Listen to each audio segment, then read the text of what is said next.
Neat. I think it's working. Well, I'm riding on, I think, one of the best light rail trains I've ever ridden on. You kind of notice we're in a tunnel. Probably one of the best light rail trains I've ever ridden on. Let's see. Is the mic working?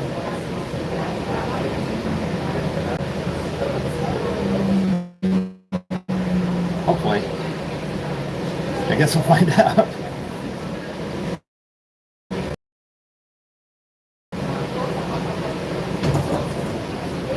So this is near Bellevue, Washington. I'm near Bellevue, Washington right now, and this is the 2 light rail, which I guess opened second. That's what they call it, the 2 light rail, right?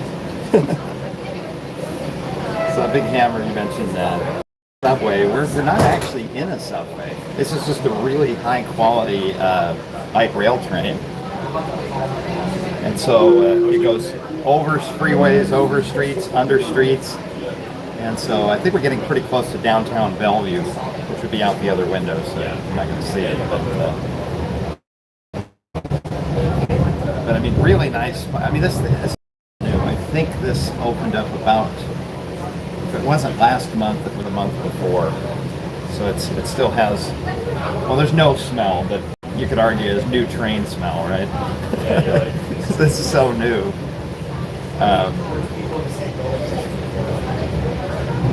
And handsome, right? So I want to yell at the security guard for get your foot off the wall. So that was the steps of the art museum. And so I'm wondering if the art museum, talking about the last video, Route 66 in Illinois and Chicago, starts off with a security guard upset because I'm filming on the steps. And it's, you know, public, I'm assuming if the art museum is public, I don't know my Chicago, you know, museum history all that well, then I think some of the challenge is even a public building like a city hall or something, you can set rules that basically allow anyone to film or nobody to film, right? I ran into that on the Golden Gate Bridge, where they make it very clear that, well, I guess for that one it's protests. So everybody can protest or nobody can protest. I got the door open our way here. That's fun. So it's possible the art museum was. I don't think the mic's working here. Let me try unplugging it and plug it back in. The difference here. Did it do any difference here? Oh yeah, night and day.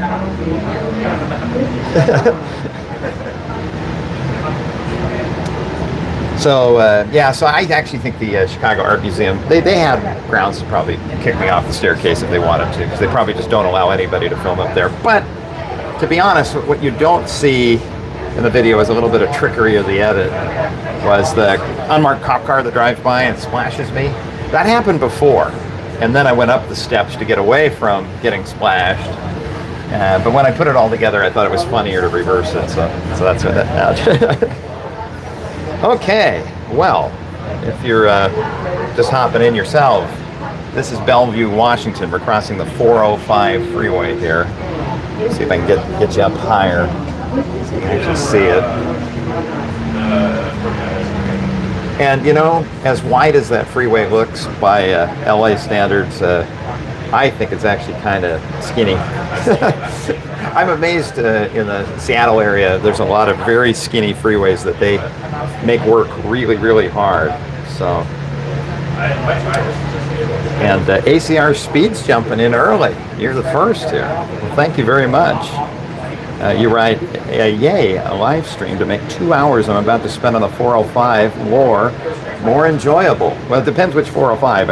I just crossed one of them, so if you're in Seattle, but if it's the LA 405, my heart especially goes out to you. And, you know, keep your eyes on the road. Don't, you can listen, I'll try to narrate everything so that way you're not tempted to look down. And I notice that's a problem. The new cars have really good adaptive cruise control and lane, whatever you call it. lane setting. And so so then I have a temptation to almost want to like put on a YouTube video and watch it. And that's really dangerous, you know, because no, cars don't drive themselves. And I'm thinking, oh, if I'm doing that, who else is doing that? And they find all these safety devices we've created to try to make roads safer end up being, making things worse. So on the other side, out the other window, you'd be seeing downtown Bellevue. What's fun with this station is, as somebody pointed out, it's almost like you're on an elevated rail or a tunnel subway. Might still be streaming. I don't know. Maybe not. We'll find out. My car, what'd you write there? My car has lane correction. It's nice, except when it gets confused, suddenly the car will start going someplace I don't want it to.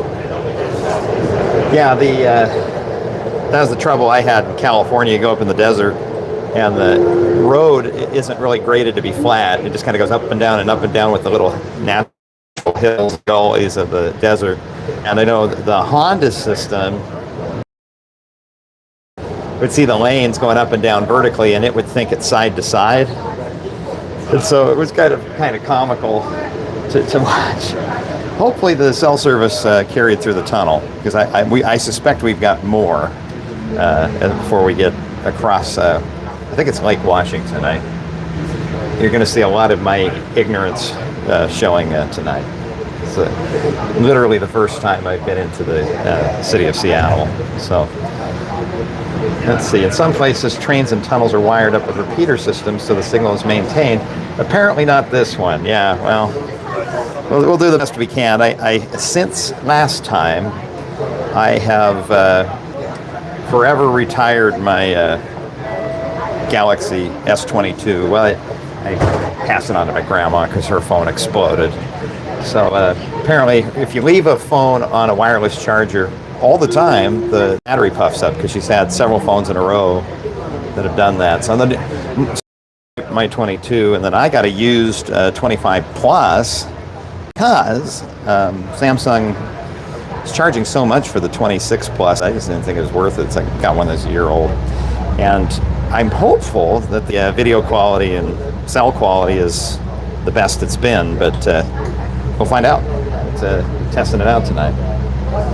Mac Pines writes, are we in Bellevue? Yes, just went through downtown Bellevue, and the reason I'm in town is not because of soccer, because my interest in soccer stops at about $35. It's the Institute of Transportation Engineers had a Western conference for all the traffic engineer planner types out here on the West Coast. They get together once a year. This year it was in Bellevue. Let's see if the cell service maintains here. Okay, I think we're good. So I went, had a great time at the conference, traveling out here, and I figured, well, if I'm spending the money to, drive all the way out here and pay for a hotel and everything, might as well show you something while I'm here. Not going to be any stories out of this trip because I'm still buried in footage from, if you think back to the live stream in Houston, that was the beginning of a trip that took me until about middle or end of May. And so I have enough raw footage to edit everything to get out to you probably through the end of probably take most of the year to make it. But I'm going to try to get stuff out as fast as I can. Once I have the footage, it's just a matter of trying to figure out how do I weave it into a story. Sometimes I just have a bunch of parts, and to make it interesting, it's like, okay, well, how does this connect to this, and this connect to this? And being a thoroughly modern man, I go to Claude and I say, well, I'm talking about this, and I'm talking about this. How do you tie the two together? And I kid you not, sometimes it's made. It literally wrote a segue for me that's like, well, talk about this topic, and then say, well, that's that. Anyway, talk about topic number 2. And I'm like, Claude, that's a very bad segue. I have never once asked a question and put something in there, whether it was idea for a video title or how to rephrase something, and just one for one said, oh, this is great. We'll do exactly what Claude recommended it. But it sometimes can get me thinking. It may bring up, oh, you could mention this topic, and I go, that gets my wheels turning, and then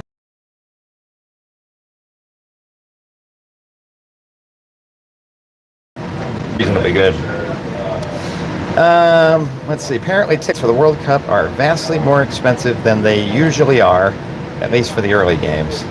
Well, I mean, it's FIFA, right? Like everything. Nothing about with FIFA is cheap, and so they still appear to be more accessible than Formula One. I never follow. You'd think I would like car racing. How much I like cars, but Formula One in particular, it was European, and I never got exposed to it until they came to Las Vegas. You might remember about three, four years ago or so, I did a live stream out, checking out all the road closures that they had done for the first Formula One in Las Vegas. But as I've talked to local people there since, it is not customer friendly. Formula One to Vegas is a luxury good sold to some of the most expensive, I argue, problematic people in the world at this point. And when an entire county basically cares more about creating a very expensive luxury good at the expense of everybody else, and not even giving them a way to participate. So as we might see tonight, I'm not sure what time the game was, but throughout the city here in Seattle, they've created places where there's big jumbotrons where regular people without tickets can go to the city park and watch the game. I think they had that with the Knicks when they won their NBA championship. That New York City had places in the city you could gather together and watch the game outside. And so had Formula One done stuff like that, where throughout the city, regular people who can't afford the tickets to the car race could gather somewhere and watch the race on TV, or if they allowed them to stand on the sky bridges and watch, then I probably wouldn't mind. But it's the amount of greed that Formula One had that every single penny must be captured. And so while imposing significant inconvenience for Las Vegas residents and casino workers, and even regular tourists, frankly, and giving them nothing in return, they're making money off of a public good, the city streets of Clark County, and hurting smaller businesses in the process so that a few can make enormous profits for a weekend. And to me, that just doesn't seem like a good use of public resources. And so we'll see tonight what FIFA has done here with Seattle, but I suspect from what I've heard and the general enthusiasm I've heard from regular people who can't afford tickets to go to the game, it's probably a lot more customer friendly, resident friendly than Formula One, so we'll have to see. Okay, so at some point here we're going to start going over the water. Did we already go? Did we go on the first section yet? It's really interesting if you look at Sound Transit. Did a great video. You ought to check it out sometime, where they talk about trying to make the water, the overhead power lines, make sure it doesn't want to try to short out to the water. Not that it would zap people, but it could ruin the bridge. So the Interstate 90 that we're in the median of right now uses floating bridges to get across Lake Washington. And my first time going across it here, so it's going to be fun to see it. But I guess the first one that they built in the 1940s, they made a mistake while they were working on it, and in 1990 it catastrophically sunk over Thanksgiving weekend to the bottom. And the new bridge that was next to it has, I guess there's all these cables that hold it in place. The old bridge fell onto the cables, and so they were worried it was going to damage the new floating bridge or make it so the cable snap, and then I guess it would float away. Something I hadn't thought of with a floating bridge is that you gotta tie it to the lake bed so it doesn't just float off. And so they have the new bridges now that the freeway's on, and on I think we're on the westbound side, trying to figure out, okay, how can we, how can they basically add light rail to the existing structure without, making it sink or do weird things. And so they did some testing in 2005 where they took something like 8 semi-trucks, and just loaded them up to 150,000 pounds of weight, simulate, a big rail car. And then they tried different things. They parked them at different parts of the bridge and then measured to see how much the bridge was sagging down to the water. They would have like 2 of the trucks going eastbound and 2 of the trucks going westbound to simulate 2 trains passing each other, and then took measures all over the place and found, you know what? These things are going to do just great. And so with that, knowing it was feasible, proponents took it to the ballot in 2008 and said, hey, on top of an existing 1996 sales tax for transportation, you want to do another ½ cent per dollar? And voters, 57% said yes. And it's taken, but transportation takes time. You approve the tax, but it takes a long time to actually get the thing built. So here we are in 2026, 18 years later. Is that right? Oh my gosh, 2008 was 18 years ago. Put it in perspective, that would be like 2008 to 1990 when the bridge sunk. But with that money and the voters saying yes on it, today we're riding on this really nice, probably one of the best light rail trains I've been on. I've been riding it back and forth to the conference. And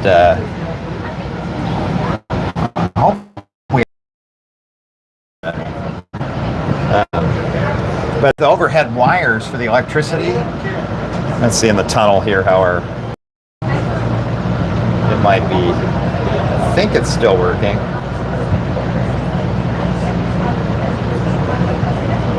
Let's see. Maybe you can hear me, maybe you can't.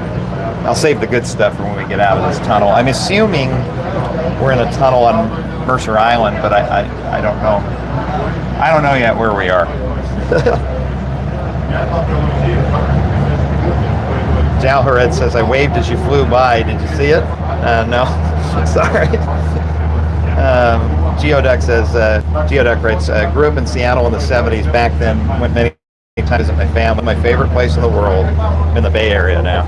Notice how often we're passing trains? 8-minute headways in rush hour. I haven't even looked at a schedule all week. Okay, here we go. So you can see that's I think the older bridge on the eastbound side. We're on the westbound bridge, and we're going to be floating in the water. The overhead catenary wires need to ground through the train to power it to the track, and then I guess they ground it to the ground. What they don't want it to do is this concrete floating bridge is, so it can have some strength, has a bunch of steel rebar in it, and if even a little bit of the electricity grounds to the steel rebar, it'll make it corrode. Now, if it corrodes, the rebar gets fatter. You ever seen like a car rust? A rusty object's bigger than the original object. There's all the oxygen, atoms attached to it. Well, then that can make the concrete crack off because it's expecting it was formed around rebar that was a certain size, and if it now has a bunch of oxygen on it, it just pushes the concrete out of the way and cracks it up. And so if even a little bit of electricity is grounding to the rebar and making it corrode, this bridge, it'll all bust apart decades earlier than it's supposed to, and it'd be nice to make the bridge last its normal length. So they did a test last fall, I think, where they ran the trains back and forth on it, and I don't know how they did it, if they somehow hooked up some kind of a giant voltmeter to pieces of rebar or whatever, but they found it was working like it's supposed to. And so to make sure it stays that way, Sound Transit wrote that they put 300 little meters of some kind permanently in the bridge. So if it does start to ground to the bridge instead of to the rail, they can know and get out here and fix the problem before they have decades and decades of corrosion. I think we got a tunnel coming up here, so if I lose you, hang on. Oops, that's me dropping the phone. But we'll see how well, it says I'm back, so hopefully with some cell service coming out here the other side of the tunnel, hopefully you'll start to hear from me soon here. Okay, I think I'm back for reals now. Hope so. Well, thanks for your patience as we went through a tunnel which I can't control. Well, I guess I could have gotten off the train, hiked on foot over the hill, and then got back onto the other station, but I'm not going to do that. I destroyed my My mom used to complain about getting shin splints. I didn't know what those were. But now that I'm at the age of 41, which is about the age she was when I was a kid when she complained about shin splints, I think what the culprit was I walked. No, I wore dress shoes to the conference. I bought dress shoes the way I've always bought dress shoes since I was a kid. You go to some place, it used to be Payless shoes, and they're gone, so now I go to Ross, find a pair of shoes that looks good, cheapest price, 18 bucks, out the door, there I go. And I'm like, oh, who cares? They're dress shoes. I wear them a few days a year, you know. And I suppose if I go to a meeting where I get out of my car and I walk into the meeting and sit down and then walk back out of the meeting, get in my car and sit back down, an $18 pair of shoes from Ross works great. But to stretch your dollar, when I attend a conference, I don't stay at the conference hotel because I would burn up a video's worth of money just staying at the conference hotel. I find a cheap hotel way out on the edge of town, and in this case, take the brand new 2-line in so I can enjoy the benefits of free parking and, you know, a hotel that's 2 digits a night instead of well into 3. But it means taking my $18 dress shoes and walking to the train station and then getting off the train and walking to the conference in my $18 shoes, and then walking all over the conference hall in my $18 shoes, and then doing the reverse and then going back, and then wondering by day 2 or day 3 of the conference, my shins are just killing me. And so today, going to the conference, I was smart. I put on brown tennis shoes. And I don't think it's an engineering conference. Nobody cared, you know. So tonight, I've got my tennis shoes on. So hopefully, I won't get too sore too quickly here. But I need to do research because I'm sure somebody makes a reasonably affordable. I pay up to $100. This is not much nowadays for shoes, but I pay up to $100 for a good quality, decent looking brown dress shoe I can wear with my business casual that doesn't destroy my legs. And we're getting held up here for some reason, and I'm not sure what's going on. Geoduck Henry writes, take some of the money you saved on the hotel to get some nice shoes. Yeah, but I'm hoping to take that money and spend it on a story. Lauren writes, yeah, the $18 part is probably the issue here. The shoes weren't originally $18. It just they ended up at Ross where they were $18. So they were probably, I mean, they might have been worth as much as $36 when they were new. You continue to write, if they fit right and are made decently, dress shoes can actually be pretty good so long as you don't start hiking on uneven surfaces. Yeah, I mean, I was walking on city streets, you know, concrete and asphalt. But I know, like, when I got off the train last night, I saw the grass and I just said, you know what, it's late at night, I'm just gonna walk on the business's lawn, because it was just hurting my feet. And that's something that I've noticed when I was 20, I could sleep on the floor. I could probably walk barefoot everywhere. And then at 30, I started noticing I'm having minor, you know, aches and pains, but they go away, you know. And now, at 41, I still feel 25. I still live like I'm 25. But, man, you get sometimes an ache and pain, and it'll last 3 or 4 weeks. Now, I understand the next milestone, which will be 50, the ache and pain just shows up and doesn't go away. So we'll deal with that when we get there, I suppose. But Ann Hans writes, comfortable shoes are worth the price. Plastic Pellets writes, greetings from Myrtle Beach. Mac writes, I think the rails on the floating bridge are atop rollers to keep gauge. Okay, so I think we must be on the Seattle side now. Okay. So I will, on the return trip tonight, well, it'll probably be dark. I'll try to keep an eye out for those rollers, though. Okay, well, I picked the wrong side of the train because the scenic touristy side with the high-rise buildings are on the other side of the train, and this train is full of people. So we're stuck on this side where you get a view of the 405 freeway at the harbor. Come up higher. There you go. Oops. Okay. That's a different kind of view. Oh, I-5, sorry, you're right, not 405. We passed the 405 Bellevue, this is the 5. My first time to Seattle, so this is all. Earlier today was my very first time. I drove my car through the 99 tunnel just to experience it. So I guess I'll get a bill in the mail later. But as soon as you cross the midpoint of the Hadley Bridge, you were in Seattle. Okay, that's good to know. So I imagine we'll probably see quite a few street closures and things as we wander into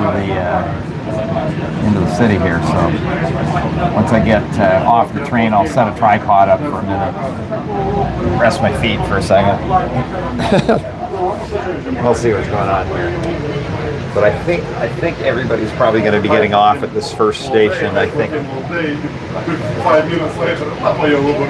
hard to see. What's a lot of fun is hearing all the different languages on the train right now. You know, international tourism.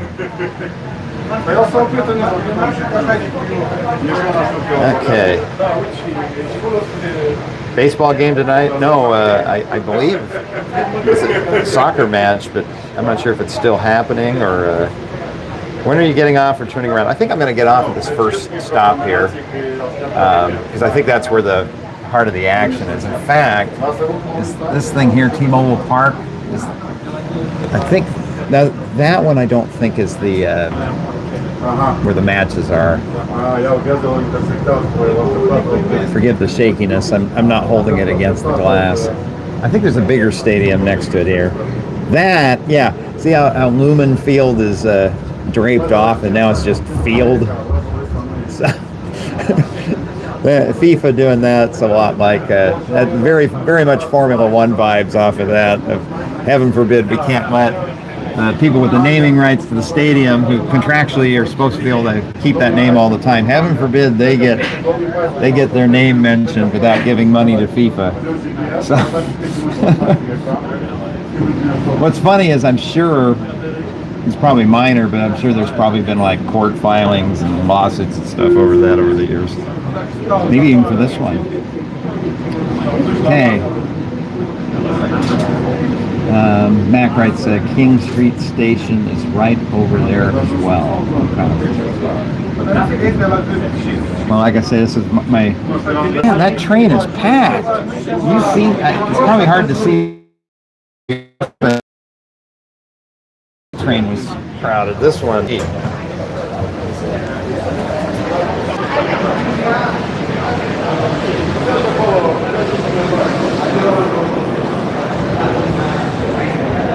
Okay. Hopefully the cell service holds out. I hope it's not like the one for the launch of the rocket in Florida and Titusville, where I ended up having no way to talk to you because the cell tower was overloaded. I hadn't thought of that. But being a venue like this, it may get kind of crowded. So we'll have to see. Get to the top here and see if I can get to some kind of sidewalk or something. I'm impressed with these dual-story transit stations. It makes a light rail system feel like a legitimate metro system, which is really cool. How do I get out of here? I'm trying to exit the train station.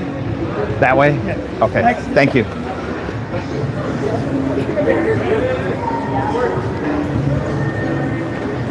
Out to the street? Okay. Thank you.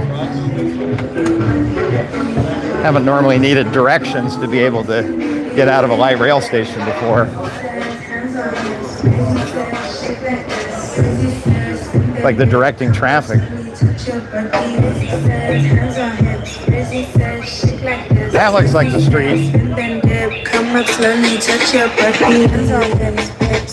Train station with a DJ booth. Okay. Line starts here. Wow.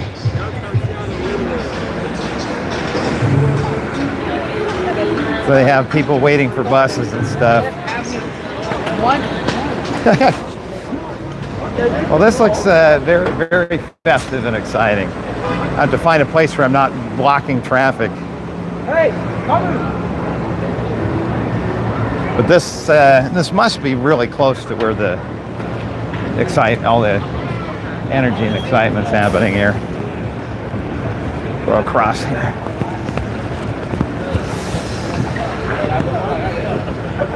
Okay. You can go another block and then settle down here, and I'll get caught up with the big gate there. I'm assuming it means Chinatown. I just the characters look Chinese and not Koreans, so I'm gonna say it's Chinatown and not Koreatown. Although they have home-style Korean fried chicken across the street. So.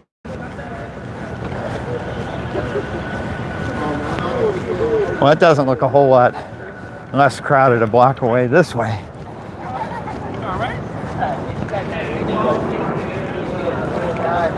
The only competition is bro with the Hellcat.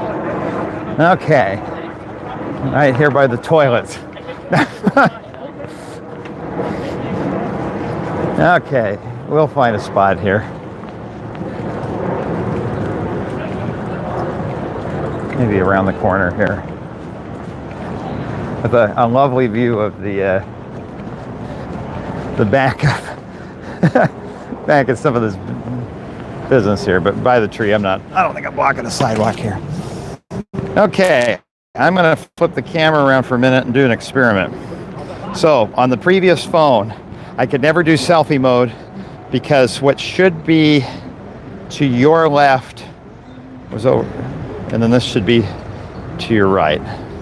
So this is my left, your right, your left, my right. But on the previous phone, which was this one, it flipped it. So the question I have is it fixed? And I have a,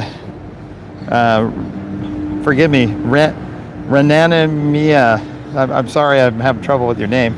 But the first time in a currency, a super chat that's an MYR. So I need to look up what an MYR here is. MYR currency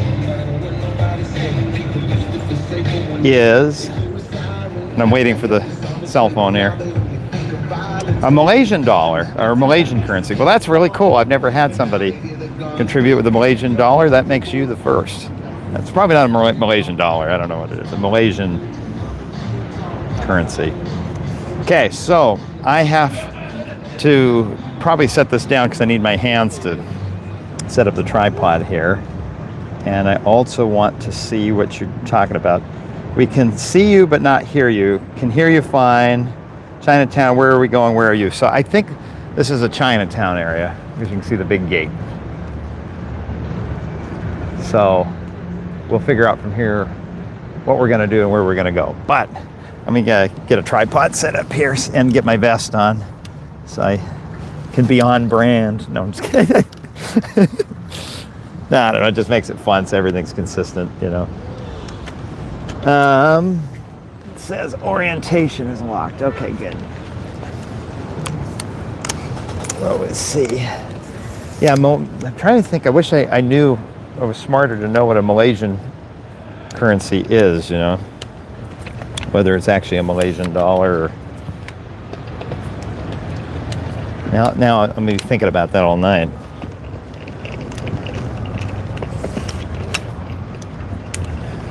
Okay. I thought it was Seattle. Well, you can have a Chinatown in many cities. It doesn't have to be in a Chinese city to be Chinatown. It can be Chinatown, Seattle. Okay, and I've got this set up, but I need the mount. I guess I can take my headphones off here. These headphones were originally just to get set up, make sure the audio was coming through. So I don't really need them now. Okay, and then my curiosity was, is the front selfie camera flipping the world still? Is that a YouTube problem, or is that, or do I have to use the back camera? Which I don't mind doing. It's just easier to do the selfie camera if it's working. Very narrow field of view. Yeah, well, I'm also, what's it doing? It's like it's zooming in. Well, okay, we'll keep playing with this here. All right, and I see 71st Street. Which one? There was a Bobby Womack. Can't remember. Spotify recommended this great old R&B track, but I don't think it's 71st Street. Okay, why is it zooming in? So if I walk forward, what's it doing? I've never had a cell phone do this before. That's very strange. I mean, but here's my question. Is this left, your left, and then is this your right? Or is it reversed? If it's not reversed, I mean, keep it this way. If not, I'll set it the way but what's really strange is that it follows me. I think that's really weird. I don't know if that's a Samsung thing or if that's a YouTube thing or what, but that's very, very strange. It's reversed. Okay, I will flip it around then. Let me, just one more thing. I will finish the job here and put on the vest, so I look really out of place. Actually, it's amazing. Somebody my age should put on a vest. Nobody bats an eye. They'll start asking me for directions. I'm like, oh, the Homer Simpson quote of, I gave that man directions, even though I didn't know the way. It's being helpful. My first time in Seattle, people ask. Okay, so I'm going to next, I'll flip this around. I will turn it toward me. Then I will grab this phone here and see if we can get it lined up in a way that makes sense. And I appreciate your patience here. Okay, so if I stream with this phone and I go live, I still don't see myself. Oh, there I am. Okay, so it looks really pixelated. I don't know if I'm just fighting the cell towers with everybody else or what, but hoping it would be a little better. But okay, well, we have 71st Street asking, I'm glad glad to see you back in the Pacific Northwest. Have you thought about looking at the other bridge replacement project on the Columbia, the Hood River White Salmon Bridge replacement, one of the 2 toll facilities in Oregon? Yeah, I haven't looked at that one yet. I know that one's down on the Columbia. You're heading down toward the Tri-Cities area. And I watched, is it ODOT or was it like KTW did a video about that. And for some reason, whatever I watched, it went in my brain one way and then fell back out because I've forgotten everything about that project. So I'm glad you brought it back up again because I'm not real familiar with the project, but it might be fun to take a look at that because probably because at some point I'm going to do a follow-up on the Interstate Bridge because that one I'm not quite sure what's going to become of that because the cost estimate to replace Interstate 5 going over the Columbia went from, well, 20 years ago it was like $1 billion, and then when they wanted to do it about 10 or 15 years ago, I think it had gotten to $3 billion. And for political reasons, Washington State bailed on it. And this time, Washington State really wants it. Oregon wants it too, mostly. But it had gotten, I think, to about $5 or $6 billion, but they were still committed to it. And then Oregon's having a really bad transportation funding crisis right now because the voter prop to raise the gas tax to help fund transportation, it got voted down, I think, 75% no. It's very different than Washington State, where that ballot measure in 2008, when that was coming off of a huge, really bad summer where gas was historically the highest it's ever been. The summer of 08, gas felt like $6.69 a gallon. That would be the equivalent of what the $4.50 felt like back then. And it still passed with 57% yes. Now, I understand Oregon, we're in the middle of a crisis where gas prices are elevated. They're not at historic highs, but they're quite steep compared to what we're used to. But I'm saying even if gas had been $2 still, I still think that thing would have failed in Oregon. For some reason, Oregonians are just not eager to properly fund transportation. It's not important to them. So what's going to happen at the Interstate Bridge if Oregon doesn't have their share of the money to put into the project? So we'll have to see what happens on that. But maybe as part of that follow-up, taking a look at the Hood River Bridge you're talking about down, that might be interesting to see. And if it's already a toll facility, then it's got a revenue source for when you replace it, if there's enough cars going over it. Okay, looks like we got a lot of good chit-chat going on. Somebody writes, Oregon is anti-tax, no sales tax in the state either. Yeah, that's true. Oregon, they weren't doing a county-wide or metro-wide transportation sales tax. I think that one's an easier pill to swallow. That's what, I think Maricopa County, Arizona, Phoenix. Oh, wow. That guy just pulled out of a space and parallel parking. Must have had the camera helping him, but he got about that far from the bumper. I thought I was about to watch him hit. Okay, we're taking bets to see how many minutes before somebody takes this spot. Will it happen in the next 60 seconds or, no, it's happening right now. That's great. I thought it would take at least a minute. Okay, so let's see what his technique is. Pulls in real tight. Doesn't go, see, I like to get level with the other car mirror to mirror, but he's doing the other style where you get in he's doing real tight approach. That's excellent. Okay, let's see if can he pull it off here. My style is much more shallow than this guy, but I think he'll get it with a bite or two. I think he'll do a good job. Okay. So then the question is, which way does he cut the wheel? He's got his wheel turned to the left. I don't know. We'll watch what happens. Somebody writes, "Oh, I hate parallel parking." My style is use the backup camera. You're putting him under pressure. All right, we'll back up. We'll pretend we're not looking. Look like I'm filming the sidewalk here. What a nice sidewalk we got here, He did it. He pulled it off. That's a good-looking parallel parking job, if I may say so. Somebody writes, under the heat dome, temperature reached 98 degrees Fahrenheit. I'm not sure which, you're talking about like 2020 or 21 when they had the bad heat wave here in Seattle. But let's see what we got with this map here. So there's the gate. So I think we're here. Stadium must be here. I think a lot of the road closures are over on the other side of 4th Avenue, I think. From what I saw of the map from Seattle.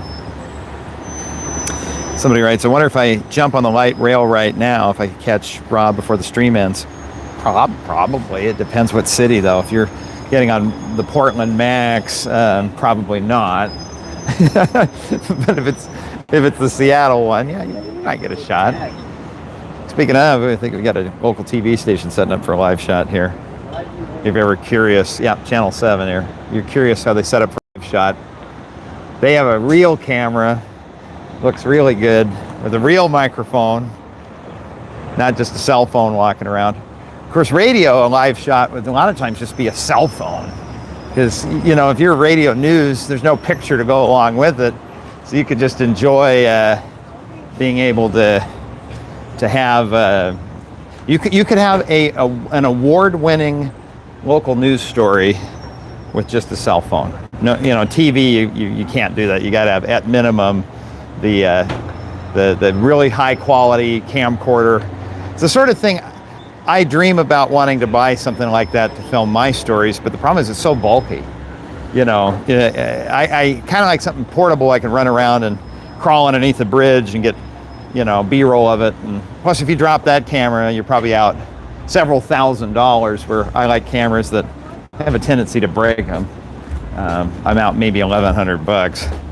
It's not great, but you know, cost of a good pair of shoes. No, I'm just kidding. Okay. What gear do you use to film your full-length videos as opposed to live streams? So I tend to use, I started off with a 4K camera from Panasonic that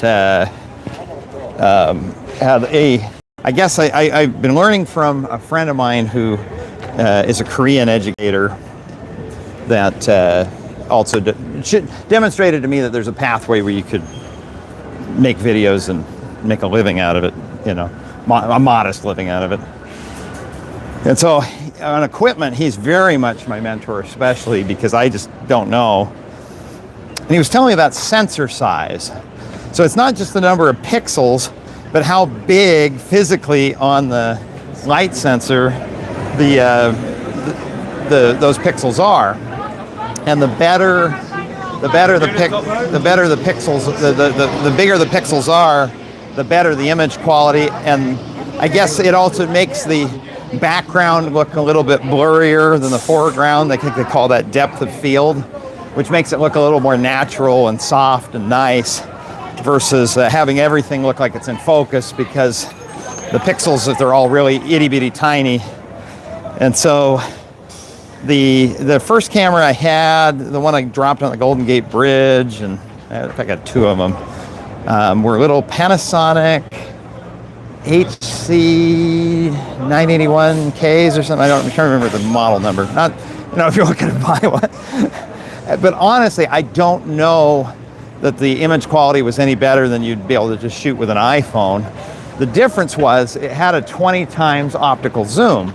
So I could be standing far away from some transportation object and film through the fence and through the chain link and zoom way in. And now I've got this like front row seat to, you know, something that normally I wouldn't have access to see.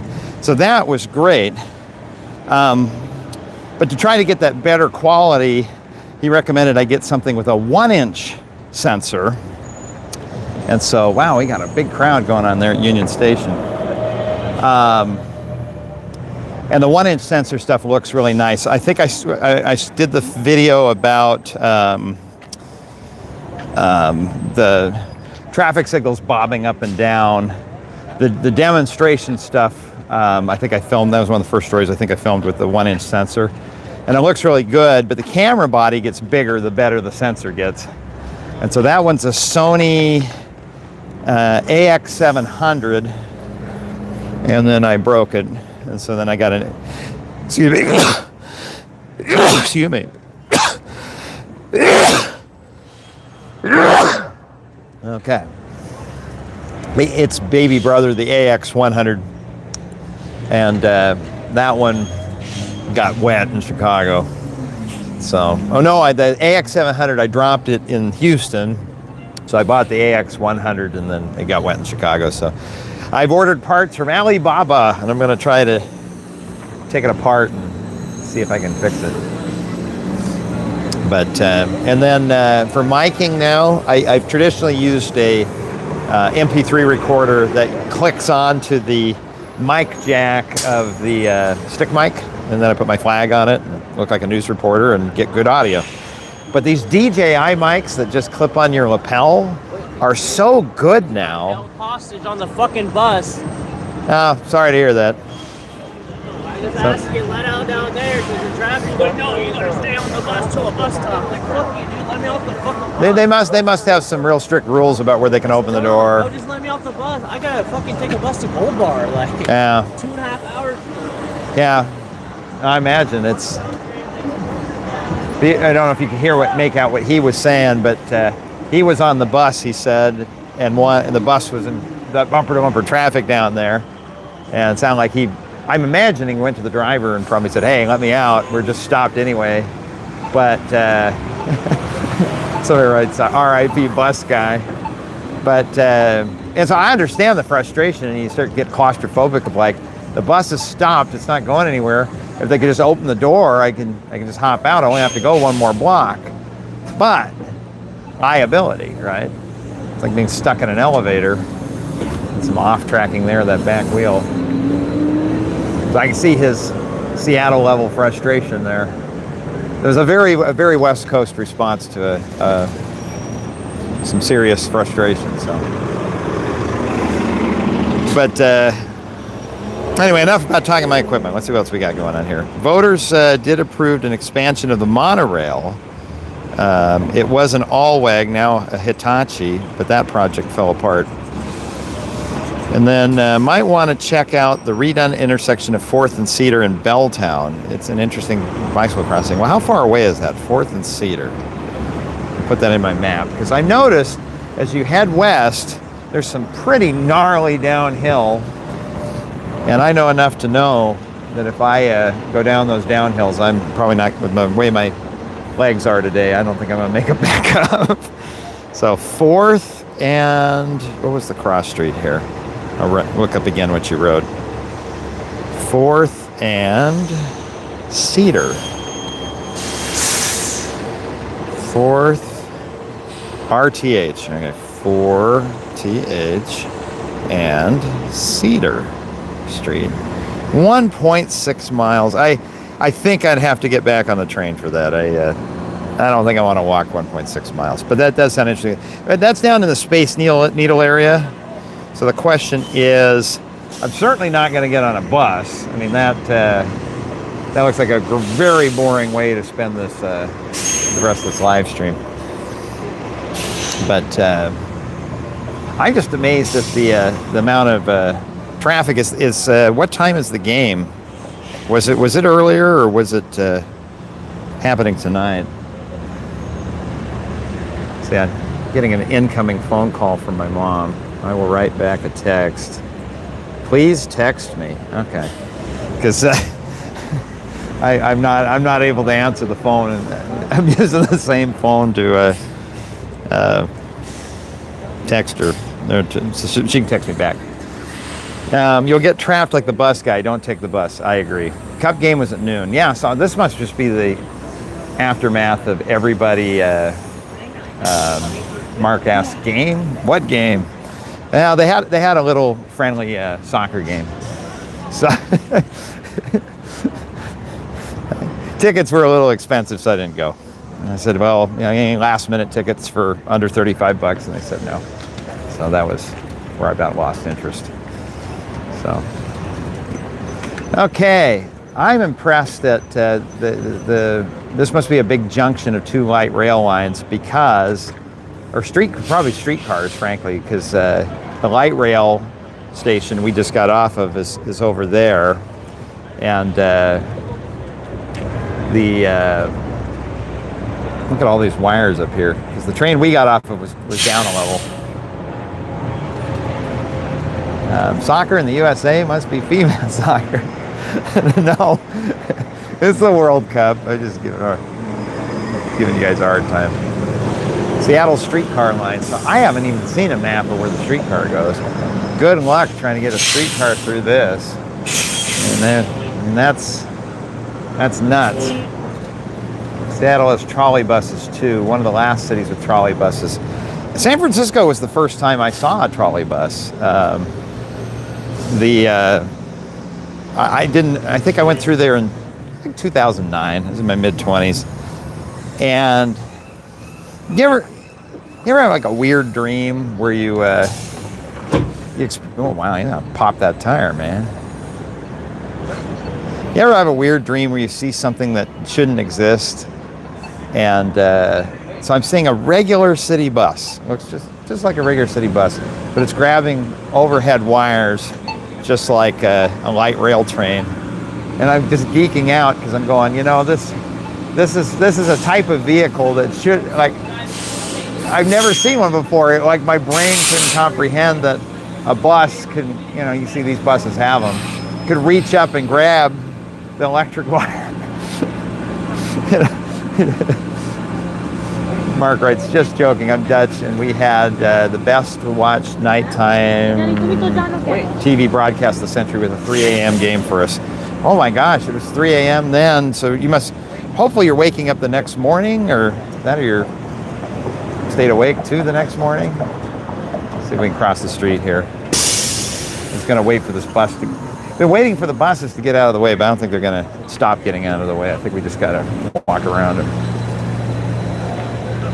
Hopefully this phone's not as bouncy.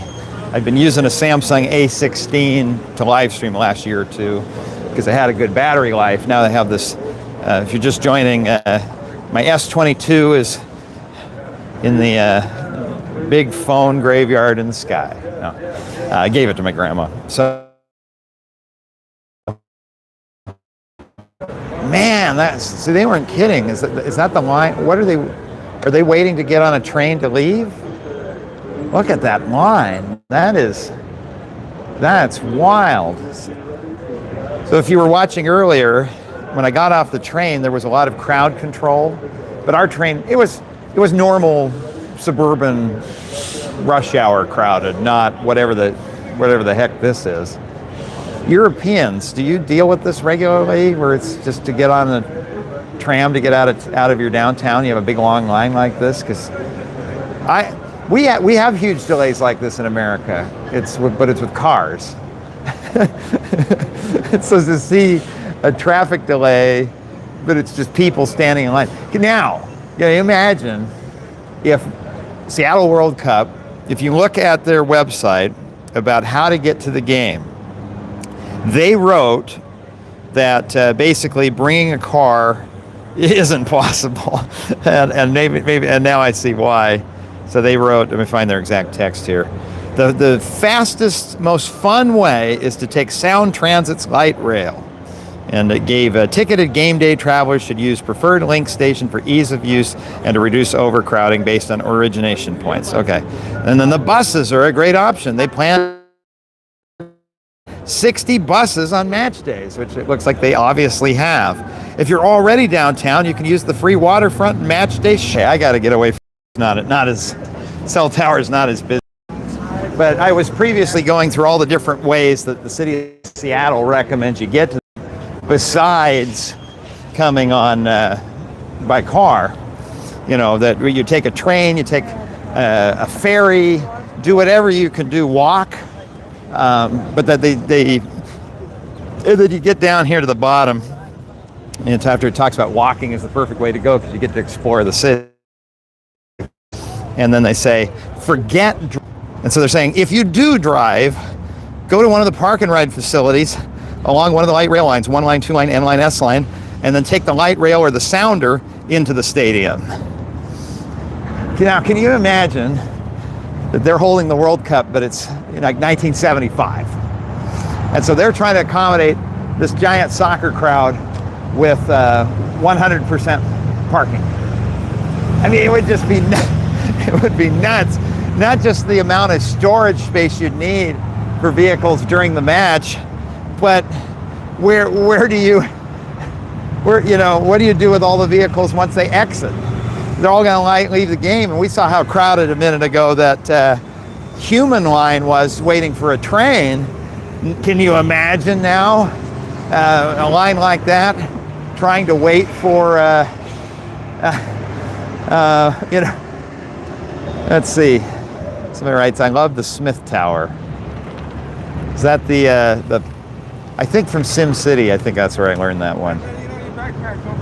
Oh, is it open? Okay, I'll fix it. Thanks for letting me know.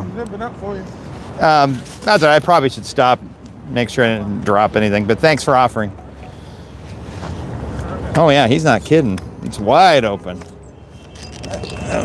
I look very funny walking around with an unzipped backpack. Okay.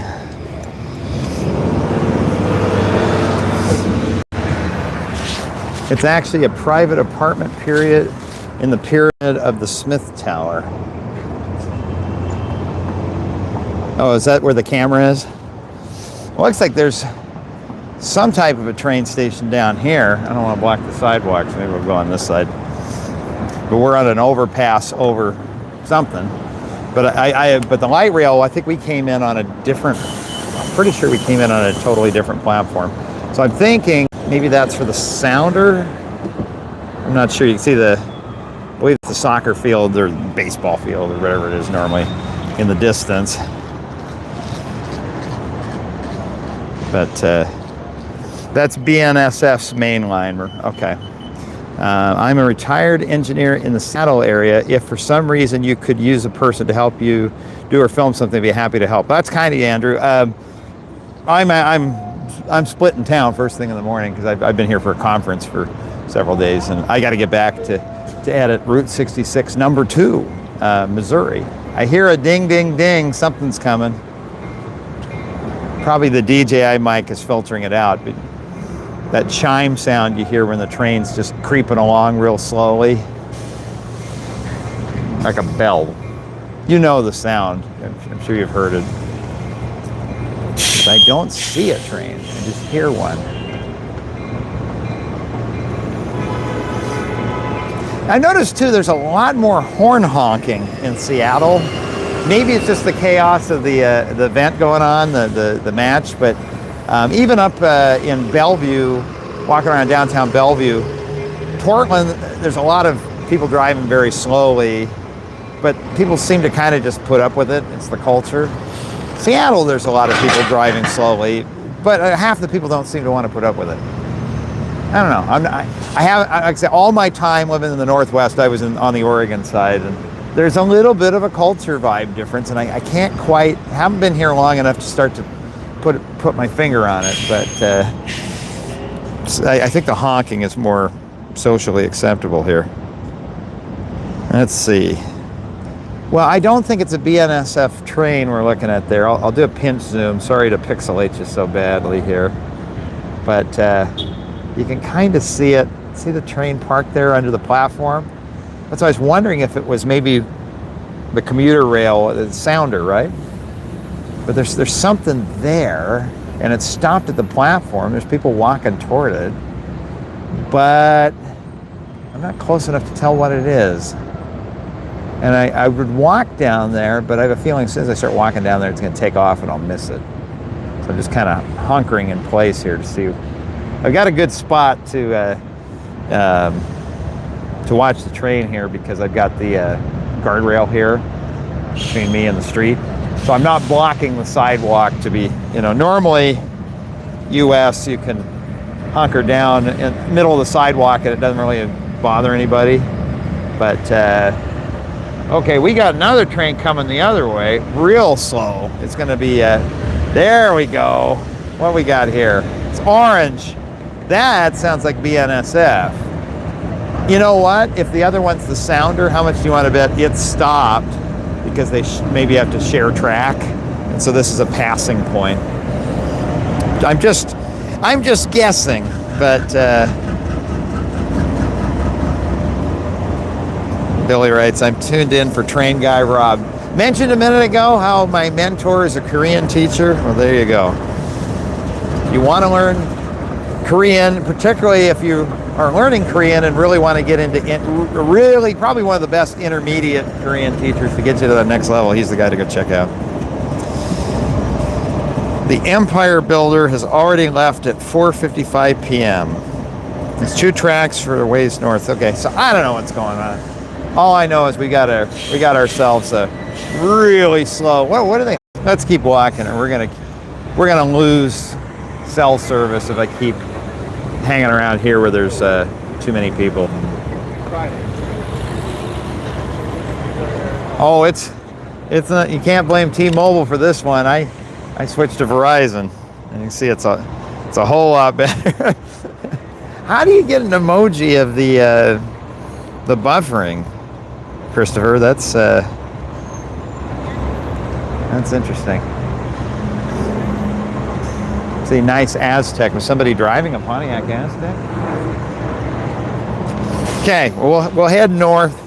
Maybe eventually we'll get all the way up to that intersection. I can't remember who was mentioning that one. About a mile and a half up.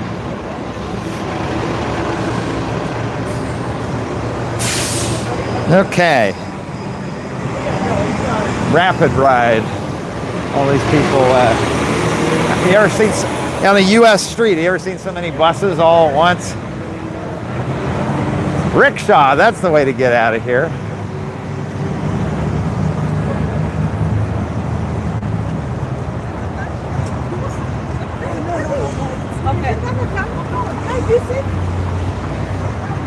It's such a hilly town. It's, oh, looky what we have here. The epitome of never meet your heroes. Like a Cybertruck, when you see one in person, you get kind of disappointed. I think it's the stainless steel. I think when you build a car out of stainless steel, you can't make it look good. And so that's why in the movies, the DeLorean looked great, but in person they look real bad. And then the Cybertruck, as controversial as it is, it did look kind of cool in pictures, but then you see one in person and they just look really bad. Hey, I see a very big feed me dinner sized super chat here. Let me get caught up so I make sure I'm, whoops. What did I do here? Okay. Hey, train guy Rob, the state of, this is from James Wise, 2714. The first double digit, or no, I think there was, no, the second double digit sized super chat of the night, but it's a feed me dinner sized super chat, so I'm pretty excited. Anyway, you write, the state of Oklahoma defunded the subsidized Amtrak route. Oh, I've been following this. From Oklahoma City to Fort Worth, so it stopped service. Roads are bust in Oklahoma. Yeah, so it's interesting. From the way, how do I phrase this?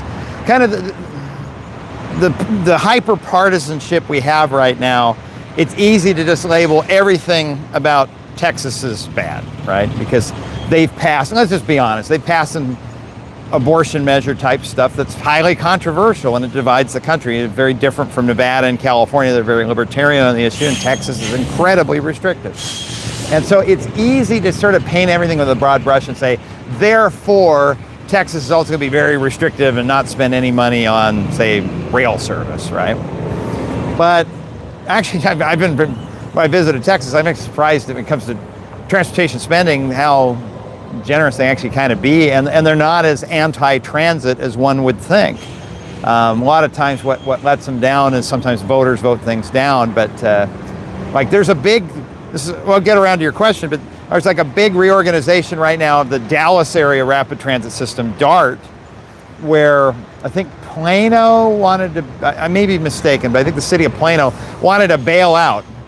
And they represented an enormous amount of sales tax contribution to the system. And so the state of Texas at the legislative level went to huge lengths to broker a peace agreement between the city of Dallas, the city of Plano, and others to try to keep it together. And it sounds like the result is DART's going to get bigger and better funded, not blown apart like we were worried a year ago it might, you know. So I'm kind of excited to see. What you're talking about here, for those who don't know and aren't following the story, James is mentioning that there's an Amtrak route between Oklahoma City and Dallas-Fort Worth. But the way I think Amtrak's funded, you have to have local money tossed in. I'm not exactly sure if that's to the cost to operate the trains or if that's the cost to lease the track or a little of both. But you end up with a situation where I guess the Oklahoma side decided to stop funding it. Ridership was kind of low. I think I had last heard Texas was toying with the idea of trying to say whether they fund the whole thing themselves, but I think there's issues of, can you spend money outside your state on something that benefits your state? It kind of reminds me of through the high desert of California, there's been no interest for San Bernardino County, California to widen the freeway to Vegas. It's very expensive, but as soon as you hit the Nevada state line, the freeway gains a lane and it's in much better shape. And people have joked over the years that Nevada would probably be worth their while to put up the money to pay to widen the freeway in California to get more customers to come to Southern Nevada to spend money on tourism and gambling. But again, there's probably some pretty strict rules, or at least if there aren't, a lot of taxpayer heartburn over, wait a minute, we have projects to do here in Nevada, why are you spending it on a widening project in the state of California, even though it would benefit us? Maybe similarly, Texans are like, hey, why are you spending money on this, the Oklahoma side of this Oklahoma to Dallas line? I'd rather you spend the money on rail service that stays inside of Texas. See, so this is where you get into interstate commerce. The founding fathers, we're coming up on the 250th anniversary, they had some smart ideas, and one of them was realizing, oh, sometimes commerce crosses a state line, and at that point, it shouldn't be one state's responsibility or the other state's responsibility. It's something that benefits the whole nation because it crosses a state line, and that's where federal money makes sense. And so that's where I argue, like we have coming up now, a new surface transportation bill. Every about 5 to 7 years, you get Congress appropriating how we're going to spend our money on all the gas tax revenue that came in and other money we're going to spend on transportation, jet fuel taxes and tire fees, and I think there's weight taxes from the semi trucks and things, and Congress puts it all in one big bucket, and then you with a formula divvies it out to states to pay for these interstate commerce things that you need. A truck that originates in Chicago and terminates in the Bay Area, going back and forth between their warehouses, may fill up with gas in Utah, drive and pay Utah gas taxes, drive all the way through Wyoming and not get gas again until Nebraska. And Wyoming is stuck with the bill of having to pay to maintain I-80 with a truck that may not stop to get gas at all.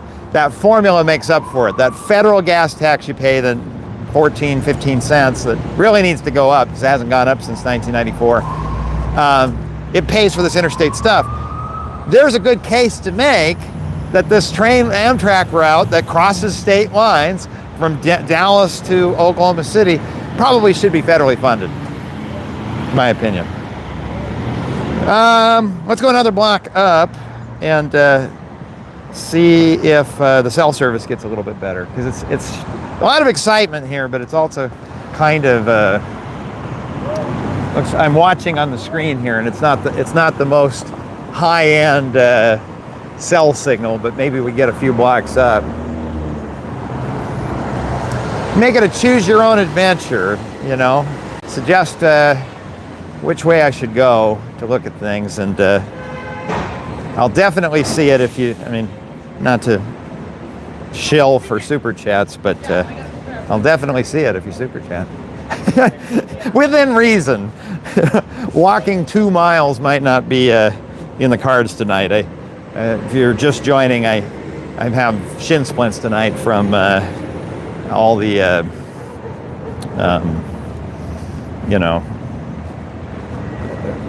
walking around in bad dress shoes. At the tow trucks, sitting, waiting, ready, trying to haul off people. I'm surprised they're not running around towing people away right now. People getting creative, trying to figure out where to park. Of course, the match is over, but still. Got a nice looking downtown spot here. Okay. Somebody writes, blame Reagan. It's complicated. Yeah, there's no doubt there's things that Ronald Reagan did that wasn't helpful, but deregulation, a lot of it happened under Clinton too. There's just kind of was this attitude in the 90s of, it was a good theory, but it didn't quite pan out, of if you rely on a government subsidy to make something happen. Let's say we want everybody in America to drive an electric car, but it requires a government subsidy for you to be able to get the car because they're so expensive. You're never going to have enough subsidy for everyone to get the car. It's the same with public housing. The theory that you build public housing that's accessible and affordable to everybody, it's a good theory, but you'll never have enough. But if you can find a way to leverage the free market, and they can bring the cost down to where it's attainable to everybody at a low price, like we see it with technology, right? Because technology is deflationary. They're always finding ways to make it cheaper and cheaper. Everybody can have a smartphone at any price point because that's a whole lot better than a subsidy-based system. So they got really excited in the 80s and 90s about this, and in many aspects, it worked. Yes, deregulating airlines was bad if you were in a small town that you benefited from regulated airlines. But for people in medium and large cities, deregulated airlines actually kind of made flying cheaper, So we sacrificed the small towns to make it better for those of us who live in bigger places. But when it came to, there's certain public goods that you're just never going to be able to leverage the free market that way. You don't have private sewers. It just doesn't make sense. You have utilities, and you find a public utility that owns their stuff and a private utility that is controlled by a ratepayers council, a public utilities commission, kind of come out about the same in price. Sometimes the public one's cheaper. Public schools, I know Utah was very aggressive in trying to get people into charter schools. Charter schools, though, weren't a runaway success. They weren't something that demonstrated that they weren't a failure, but they also weren't a runaway success. They just kind of, like a private regulated utility, it kind of came out the same. And so Amtrak, there probably was logic in the 80s where they thought, hey, we don't need to subsidize Amtrak. We'll just let market forces solve the problem, and then we'll have lots of trains. But that didn't pan out, right? So this philosophy isn't inherently bad. It just depends where it's applied. And with rail transit, you run it as a loss. There's no transit system.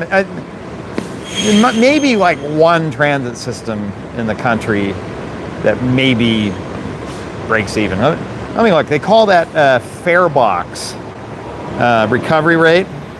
So the idea is this bus charges $2 a ride or $3 a ride, right? Based on how many people are riding this bus on average, relative to the cost of the bus, the depreciation of the bus, the fuel for the bus, the maintenance of the bus, and then most importantly, the cost of the salary of the person operating the bus, and you take all the revenue from the paying passengers, what percentage can you recover? So have that number in your head. Kind of think, King County Metro or BART or New York MTA.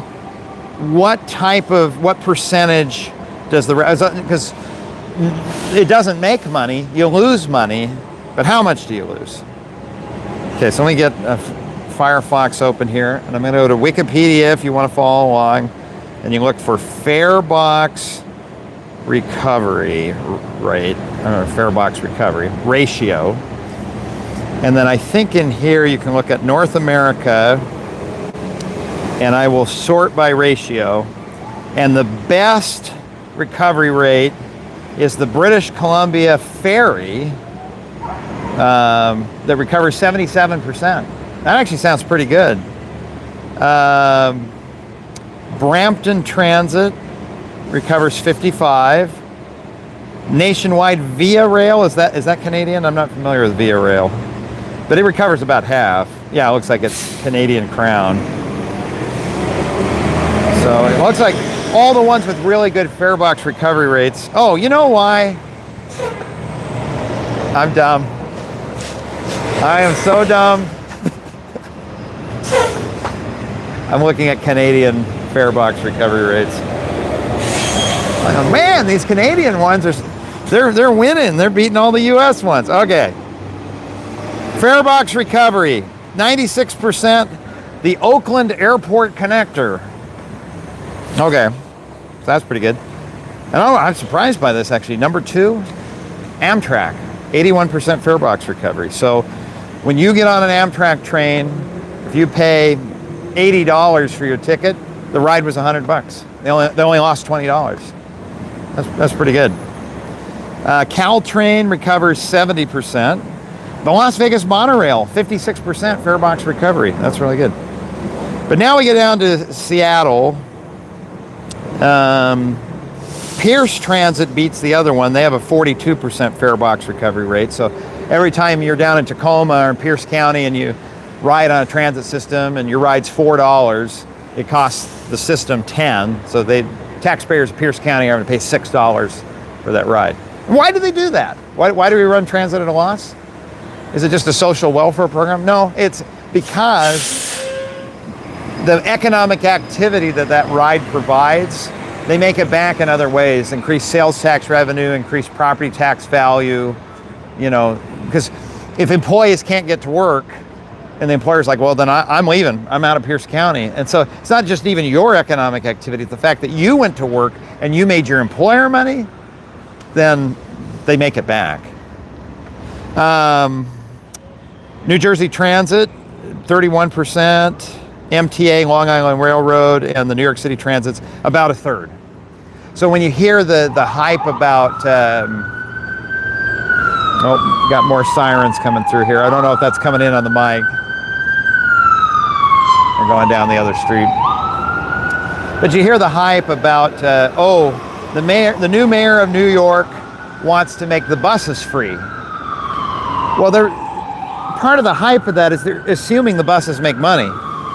And I'm saying of the whole MTA system, you're lucky, including the trains and the subways that are going to be a lot more profitable because you have more passengers per employee getting on. They're lucky to recover a third.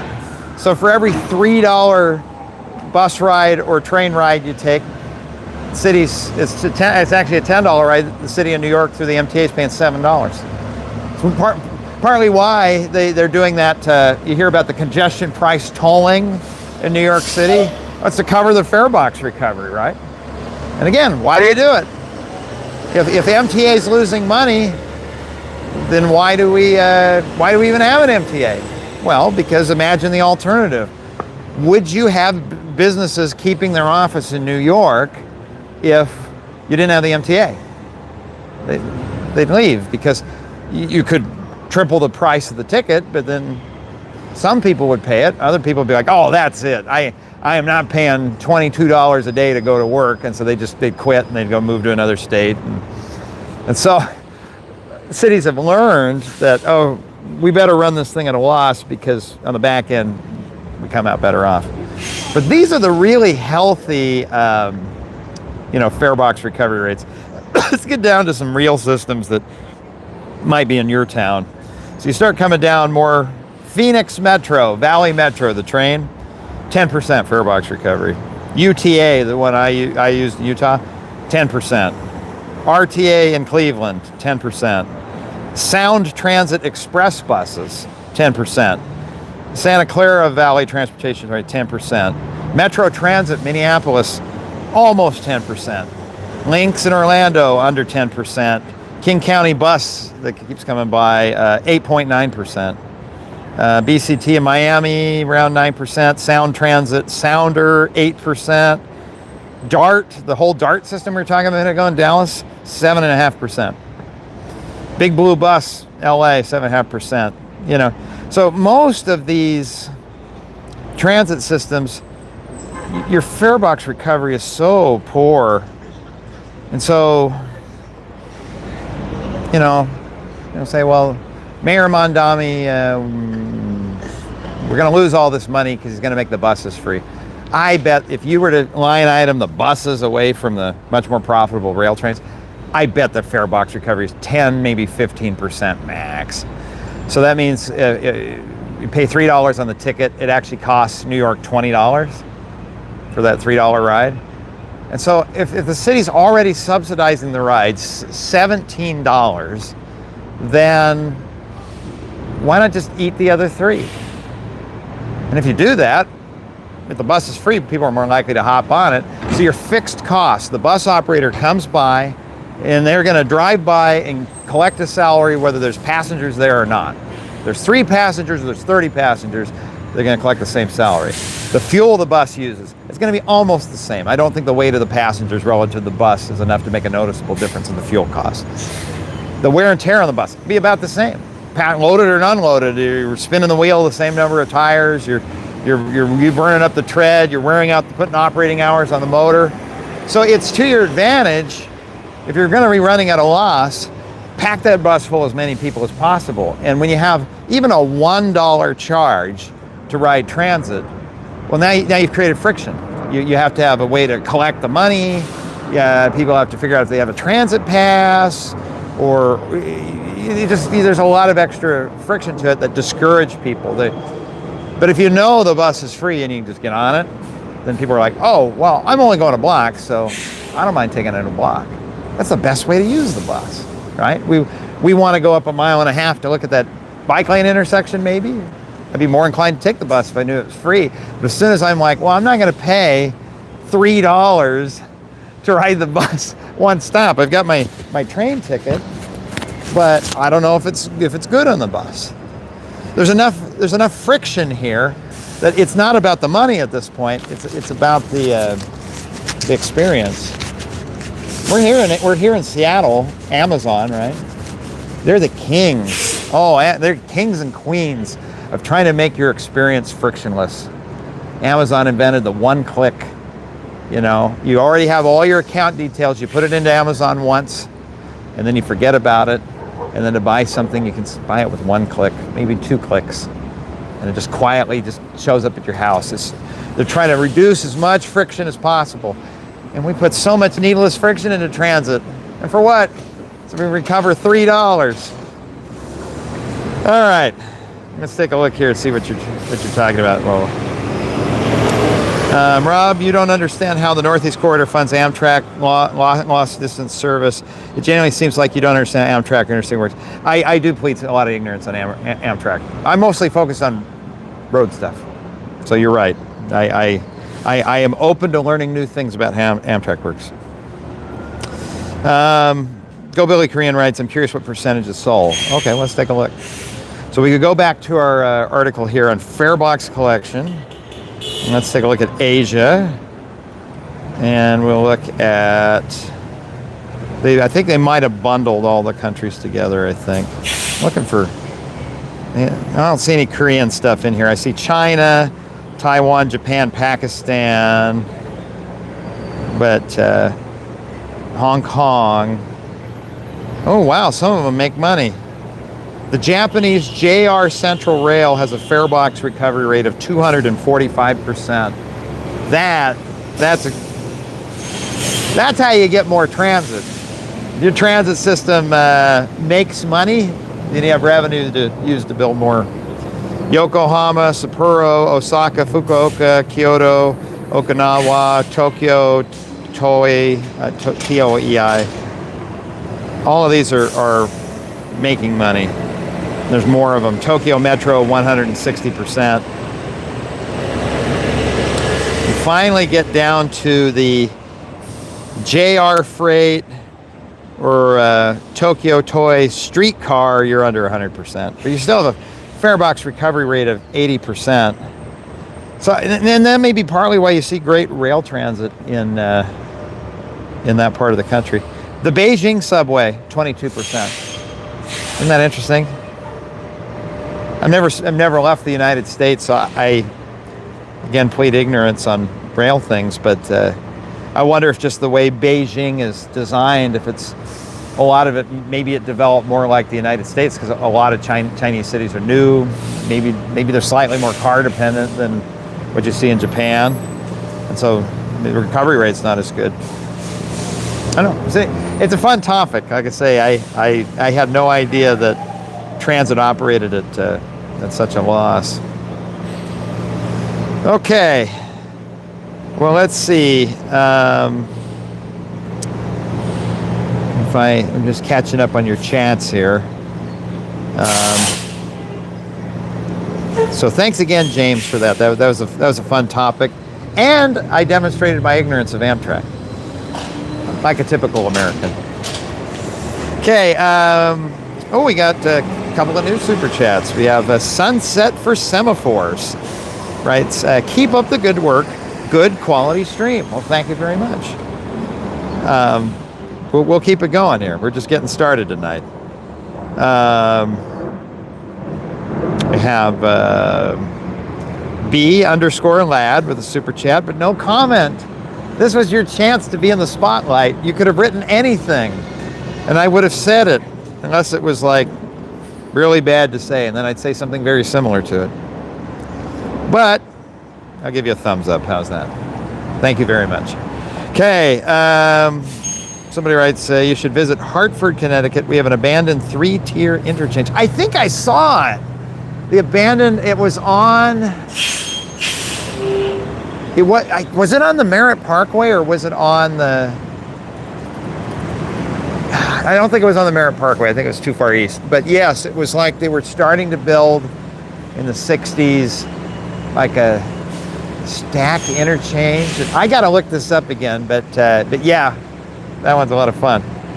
Double-digit super chat from Hawk3S. Thank you very much. Writes, hey Rob, first time watching a stream. Do you think there will ever be a new type of traffic light that replaces the flashing yellow arrow signal?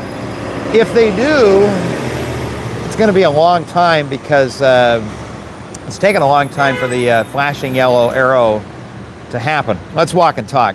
So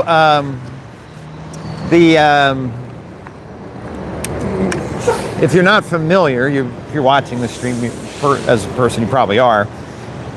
When you have an intersection where people can yield on, yield against traffic, the typical way you do it is the light turns yellow and then you yield as the traffic coming the other way stops.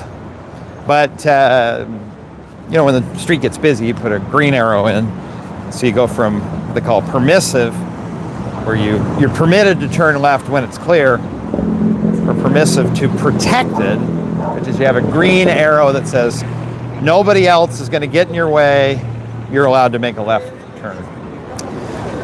And so forever, engineers were in a weird spot where they were like, well, we kind of want both, right? Because in the middle of the night, there's not that many cars, and to make other drivers have to wait for a dedicated green arrow, and then the arrow goes yellow, and then it goes red, and then, it would be a lot more efficient. The percentage of the time all the streets get a green light to keep going is a whole lot better if you just have permissive turns where people yield on the regular green light here.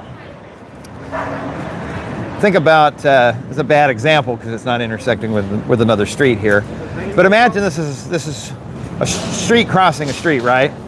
What percentage of the time is this light going to be green? Well, theoretically, 50%, right? You have half the time for the cross street and half the time for this street. And so only half the time you're going to hit a red. It never comes out perfect like that because maybe this street's a lot bigger than the cross street. But that's the theory, right? Is if you perfectly balance it out, it'd be 50-50, Now, if I add left turn arrows to this street, well, the through traffic can't be going straight when there's a left turn arrow. So now I have 3 different phases. I've got a phase of cars going straight, and then a phase of people turning left, and then a phase of cars going this way and yielding their left turns. So now, if it was all perfectly balanced, which it never is, but if it was all perfectly balanced, the odds of you going straight through here and getting a green goes from 50% of the time to a third of the time. 2/3 of the time, you're going to hit a red light. Perfectly balanced. Now, let's say this other street crossing the other way. It gets busy too, and it gets a turn arrow. Well, now you have 4 phases, right? You have cars going straight one way and turning left one way, and then the opposite, the perpendicular street. Now you got cars turning left, cars going straight. 4 different phases, 25% of the time. The busy part of the day, that's just the way to do a traffic signal. So it makes sense. But at night, wouldn't it be nice to go back to the old 50-50? What do we got going on here?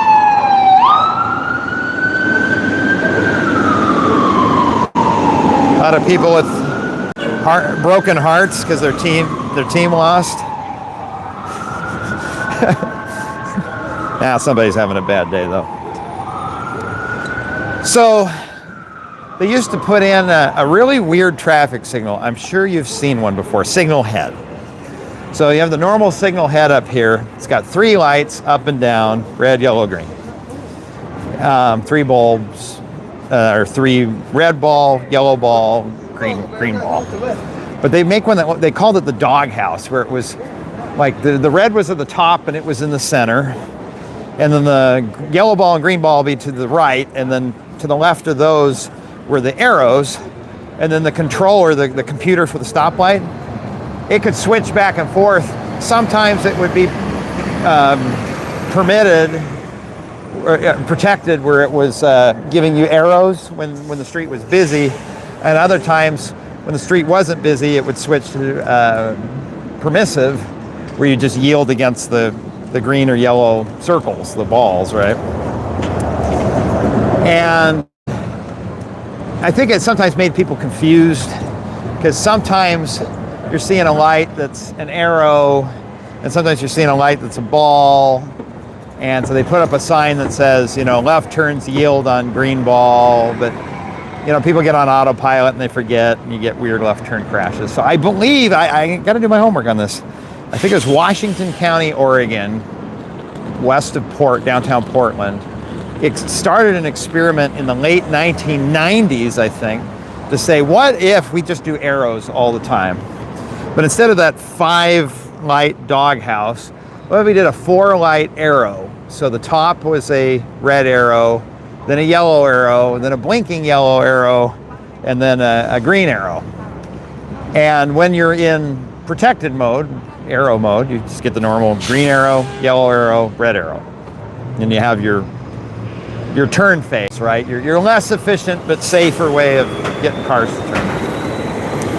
And then middle of the night, or times when the road wasn't crowded, you go to permissive, where you yield. But instead of just giving you a green ball, it just has a blinking yellow arrow. And so it's kind of a reminder to you that, okay, I can turn left, but you know, only when, and it's doing something weird. It's oh, you see that arc? When the catenary arm hit the wire. I don't know if that came off on the video. It was very bright. But you end up with you know, this flashing yellow arrow, so it gets your attention. And the experiment, I think, took 20 years. I think it wasn't until the 2010s that Federal Highways signed off. Oh, that's not my. I'm going this way. I think it took 20 years for Federal Highways to warm up to, with data and safety data and research, to show that the flashing yellow arrow was an improvement, that we really ought to phase out the doghouse light and go to the flashing yellow arrow instead.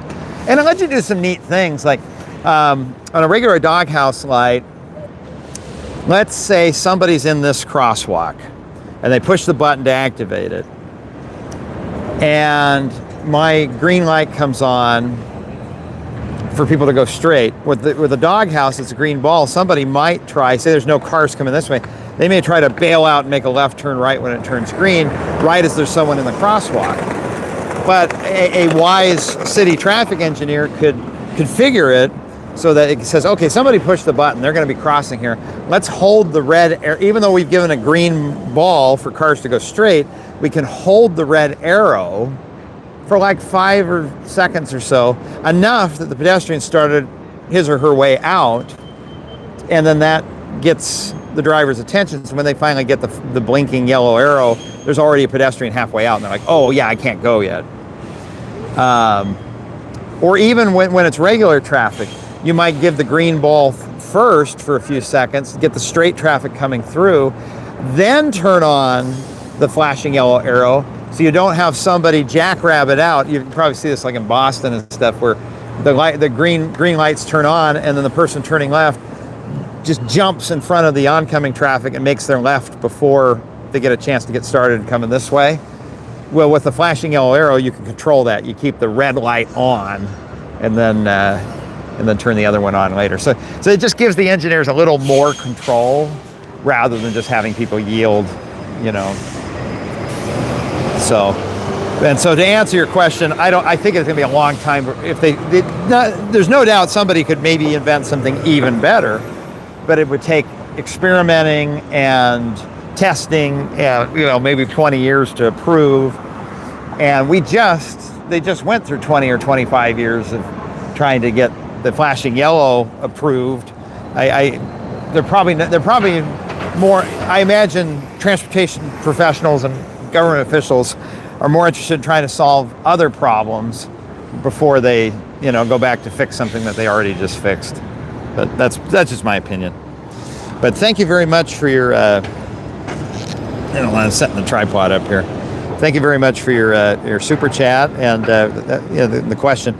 And at some point, I'd love to do a story on that. I know I always say that, but I am working through them. They just take a long time, But I'd like to talk to.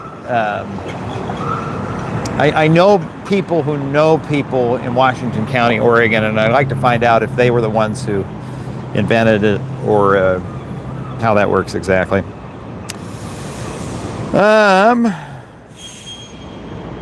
Let's see.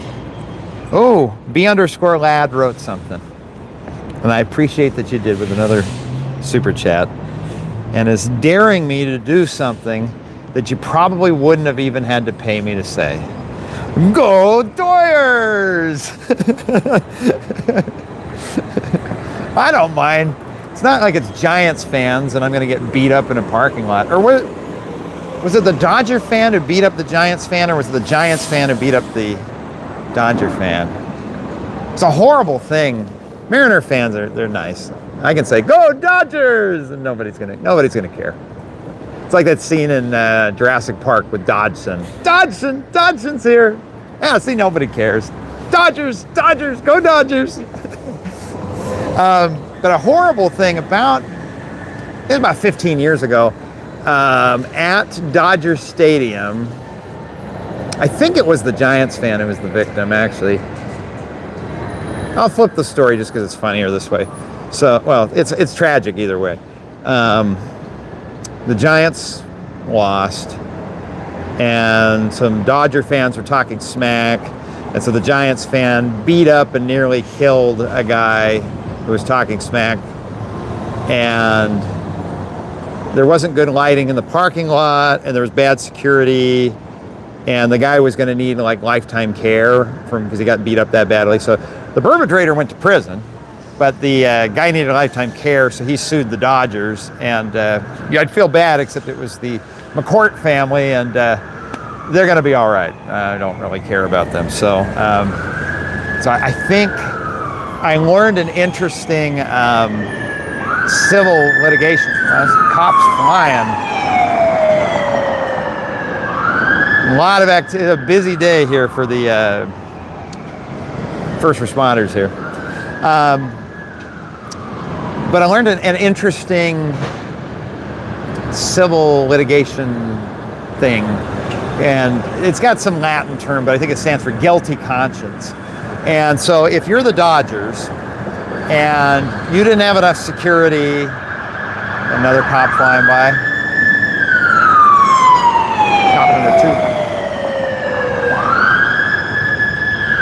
2. If you're a guy got beat up on your property because you didn't have enough lights, and you didn't have enough security, and you're a human being who isn't heartless, and you're in charge of this thing, you get on the phone and you say, hey, next game we got to hire more security guys, let's get the lighting guys out here, let's put in more lighting, I don't want this happening on my property again.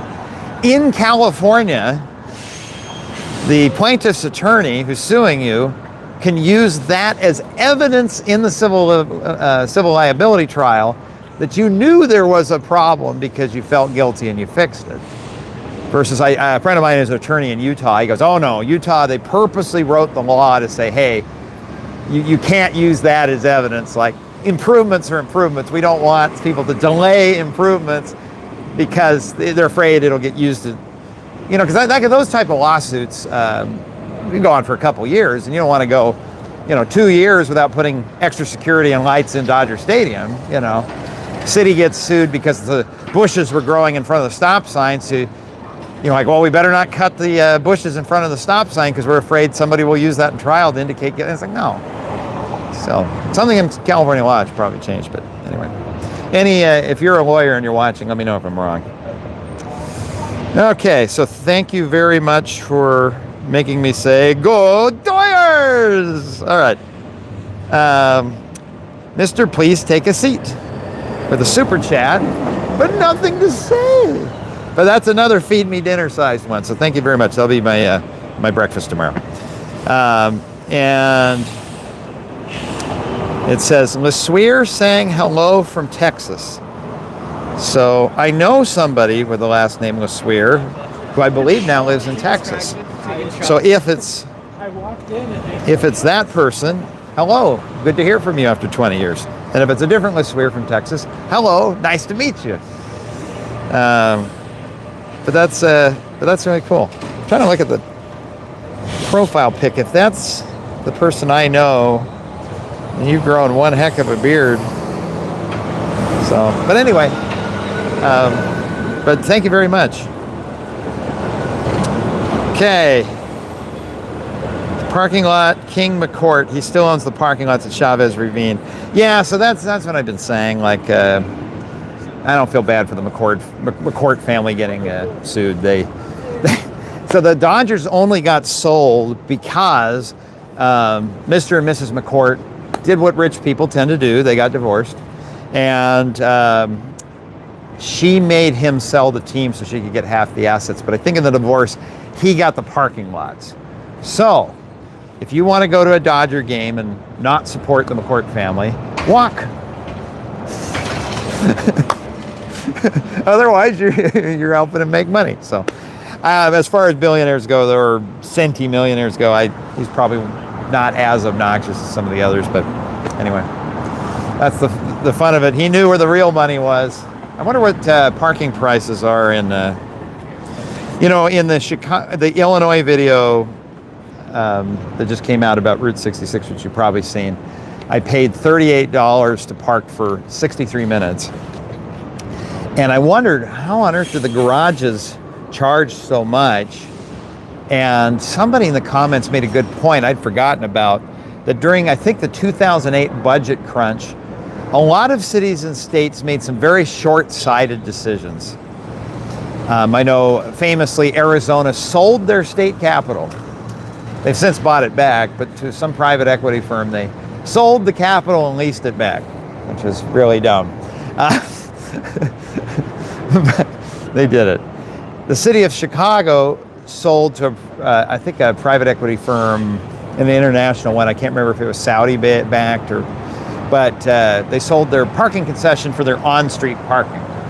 And so there's no cheap on-street parking in the city of Chicago because, well, a city they just want to make enough money to control it's the city's advantage to keep people turning over, make the rate really cheap for like the first hour or two so you go in and go to a restaurant. But if you're there 5-6 hours, no, get out of there. Like, don't leave your car parked there because we want, after an hour or two, that's another restaurant customer that should be coming in and spending money and paying sales tax, and your car's hogging it, so let's get you turned over. That's their motivation. They give the parking away for free. Most cities give the parking away for free. The only reason they take free parking away is they're trying to get the cars to turn over. It's not really necessarily about the revenue. But if you sell your parking to a private equity firm, they want every dollar they can get. They don't care about the economic vitality of the restaurant nearby. They don't care about, you want to come and park the car there for 3 years, as long as you pay the high rates, they'll be happy to have you. And so the incentive changes. And so as a result, if the on-street parking's more, the garages can charge more. Apparently a lot more, because $38 for 63 minutes now beats Boston for the most expensive parking I've ever paid for. I stopped at, there's something hall in Boston. It's a historic building. And they turned it into a food court. And I can't remember, can I help you? Hey, Yes? I want to get off the record. How much time can you straight up there, that right there? How much time am I looking For what? at? God. For God? Yeah. Well, you're going to have to ask him. Only he knows that answer. Like I wouldn't know. So yeah, I mean, is there a more specific question I can answer? Yeah, because I know that they evaluate the ground. They know this won't leave right. Yeah. Uh-huh. I think your best bet is to be kind to other people, and everything's going to work out. Oh. You know what I mean? Big picture. It matters. It matters. Just being nice to people, and you a Bible reading man? Okay. Yeah. Yeah. It talks about do unto others as you have them do unto you. Do that. You'll be all right. Okay. Stay right. Yep. Now it'll all be okay. Okay. Have a good evening. All right. Take care. Thank you, Ryan. Okay. Sounds good. Yeah. You have a good walk.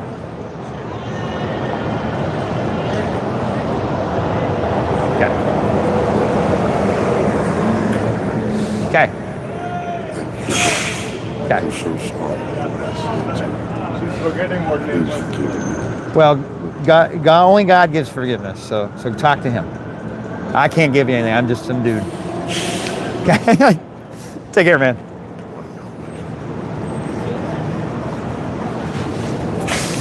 Okay. Well, let's see. How is our soccer traffic doing today? We got the bus is still pretty full for. So this is where you guys are talking about. It grabs the wires, starts rolling along. Okay. Got a hello from the United Kingdom at 2:30 in the morning. 2:30 in the morning, man. That's even by my standards, that's starting to get a little late. Or if you live a very difficult life, quite early. 3:30. I've decided if there's a time on the clock that's worse, it's 3:30 a.m. It's too late to be late. It's too early to be early. Anybody who's awake at 3:30 in the morning, I just feel bad for them. Because there are people who get up at 4:30 for work, and they get used to it. Some people get up at 4:30 to go to the gym before work. I don't get it, but they like it. There are those people who stay awake till 2. That can be kind of fun. I don't mind staying awake till 2, especially if you're having a good time. But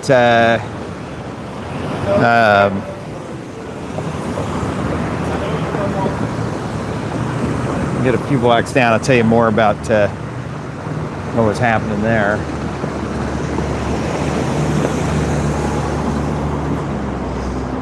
New Orleans only cares about how much they can extract for on-street parking.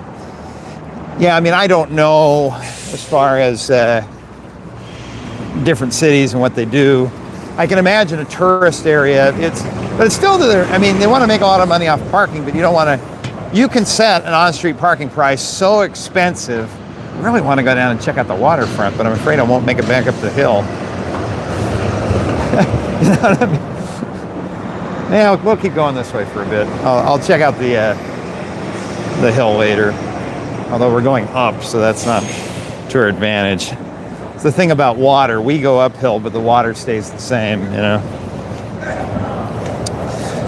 So that gentleman back there walked up, and I couldn't quite tell, but he was concerned about the ground and whether there was some kind of indication or something that, I don't know, that doomsday was around the corner because the soil underneath, which isn't as weird as you think. I mean, I'm not a doomsday believer, but humans have been really good about predicting the end of the world for, well, basically the whole time humans have been writing things down. But whatever situation he was in, he was worried, I guess, that thinking I was a surveyor or something, I could indicate if God's judgment or something was around the corner. And that, I have no idea. It's like you can come up to me and you say, hey, what's LeBron planning to do now that he's leaving? And I go, I don't know. Go ask LeBron. I can't speak for him. There's lots of people who'd love to speak for LeBron. They make whole sports talk radio careers about it. They're influencers. They want to, they'd be happy to speak for LeBron. But LeBron ain't there, and the only person who can speak for LeBron is LeBron. So, whatever is going on with religion and belief and wherever people are in their lives and what they believe in and who they believe in, those beings have to speak for themselves. I don't think I'm qualified to speak for them, and I question anybody else who thinks they're qualified to speak for them as well. None of my business, But anyway, he no matter what you believe, there's just some core beliefs in any religion, and in Christianity in this case, that just work because they're just a principle like physics. And in our case, nature or God or whomever endowed us with this thing called empathy, where we can stop a minute and go, gosh, I kind of see you're going through something bad. Maybe there's nothing I can do about it, but at least I can, let them know I know that they're going through a hard time. And then in turn, people reciprocate it to us. And somehow the thing that we're going through doesn't seem quite so bad because somebody else indicated, look, I can't help you solve your problem, but man, I can tell you're going through a bad time, and I just want to let you know I know you're going through it. So in a way, you're like, the problem is already a problem, but the isolation in our heads that we think the problem belongs just to us makes the problem worse. And then somehow there was something evolutionarily advantageous or divine or both that makes us want to care about the other person too, and that's how you build societies and friendships and families and all the things that allow us to have food on the table at the end of the day, We're a weird being, aren't we? We're getting way off topic, off transportation here, but just since the guy brought it up. We're a weird being because I think in my head, I could wander up in the mountains by myself and never need another human being again. We think that. We really overstate our ability as a creature to be independent. Okay, so how would that go? So assuming I have land that other humans have determined belongs to me, and then I need a structure, and I can't build a structure, not one that would keep me alive. So I would have to rely on other humans, even if I used money that I earned from working for other humans to pay them to build me a structure so I can live in it. Now I'm independent, but I'm hungry. And my land isn't, say it's here, I got wild blackberries, but I get tired of blackberries, and so I need food. And I go, well, I'll hunt the food. Well, how do I do that? Well, I'll get a gun. Well, I can't build a gun, I gotta rely on other humans. I'll go fishing. Well, okay, what do I use for, I can't make string. No matter what we do, we rely on other people. And this ability inside us to stop and try to put ourselves in the shoes of the other person just a little bit is what makes or breaks us as a species. And I think we're missing a lot of that in business leaders and political leaders, and even in ourselves. I think we all got a phone, and we all started saying awful things on Facebook to each other, myself included. And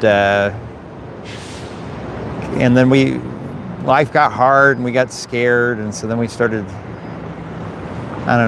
slow down a little bit and just try to think about, well, right now I'm really angry at this other person and I just can't see any good in what they're saying, but why would they be saying it? I try to put myself in their shoes for just a second.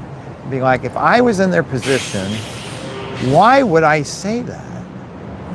I don't know. It's moments like that are interesting. In the suburbs, I don't have, well, in California I do, but generally in the suburbs, you don't have somebody who may be going through something just walk up to you like that. So it's a real eye-opening experience to be in a city where it's like a guy walks up to you and he's having a hard day. I don't know why. I didn't really understand his question, but anyway. Let's get back on the topic here, huh? Okay. New Orleans is wild as far as driving. So it's funny you mentioned that.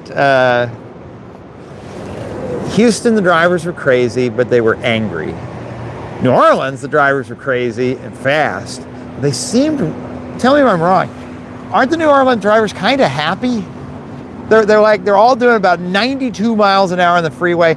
No turn signals, weaving in and out of the traffic, but it's not the typical, like, I'm angry because all these people are in my way. It's more like, hey man, I'm on the 10, I'm down in New Orleans and Metrairie and all these, and I'm just weaving in and out of traffic, and I don't know. It was interesting. It was dangerous, but it like seemed fun. I don't know. Rob, the parking meters on my end in Colorado Springs have a cost that's $1 all the way up to 15.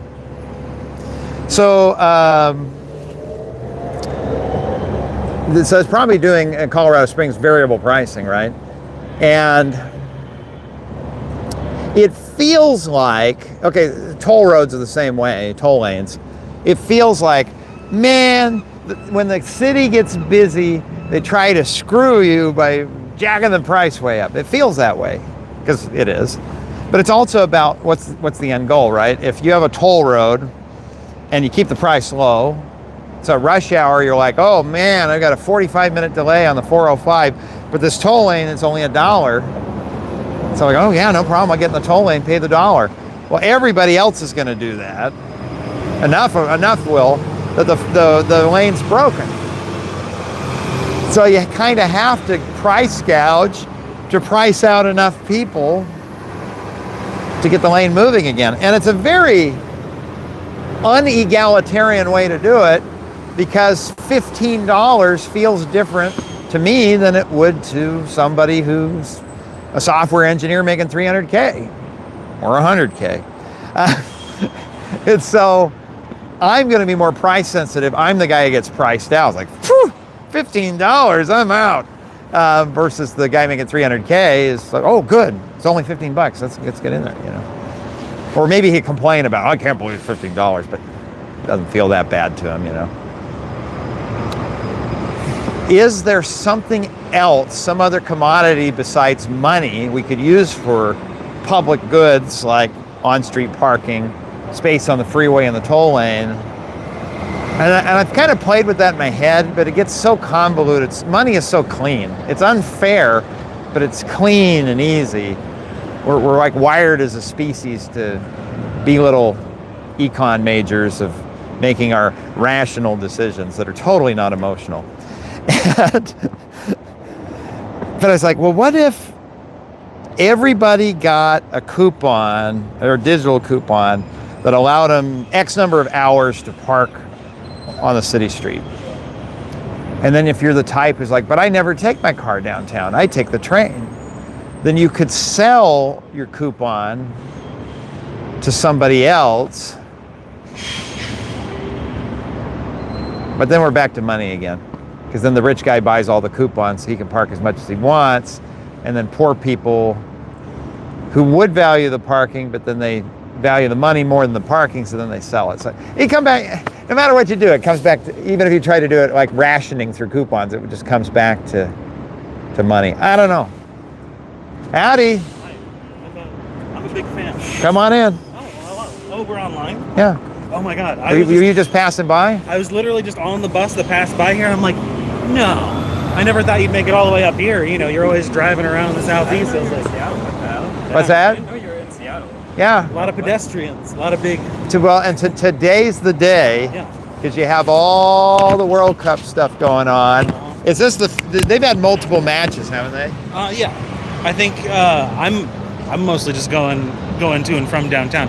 Yeah, there was a match today. There was a few matches last week, and I believe there's one more match that's happening here. But there's also been plenty of watch parties all around downtown too. So it's been activating more of downtown in a way that's like, pretty different than usual. Yeah, I mean, we started off the stream over the bus congestion by the. Oh yeah. And there was a guy who was pretty funny. he gets off the bus because I guess he was stuck in bumper-to-bumper bus traffic. So he's telling the bus operator, like, "Oh, dude, we're stopped. Let me off. I'll just walk." And no, they got rules. And so all I know is this guy walks right in front of the stream, and he goes like, "I was effing kidnapped on the bus." And I'm like, "What?" He goes, "Yeah, they wouldn't let me out." And I get it. They're not going to let you out because they've got liability, but at the same time, feel like getting stuck in an elevator, Yeah, especially down there around that time. You can come in the shot too if you want. Yeah, I guess it's a party. Squish it. It's a party. Even though I'm about to miss my train, so but yeah. That's the thing. I've been a lifelong pedestrian here in Seattle. I've been riding the buses literally my entire life. Oh, really? So it's like, oh yeah, your content is the exact kind of thing, I love. So it's cool to see you literally here while I'm taking the bus and about to hit my next train. Right, because for me and many of us, like, I didn't see light rail come to my city until I was almost in high school. Yeah. And even then I was far away. I didn't ride it that much. Yeah. So to live in a city where you're riding transit from the get-go, that's got to be a very different life than most of us. Yeah, here watching in the US. the buses literally multiply as I grew up. The light rail did come around when I was 18, and only now finally reaches across to Redmond and Bellevue and all that stuff. To actually see that all happen in your lifetime is pretty wild, especially because the whole monorail mishaps that happened, all the money we passed up on the past for different transit initiatives, because Seattle people voted it up and down and around, so we lost a lot of that transit money for a while. So it's cool to see everything finally coming together, even if it's always going to be a struggle. Somebody mentioned in the comments too that there had been plans to expand the monorail and it kind of fell apart. And it was just another one of those voter initiative things that kind of went up and down and around. It is cool that we have sort of the world's first monorail, like almost. I think Disney's got us on a few years, but it's even great that they input that into the network too. You can finally use your bus card for that for the first time, starting like 6 months ago or whatever. Payment interoperability. Mostly because we finally have an NHL team. So the big arena opening up, that's the main way to do it. But I won't keep bothering you. I could talk forever about this. But yeah, you have a great day. Yeah, what's your name? I'm Ross. Ross? Oh, that's cool. And you are? I'm Maple. Maple? Yeah. I was just coming around. I there was some bus that's on a route that it isn't usually on. I was gonna go catch it, and then I saw you. I was like, Rob is in Seattle. I'm like, what? So I just missed that, but it's fine. What are you doing up here? So I was at the Institute of Transportation Engineers West Coast Conference the last few days, and I said, well, I got to do a live stream while I'm here. This is my first time. My first time in Seattle city limits was this afternoon. Conference let out, back to my hotel, got my car, drove the 99 tunnel. Oh yeah, that's sick. Man. Drove past the Space Needle, so I can say I've seen it. Went back to my hotel, took the train back in. Yeah, that's awesome. Yeah, I'm pretty young, so. But I do remember the old viaduct, and it was kind of annoying to walk around that area. But it's nice that it's all underground now. What I understand about the viaduct is in the 2001 quake, which got another cop call there.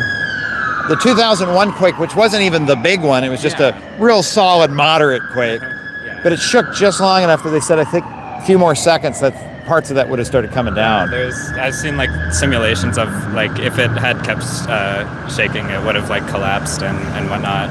So I mean, it's good that they've gotten rid of it just because it's not very earthquake proof. But and the new tunnel's fantastic. You just fly from one end of the city to the other, and it's $2. Yeah, I think the only opposition, or not opposition, but the only downside I've heard from it is one of my friends lives kind of in the Magnolia area, if you know where it is. It's I don't know Seattle that well. It's west, but he says it's harder to get to the airport just because the main street that would take you down doesn't connect back into just the highway. But they changed the way it connects on both ends.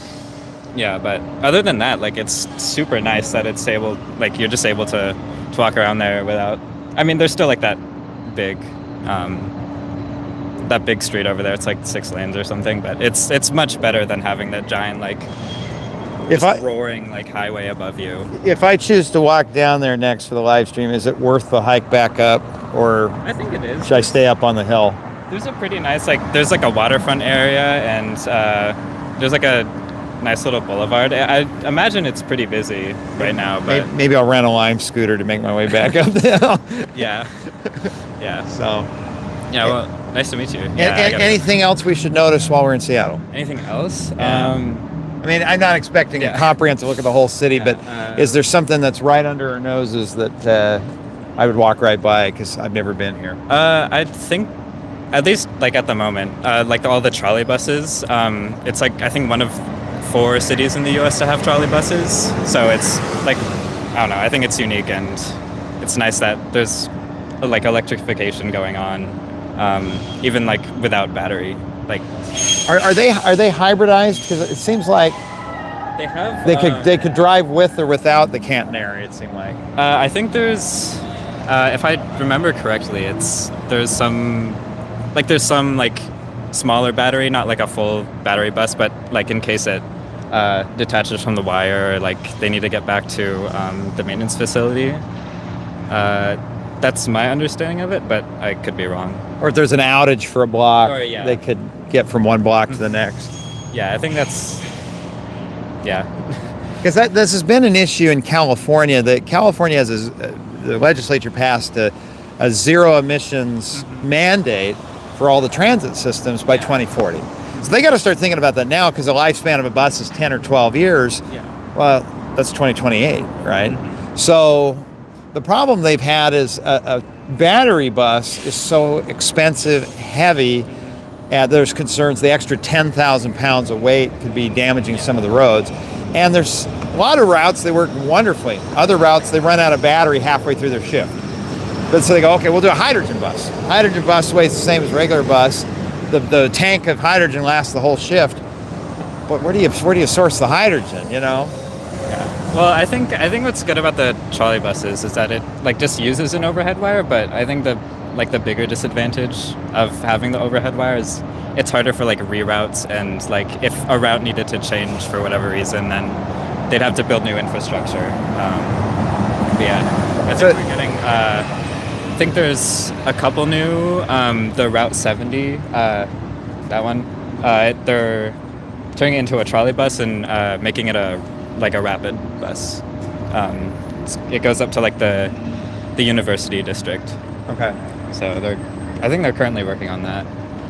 Yeah, because it's, I mean, that's the thing. There's always trade-offs, you know, like this magical bus of like, oh, well, we'll put underground charging pads in the road. Well, then you got to tear up every road. Okay, we'll do overhead wires. Well, tree limb can fall on them. Like, no matter, or the bus has to route to a different street. Oh, no more wire. Like, you know, so the hybrid one's kind of one of the better ones I've seen, because like I say, you can off track and then come back. But I think too, what there was some like recall situation that happened with the battery buses they had by, I think it was New Flyer Industries, the bus company. Like for whatever reason, they needed to recall and like make sure the buses were like, I think one caught on fire. Or there was some. It's a great recall. Bus may catch fire. Yeah. Okay. Yeah. We'll send it in. Yeah, but they had they just put those. I think they're just bringing them back out from that recall. Like I think it ended like maybe a couple of weeks ago. But we had them for a while, and then they took them out of service. It feels like everything because we're going through an energy transition. There's no doubt about it. There's greenhouse gas emission concerns. Like I still know a few people are skeptical of climate change, but Salt Lake City and Denver had no winter last year. I'm 41 years old. I've seen some wimpy winters, but no winter. Like there's definitely climate stuff going on. We got to start really addressing, because, or it will compel us to address it. In order for Africa to urbanize, so people in sub-Saharan African countries can have the standard of living we enjoy, we can't do it all through oil. So it's exciting to see that all of this stuff is happening. It feels like the holdup is the battery. Yeah. You know, being able to have solar panels on your roof, okay, but then you need the battery to capture. Battery's too expensive. Electric car, battery's too expensive. Zero emission buses, battery's too expensive. If we could get the battery to really plunge in price, I think it's a game changer. Yeah, I think I do have like sort of an issue with all the transit agencies like aiming for being like carbon zero by like some year. Is that like it's a lot of money to replace all those buses, and like this opinion isn't like I haven't looked into it. There is nuance to it, but I think that the money that is used for electrification could be used to like put in more service, so there's less people in cars and whatnot. Then that's a fair point. With doing a study, it'd be like, okay, if it's a greenhouse gas emissions question, if the bus costs twice as much to own and operate, but I could have had twice as many routes, the amount of trips that would have reduced to people taking this other bus instead of reduced, like actually being data driven. There may be a point to that. I do know California's implementation. I haven't seen a transit agency yet that's like, oh, well, we're just going to throw away a perfectly good bus and buy the electric one. I don't think They have lifespans for each bus, and then the idea is as those mature, we start to put the other ones in service. So that's why they're starting to play with them now a little bit. Is because you don't want to buy, if a gasoline bus has a 12-year lifespan and you're not going to be able to use it in California after 2040, I guess you can sell it, but there's going to be you don't want to be part of a glut of California buses that are getting resold to other transit agencies at a big loss. So you're trying to like time out, like, okay, we'll buy our last gas bus in 2028, so it replaces right as we need to switch. And so then it's just the cost differential of like, well, how much more is it to buy? And I can't remember. I remember speaking on background with a transit agency that I was talking to of a story I was working on, a small transit agency in California. And I don't remember the numbers he was telling me, but it seemed like the electric bus maybe was double the price of a gas bus, but it was coming down. It had been a lot more than that. Maybe it was 50% more. But I think the thought was the charging it with electricity is a whole lot better, because when you calculate the fuel efficiency of buses, you think miles per gallon, right? But that's not how buses work. Most of the time, the bus is stopped. Even in traffic, these buses are stopped, they're sitting, they're idling, they pull up to a bus stop, they leave the engine going because they need the air conditioning. So you have to calculate in not just miles per gallon, but dwell time. Because when you're parked, how many gallons per hour are you burning in diesel or natural gas? But the electric bus might be able to just run off the battery, and so then all of a sudden it becomes super cheap. Wow, this is how they're doing. I can't remember the name of it. I used to want to be an architect, but it has a lot. Oh, surveying. Surveying. Yeah, this is unfortunately is not as exciting as surveying. We're just talking on camera with some friends. Okay. So I was just wondering. it's the vest. It looks like a surveyor's vest. Yeah. Because it's a really nice. Well, my surveying knowledge ends that I think the city goes downhill. Yeah. Okay. Yeah. No. Because we go off what surveyors tell us to do. Okay. You know, and how the building has to be built at this exact angle. Can you imagine they built a high-rise building perpendicular with the ground and it went up diagonally? Yeah. Like the Star Wars building or the Darth Vader building right there. Now, is that the Darth Vader building? That's what I call it. Yeah, I don't know my Seattle building, so I'll take your word for I'm it. a Star Wars fan. I like Vader. I've got him tattooed on my body. You have a Vader tattoo? Yeah. That's commitment, man. On your arm? Might as well show you. You mind if I show it? You're not kidding. You got a Vader tattoo. When I was 15. 15? What, was that before or after the prequels? I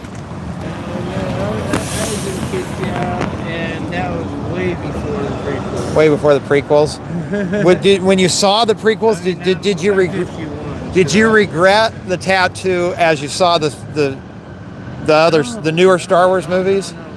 Oh no, I hated when Disney took over. Okay, 7, 8, 9. Okay, but when it shows how Anakin turned to Vader, Yeah. that actually brought tears to my eyes. That was beautiful. You know? That was a classic. My opinion is, I'm curious your thought on it. 1, 2, and 3 was a great story, but it wasn't told very well from a cinematic point of view. 7, 8, 9, cinematically they did a good job with it, but there was no story. His budgeting was shit. Oh, And the last 3, he had to build up a storyline for Vader to go bad. right, For Anakin to turn into Vader. right.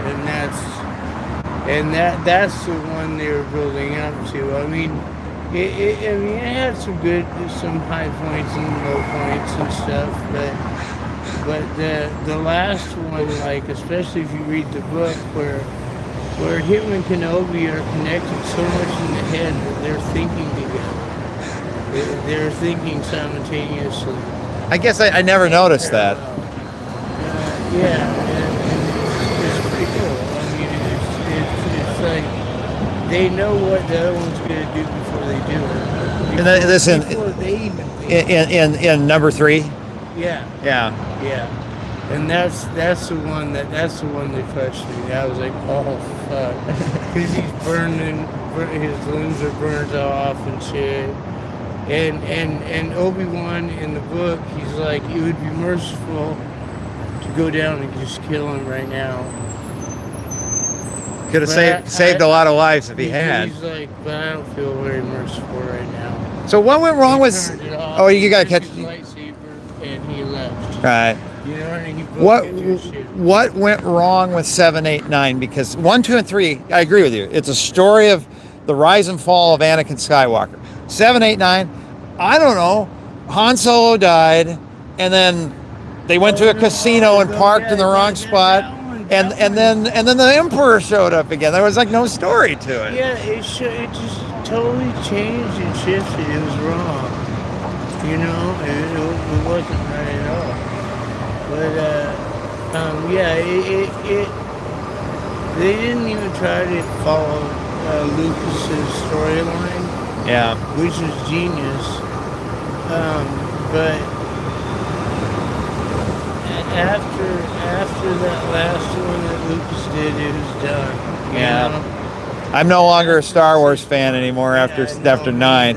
Did you watch the prequels in 7, 8, 9? Not. Did you watch any of the Star Wars ever? I watched the 5th one. Empire Strikes Back. So that's, I think, the only perfect film. Empire Strikes Back is like him being like the hot rodder, fucking like scammer, con artist, fucking that he is. You know what I mean? Yeah. And Well, he goes to see his buddy Lando.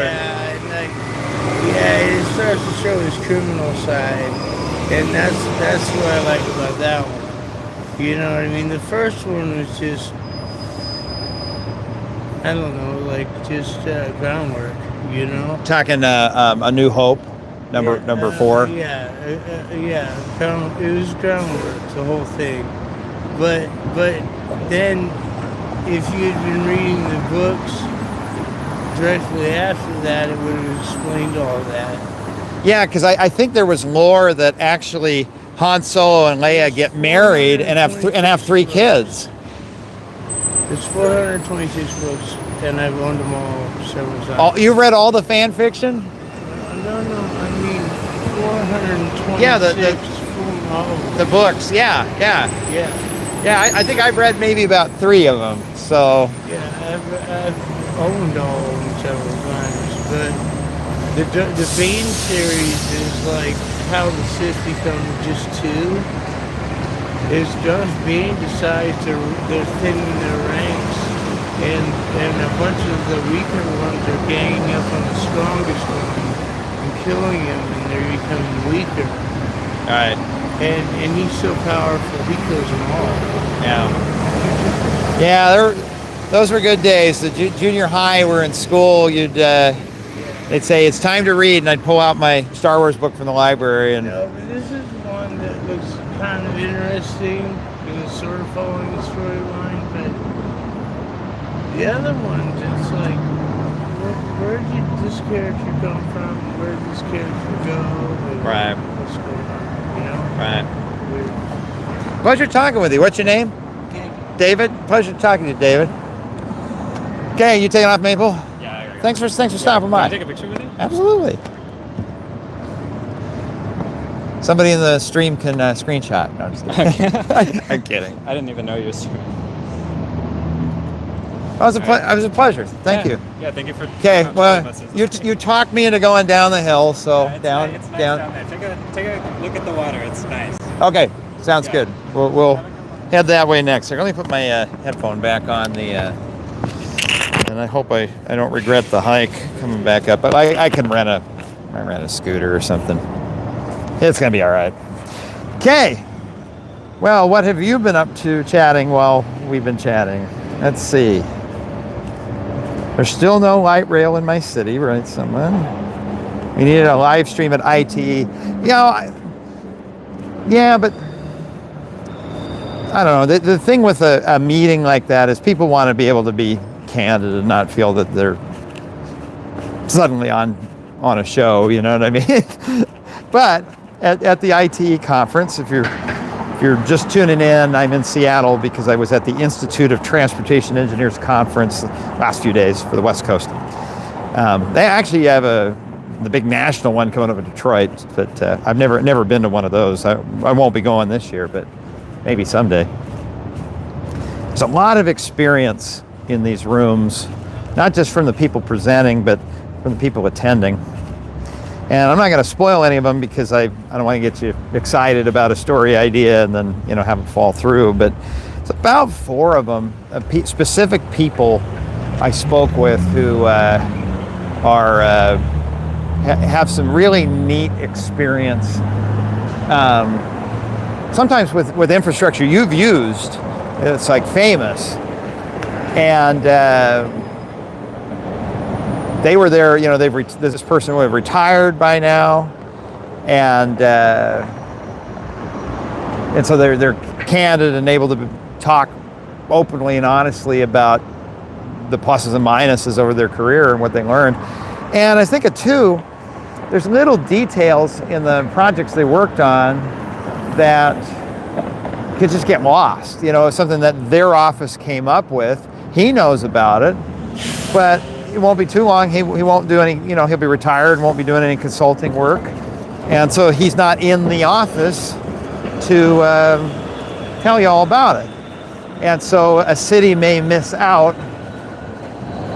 The likelihood that city happens to see a video I make showcasing what he learned on that topic in his career is still fairly low, but at least there's a chance, that maybe a city's working on something and they see me talking to him and go, oh, yeah, that we should do that. So we'll see. Like I say, I'm hoping that story works out. There's probably about 4 that we got to the point where it's like, okay, I know a guy who knows a guy, or me, myself, or what, and it's just a matter of probably getting into the later part of this year, because I still have raw footage from all of Route 66. We still got Missouri and Kansas and Oklahoma and Texas and Arizona and eventually California. So I'm going to try to get those videos done as fast as I can, not one a month, but the Omen, the first one, took 3 weeks to edit. So, but we'll see if I get Missouri done faster when I get home. Because I want to try to get those out as fast as I can while still doing a good job. Because then I've got other footage I've shot of the guardrail guy. Spent a day with him. That story will be a little bit different than most. Steve Eimers, the guardrail guy, is a guy who tragically his daughter got killed crashing into a faulty guardrail end terminal. The crashy part at the end of the guardrail that helps destroy the guardrail in such a way that it doesn't pierce into your car and become like a big knife. If you think about it, a guardrail is like a big knife, and kill you if you hit it at like even 30 miles an hour, 60 on the freeway, it absolutely will. And he says he gets a call about every month, or maybe more than one a month, of somebody whose family member has been killed by a faulty guardrail. They find him, and he has hundreds of YouTube shorts where he walks out, points out a faulty guardrail, try to draw attention to it so it can get fixed, and why it's got a problem. And he's become an expert in guardrails because it killed someone he loved. It killed his daughter. And figuring that everything he can do to prevent other people from going through what he went through. But anyway, I think it's gonna be a fun topic. We're not gonna go so much into the emotional aspect of it. We're gonna go into the end terminal itself. How do those things work, you know? And how do you recognize if one of them's bad? You know, who do you contact if you see one that's bad? But he was great. He spent about 4 or 5 hours with me, so I got to really chop that interview down if we're going to turn it into, you know, a 15-minute interview or 15-minute video. But that's going to be a lot of fun. And I've got some footage, 2 stories in Tampa Bay, the city of Tampa specifically. So that's coming up as well. So enough content to get us through well into the fall, and then that's where I'll start looking at some of the people I met at the IT conference, which I think it's gonna be more fun than wandering around with a cell phone at the conference. I mean, it's a conference, you know, and yeah, it's just once you start being media, it gets a little more complicated. So this here looks like what some of those folks were talking about at the top of the hill here, that this would have been, I think as late as 2019 when they closed it, the elevated Alaska Way Viaduct, State Road 99, that now is in a tunnel underneath the street. And how are we doing on battery? Do I have to plug in yet? 35%, I better plug in here. So I'm here to get footage for a video about that freeway exit. No, where is that freeway exit? I should, but I didn't even think about it. I'm only here for the night. Let me find, I'm digging through my backpack, finding the extra battery so I can plug in to make the live stream go longer. It's to both our advantage. It means you get a longer live stream, and I might get lucky and have a few people contribute a super chat, which I see there's a few. We're going to be talking about those here in just a second. Got my battery, got friction tape. Friction tape's like electrical tape, except it's like sticky kind of on both sides. And there's a good, I'm sure somebody who's an electrician could tell me why friction tape is good, but I think I bought it thinking it was electrical tape. So tape this onto the tripod so I don't have the battery dangling so much, you know. It's not as sticky as electrical tape. I like electrical tape better. Okay, then we plug that into the mic and the mic into the phone, and voila, we should have more power. Turn this thing on.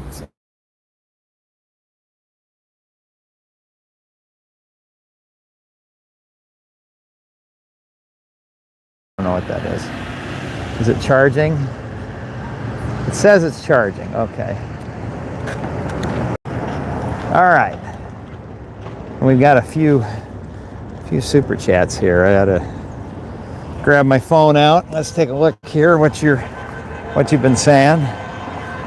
Not as crowded down here as it was up by the arena. Let's see. I'll not block the road so you can see it. Somebody writes, I missed the viaduct. The thing is that the viaduct probably was pretty cool. Like, I remember there's a movie, one of my favorite car chases is called Short Time, and I'm pretty sure they filmed part of it. A lot of it was filmed in Vancouver, but I think they filmed underneath the viaduct for part of it. It's a cop who thinks he's gonna die. He thinks he has cancer diagnosis. So he's like, but if he dies on the job, then the life insurance will pay his kids. And so there's some sort of police chase with people with automatic guns, and anyway, I think they film under the viaduct. That, or there's some identical viaduct somewhere else. James Wise, 27, 14, double digits. Thank you. James writes, Rob Wars. Nothing but Rob Wars. It's sad. I really enjoyed Star Wars as a kid, but I think it was movie number 2. You know, Anakin says to Padme, I don't like Obi-Wan. He's holding me back. And he's like, what Padme saw in Anakin, I will never know. Maybe he was handsome, I don't know. He wasn't rich, I don't know. Maybe it was the Jedi thing, forbidden, I don't know. But he doesn't come across as real partner material. He's like, Obi-Wan was holding me back. And my love for Star Wars cracked that day. And then it sort of just leaked away. And by the time I got to movie 8 with Rian Johnson, I walked out of the theater and I'm like, I'm not even a Star Wars fan anymore. I think I'm a fan of select Harrison Ford films. Okay. Famous writes, somebody writes before that, somebody writes, just so you know, as a fan, I would watch a 4-hour interview about guardrails. You think you would, but we'll clean it down. It'll still be long and plenty and good. It's a lot of walking around that gets kind of boring. Famous writes, come to Detroit and tell stories about the new International Bridge. I tried. I mean, I can't try again. So I thought I had an in, man. So they had the guy who just retired from the Portland Bridge, Greg Johnson. He was from Michigan. And I think he was involved doing the environmental on the Gordie Howe Bridge. If you're not familiar with, if you're watching and you're not familiar with the Detroit area, there's the correct me if I'm wrong, the Ambassador Bridge. It's 1 lane each way, maybe 2 lanes each way, but it's fairly narrow. And that's all the international traffic between Windsor, Ontario, and Detroit. And for the auto industry especially, it's all one market. You know, I mean, there's an international crossing there. Yes, there are current political leaders who think that we need to put up economic walls between us and Canada, but frankly, we are Canada and Canada are us. Like we have the longest undefended border on the planet, you know, and our economies are intertwined. And so it really makes sense to have a better bridge between. And so it's been, I think, a long time going, but this new Gordie Howe Bridge is going to be freeway quality. And on the Canadian side, they built a big freeway coming up to it, and then we built a new freeway interchange, and it's a big cable-stayed bridge, I believe. So I was like, I've got an in, because I had just done the story with Greg Johnson on the Interstate Bridge. And so I said, okay, I'll just reach out to his people, and his people will get me in touch with their people, and everything will be fine. But it just kind of didn't work out. In the game of telephone, I eventually got a survey from the Gordie Howe people. It was their Canadian PR firm. It wasn't even Michigan DOT or anybody. But this third-party PR firm was asking weird questions like, on the final video, will you give us a chance to review it and make editorial changes or something? And I wrote, I don't extend that to any source, but I am happy to provide you a written transcript of all the sound bites I'm using for your people to make sure what they said reflects your organization. So sent that in. Never heard back. So evidently, you know, that's the challenge, is that some agencies, particularly those out west, seem to be fairly eager to talk. They understand new media. They understand that this is the world now, and that if they do a little bit of vetting, they find I'm not going to be that hard on them, even if they screw up, because the story isn't, this DOT screwed up. The story is, okay, there's a problem, it didn't work. but they're not going to just let it stay broken. What did they do to get out of this problem? Whether you're fighting nature or our own mistakes, it's the same thing. It's engineering. You start with a problem, you have constraints, and you figure out how to, within a budget, try to get the best optimal outcome out of the situation you're in. That's the story. And if they vet me, they're going to find I'm not going to be that hard on them. That's the way the story is going to get framed, even if they really screwed up. But there's politicians, there's people with egos, there's PR firms who don't understand it. And so I found, especially as I head back east, it can be very difficult. I'll just be blunt. Florida DOT was, I think, just flat out unprofessional in the way that they talk to media. And it's not just me. I talk to local TV stations, people who work formerly for local TV stations, and the thing is, I don't think they're trying to be malicious, the PR people in FDOT. I think they have a culture where they're so afraid that if they make themselves open and exposed to the media, that sometimes some of the stories may not be told right or may make them look bad. So it's better to just not tell the story at all. And that's so different than out west, where DOTs like Caltrans especially seems to really have an attitude of, well, hey, we know it's a hit piece, but we want in because we want to try to tell our story. You're going to hit us anyway. At least talk to us. And I think it's a smarter approach. It means taking a risk. And I have huge kudos to the Inland Empire part of Caltrans. They call it District 8, San Bernardino. The woman who was one of the big PR bosses out there. I'm a little tiny YouTube channel at the time with 3,000 subscribers.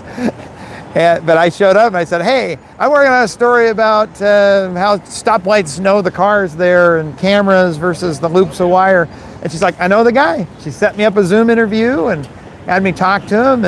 And she was very positive. You want to do a story again, reach out to us. And so, but as a result, Caltrans got a good positive story out of it because she did her job. She gate-kept a little bit to make sure I didn't look like I was going to do a hit piece. She was on the call with us to make sure I wasn't asking anything out of bounds, like a good PR person would do. That's how you do it. In the middle would be Texas. Texas tried really hard. They wanted to get somebody on camera, but something internally happened. Get more East Coast, maybe politicians' egos or, big bosses, I don't know. They got scared, and so they politely declined. I respect that. It's okay, decline. But Florida ghosted me. Florida, their Tallahassee office, I'm sorry to put them on blast, but it just makes me laugh at this. I've never had anybody this way. Florida DOT was screening my call. They learned my business phone number, and it would just ring and ring and ring, and it would go back to the operator. But they told me to call back. They said, oh, we gotta talk to the right people and we'll get back to you. And then they didn't get back to you, so you're persistent media. About every other day. You don't call them every day, but every other day you call. I'm on a deadline. I'm in Florida only for so long. Willing to showcase the I-4 Ultimate project and some of the stuff they've done with project procurement. It was going to be a puff piece. It was going to. I wanted somebody to come on camera and explain the different procurement methods. Design, bid, build, and this new thing they had done called accelerated design build that sounded really interesting. It's a great story. I call them up, ring, after they told me to call them back, ring. So I pull out my other phone, my personal phone, different area code. They pick right up, and then they acted really awkward. So I spent my time on something else. There are others. There's plenty of stories to tell. I just found another agency was happy to tell their story, and so they got time instead. You could probably guess who that agency is, but I don't want to make it a competition. But it makes me sad because Florida DOT, I think, is one of the most progressive in terms of grabbing new engineering and really showing it off, or really implementing it. Florida has some really amazing stuff that they put on their freeway systems. The state highway, I made a YouTube short. I can't remember if I don't think I made it yet. but there's a state highway where there's the free right turn, and they pulled the curbs in and put mountable curbs that are like half-height curbs, so that if it's a big truck, it could drive up on the curb, but a regular car, you'd want to take the tighter curve that makes you turn slower, and it makes the crosswalk safer because people aren't because if you make a curve too tight, people go slow. That's a good thing. As you slow down, pedestrians are trying to cross that right turn. But then semi-trucks drive up on the sidewalk. As we were seeing, if you've been watching the stream for a while, downtown Seattle, where the bus kept driving over the sidewalk over and over again because the curb is too tight. But you want that in a downtown area or in a place where there's a crosswalk, because you don't, if you make it swoopy and gentle enough that a truck can get through, well, now a person in a regular car, they can go really fast, and they may be going 20 or 25 miles an hour through that crosswalk, and they're not going to stop for the pedestrian because they're going too fast. So the Florida DOT put in mountable curbs so they could have the best of both worlds. I'd never seen that done before, where it was tight for the cars, but it was big and swoopy with the mountable curbs that the truck could drive over. What a wonderful story. There's no downside to that story, Florida DOT. You would want to show that off. But I'm not going to now, because I know if I call you, you're going to let the phone ring and ring and ring and ring and ring and never pick it up. You're not even going to offer the courtesy to just say, we would love to help you, but we choose to decline. I get that. I respect that. I get that all the time. But to screen my call, come on. So as far as Florida DOT, there's a lot of great stories I'd love to cover, but it's not, I don't get to make the call whether they want to work with me or not. Maybe that'll change in a few years. Get some new employees in there, or new political leaders and things. But until then, my hands are tied. So, but I'm so grateful to, like I say, Texas tried. They really tried, and hopefully in the future, I'll be able to interview some people with Texas, and then having. Basically every agency out west is so enthusiastic to want to talk to me, because they get new media, So, and UDOT's PR people made a story happen in an hour. They win. I mean, maybe because I went to school in Utah, but I think UDOT has a very aggressive, progressive, forward-thinking, everything, but PR team, because they're like, absolutely, let's make this happen. And so I sent a pitch email at 9 a.m. and I got a clearance from the subject matter expert, and within, I think it was 10 a.m. it was ready to go. And so I think that's why I got spoiled, is I'm used to Western DOTs being so eager to go. And what we got going on here? Also, this place is hopping now. So there you go, Famous. That's the long-winded answer of why you don't currently have a story about the Detroit-Windsor Bridge. I mean, how serious I was. Do you remember the Atlanta story I did and the traffic reporter story?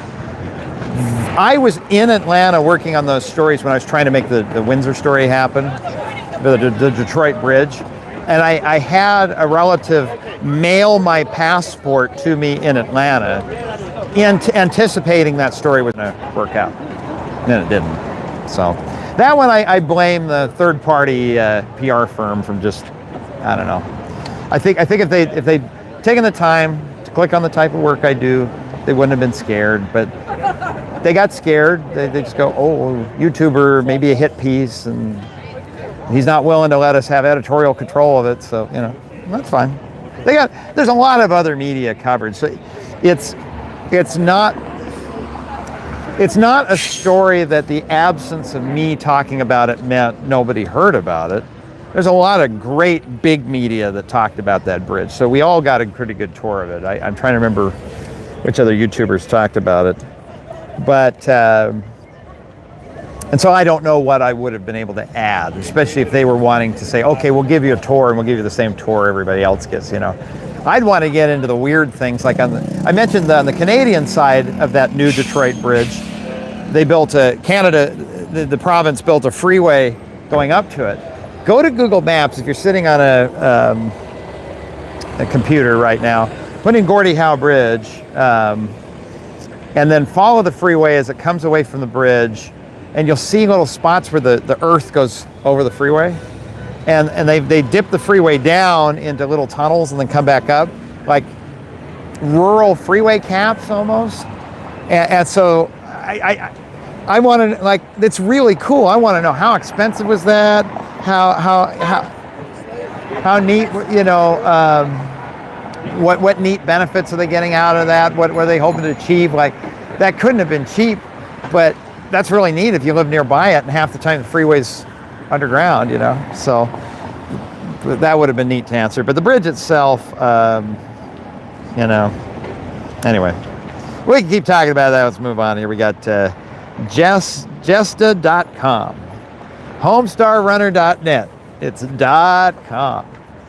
Jesta.com with a double-digit super chat. Thank you very much. Writes, come to St. Louis and talk about the giant sinkhole that shut down the interstate and everything else that sucks. Well, I'm not going to do a story on St. Louis sucks. That's not really my MO. You will see some St. Louis coming up in this next video. I hope to get out in the next couple of weeks once I get home, of Route 66 Part 2, why there's a bridge that goes halfway across the river into St. Louis this way, and then middle of the bridge just immediately turns 30 degrees. And that's just the beginning, and how Route 66 wandered its way through the gateway city and out across the state, and why, if you really wanted to drive Route 66, you can't. In Illinois, there are places where Route 66 got paved over and things, but for the most part, you can drive almost all of it, except maybe that limestone quarry that fell in. If you saw the video, if not, so Route 66 is a regular city street through Chicago. It goes diagonally, and it goes across this big limestone quarry. And technically, the company never admitted fault that it was their quarrying right up to the road that made the road fall apart. But they basically dug limestone to the point where the road was sitting on a cliff on both sides. And so they paid Illinois $40 million because they had deprived the taxpayers of the state of Illinois use of that road. So it's closed forever. But other than that, most of Illinois, you can drive somehow. It may have been paved over as a freeway. It might be a frontage road now, but you can drive it. But you get to Missouri, there's a place just outside St. Louis where Route 66, the old route, is closed forever. Can't ever be driven on again. I'll show you why, but that'll be fun. So yeah, it'll be a little bit different than the sinkhole on the freeway. In fact, I'm not familiar with the sinkhole on the freeway, so I got to check that out. I know that there was some problems too in, I think, Pennsylvania about a year ago, where old underground mines that go back to 1776, like a long time ago, those underground mines are collapsing, and then the soil gets between the mine and the freeway gets messed up, and so the freeway started like sinking weird and doing weird things, and so but I'm not familiar with the ones in St. Louis. But thank you very much again to Jesta.com. It's .net. Jovette, good to see you. Jovette with a feed me dinner sized, dinner tomorrow night sized super chat, which I very much appreciate. Writes, you're the best. Appreciate your hard work, information. Well, you're welcome. It's fun. I can't help myself. There's just certain things I find fascinating, and so the sort of thing I've always joked, if I won the lottery, which would be something because I don't play, But if I want it, I would get up tomorrow and just keep doing this.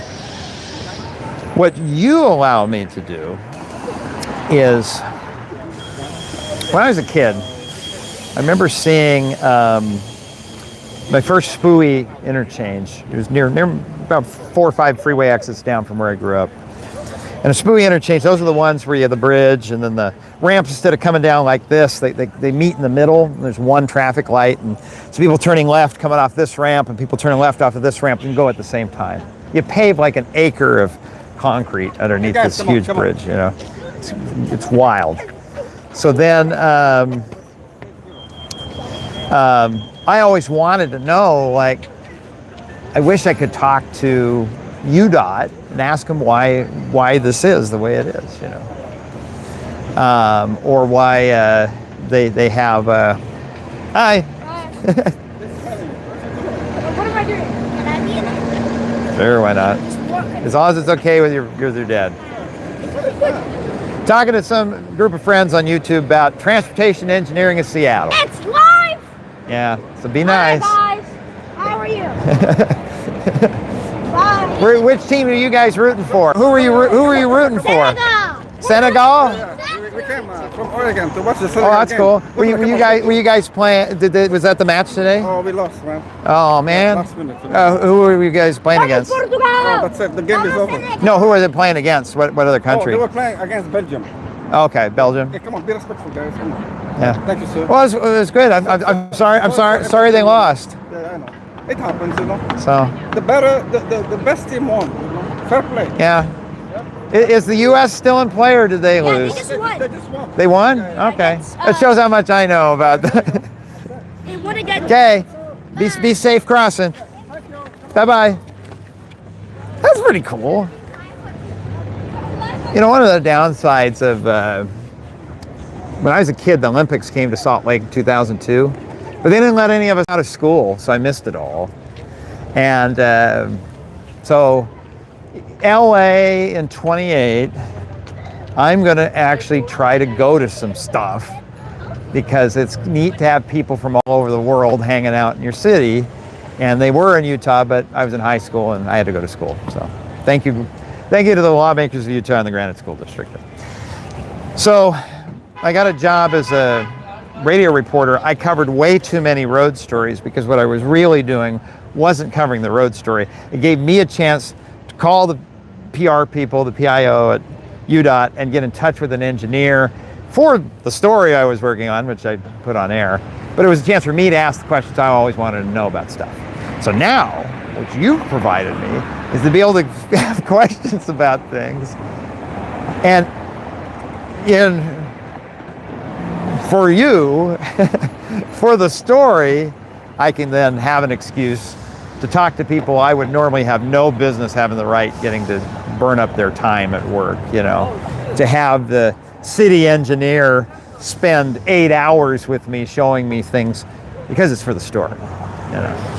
So thank you for making this. I can make that happen. So, okay, where are we at here?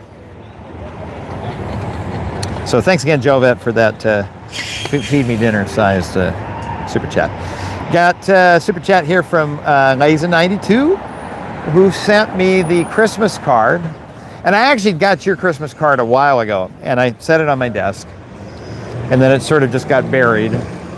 And then I saw the letter. I got it just before, if you saw the last video. If you haven't, I guess I have a mailbag segment now, because I got enough postcards. Somebody in Australia who didn't sign their name, Bennett, who is somebody in South Carolina who tipped me off on the Greenville stories, the bike freeway and the waterfall. And he's an evangelist. He really should be doing tourism and economic development for them, because was really good about he's trying to get urban planner YouTubers and things to come out to Greenville to show it off, because they clearly have something good going on, but nobody's heard of it. When I got to town to film, when Bennett tipped me off, I was driving through, I got to Greenville, South Carolina. I called him and said, hey, I happen to be in town if you want to show me that thing you were thinking about doing a story on, but I got to first check which Greenville? Was it North Carolina or South Carolina? And he said, South Carolina. Oh, good, I'm in the right one. So he's really good about trying to show off how the South Carolina one's doing some really aggressive things to make bicycling kind of the dominant mode of transportation in the downtown and out into some of the suburbs.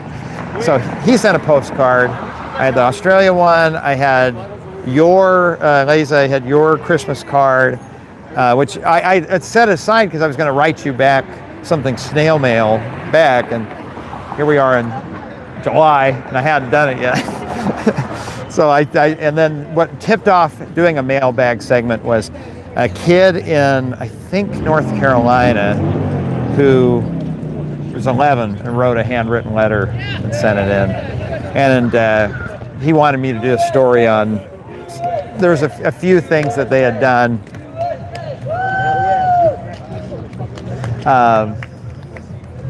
People chanting USA, so I guess we did win. A problem with soccer, I should say this really loud. You see, the problem with soccer is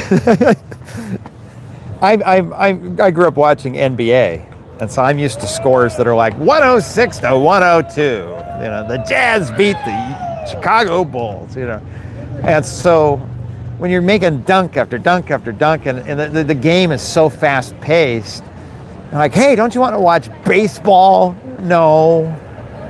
Don't you want to watch football? I don't understand the rules. Soccer, I understand the rules mostly, but it's just the game moves too slowly. And so, I mean, I get it. It builds suspense for when they finally get a goal, but it just seems like a downer. Like, oh man, that was a killer match, 1-0. And I'm like, okay, well, meanwhile, 106 to 103, you know? 121 to 118, like, but I don't know. All right, where are we? We were talking about, need to yell at like the town crier, the town newsreader. The thing with soccer is, what softened me on soccer was Ted Lasso. So I subscribed to Apple TV Plus. Yeah, that's what I did. I didn't just somehow acquire a bunch of MP4 files. And I watched the whole show, and it was great. It made me warm up to soccer because it was just such a good show. But anyway, Laser 92, yeah, thank you very much for your Christmas card. I figured I wouldn't read the whole thing since it was, you know, but it was kind of personal. Well, it wasn't personal like it was, but you know what I mean? It's heartfelt comments that I appreciate. So, soccer moves too slowly, the clock never stops. That's true. The NBA has so many timeouts that really, what would make the NBA perfect is if they started the clock and didn't let it stop. And so, like then it would be perfect, but because that's true. But I guess it's, the thing with soccer is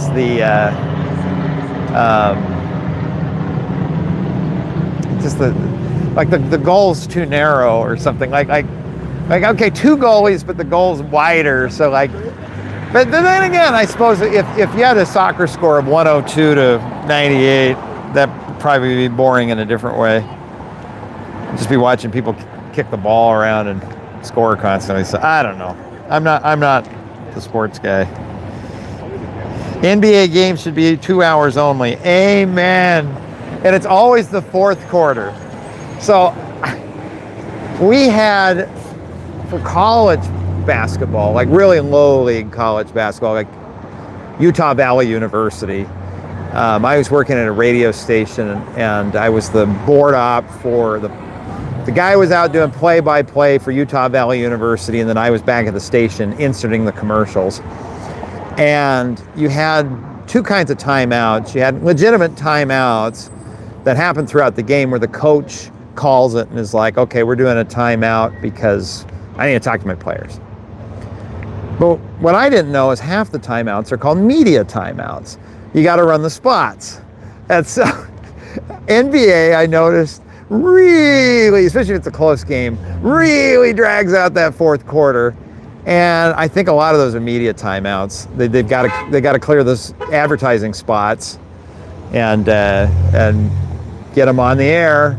make the money, and so that slows the game way down. Where I suppose, soccer, if the clock never stops, how do they run the spots? Like where are the ad breaks? But well, let's go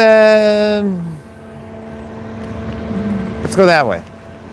See what we see. I gotta zip my bag up so I don't look funny. And we'll take a look at where this viaduct used to be. Because from what I understand, they started building this thing in the 50s, and knew after 2001 that this thing handled the earthquake very badly. It handled it, but it was literally, and this is not a hyperbole, I think it was WashDOT said a few more seconds and the thing was coming down. So so they knew they had to tear it down, and it still took them another 18 years to take the thing down, because they evaluated, the easiest solution would be to remove it and have nothing and just have the surface road. But there were 110,000 trips a day on the viaduct. And that's just too many. If it had been half that, you could say, because I-5 over on the other side of town doesn't look very big. So it's not like an LA freeway where you can say, we'll close it, but you already have 6 lanes and then it'll absorb the extra traffic. I think you would have had city streets and the I-5 freeway, and you would have had some really weird stuff. Evidently, they determined it wasn't cost effective to have 110,000 trip a day road just removed. Okay, so roll that one out. So then the next one is, we'll just replace it. Tear down the viaduct right down the middle, hot dog style, and shove everybody to one side while you rebuild the other side, and then flip it the other way, and ta-da, brand new version of what you had before. But then you've got this thing that spent a lot of money on it to make it earthquake safe, and you've got a lot of rust issues and things that made the old one have problems. Not to mention how beautiful this waterfront is here. Can you imagine? I'm going to walk out here so you can after this Tesla pulls out. But can you imagine? I can't, because I've never seen it. Somebody who's been to Seattle before 2019 has a very good mental image of it. But this street with a big, ugly steel structure casting you, you're in the dark, and it blocks your view, and you got this beautiful ocean, and these nice buildings on the other side, but in the middle, you're just stuck with this big structure hovering over your head.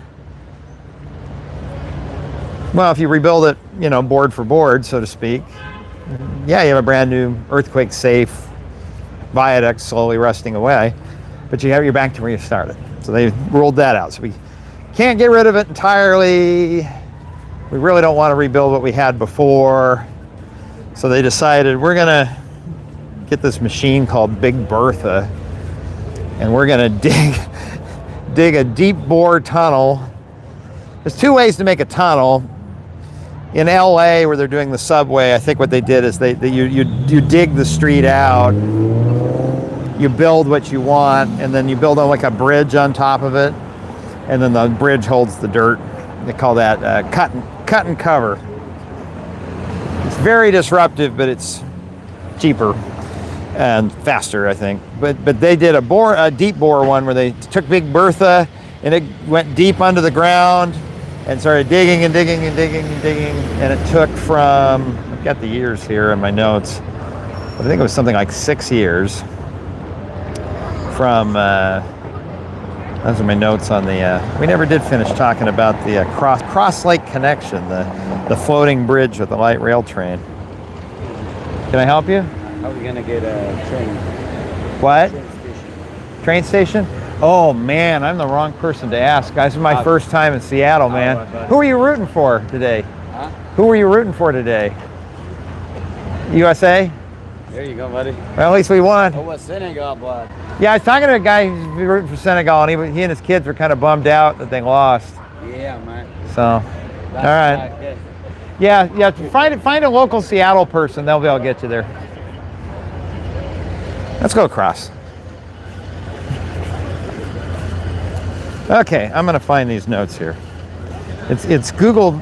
I'm used to Google Docs having the different documents where you click them on the side, and it's actually on the mobile. It's at the bottom.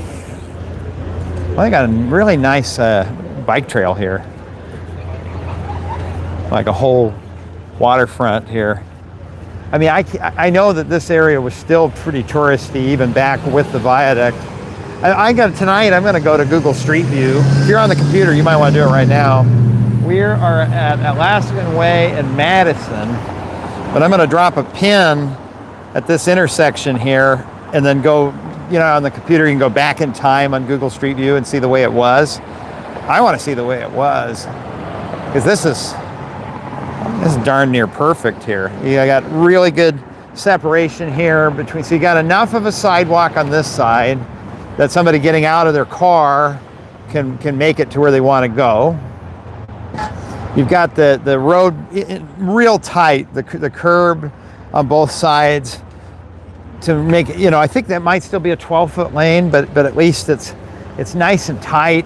Where they've got the landscaping in the middle, so it makes you not feel like it's a 50-mile-an-hour road. It feels like you got to go a reasonable speed. And then you've got the bicyclists and the medium speed users, the scooters and the skateboards and everything.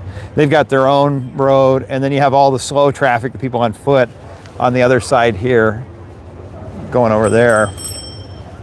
I mean, this is just perfect. I wonder how much of this development, that's the other thing to look at too on Google Street View, is how much of this development is new since the viaduct came down.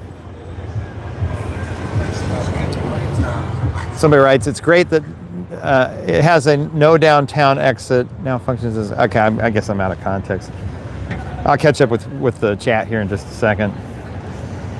So anyway, I think the reason they took this thing so seriously, Washington DOT did a model, and they made an animated model of it.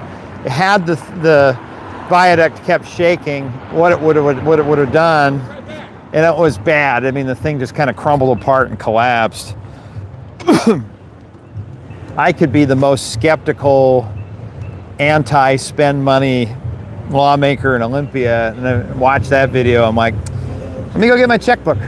We're gonna replace this. To finance it, it's a toll road. So because I imagine a tunnel is very, very, very expensive to build. They started in 2013.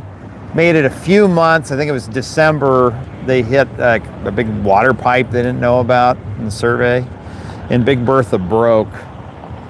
And I think I delayed it like 2 years or something, but 2017 they dug all the way through to the other side, and then paved it, got it all opened. It opened, and then I think as soon as it opened, they started demolishing the old one that was sitting on top. And here we are, what feels like about a year later, but it's actually 7 years later.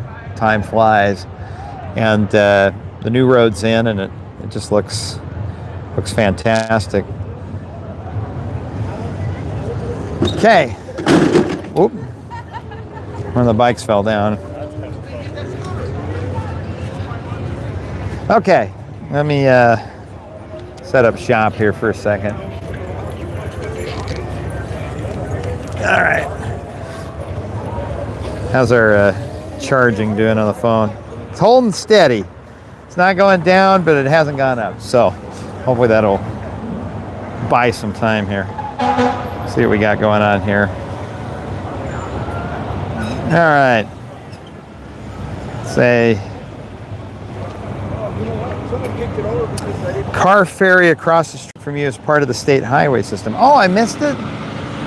I walked by the Interstate car ferry. Now I want to go back. Okay, we'll check that out in a minute. The man with kids has an awesome hat. That was the guy from Senegal? Yeah, or he's here rooting for Senegal anyway.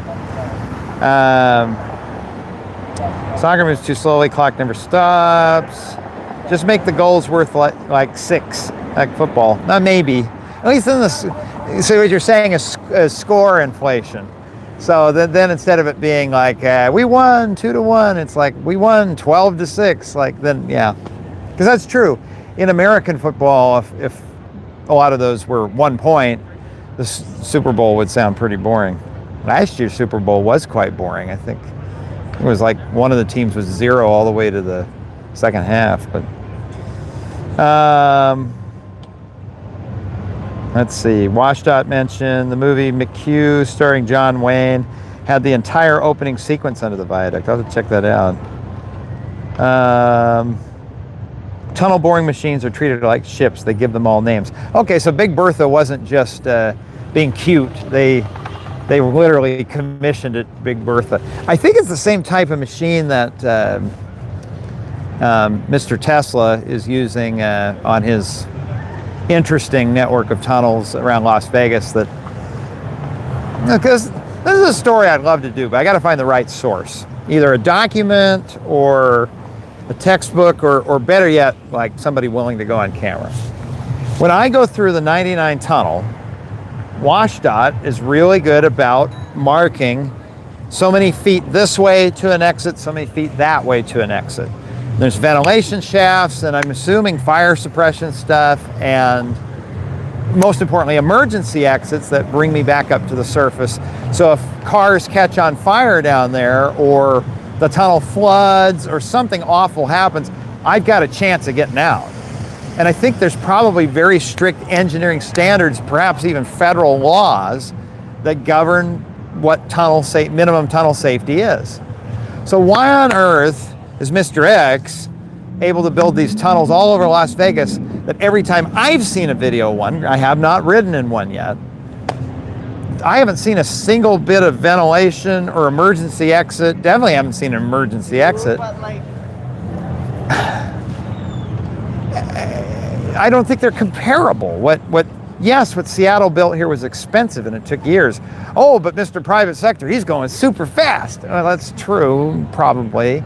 But I'm not real impressed with the results. That they have is just an underground tube the width of one car with no way to get out if the tunnel flooded, or yeah, I don't know if it has ventilation, because here I'm driving a gasoline powered car in that tunnel. They got to find ways to pump air in there, so that you don't fill up the tunnel with carbon dioxide and never choke everybody. But Mr. Rocket, he might say, oh well, we don't need ventilation, the car's electric. It's fair, but it doesn't make me feel better about his tunnel. So I'm a lot more proud of this than I am of, Mr. Twitter. But anyway, ride the ferry. That's probably too much for tonight to ride the ferry. Well, I don't know if I get halfway out on the water, I don't have cell service anymore. It could be a very boring live stream of like, hey guys, we're on the ferry. And then it just glitches out and I'm gone. I have to think about that. All right, Alaskan Way Viaduct was the same design as the Nimitz Freeway in Oakland, which pancaked. I think they weren't they a little bit different? So the cypress structures, what you're talking about on the Nimitz Freeway, was the same. At the core, it was the same principle, right? You had a double-deck freeway, northbound and southbound on different levels, with a surface street at the bottom. So it was kind of a 3-layer double-deck structure, ground level and 2 elevated levels. And so that made them the same. But the pictures I've seen, I think this one had a whole lot more steel in it. I think Caltrans had done concrete with rebar in it.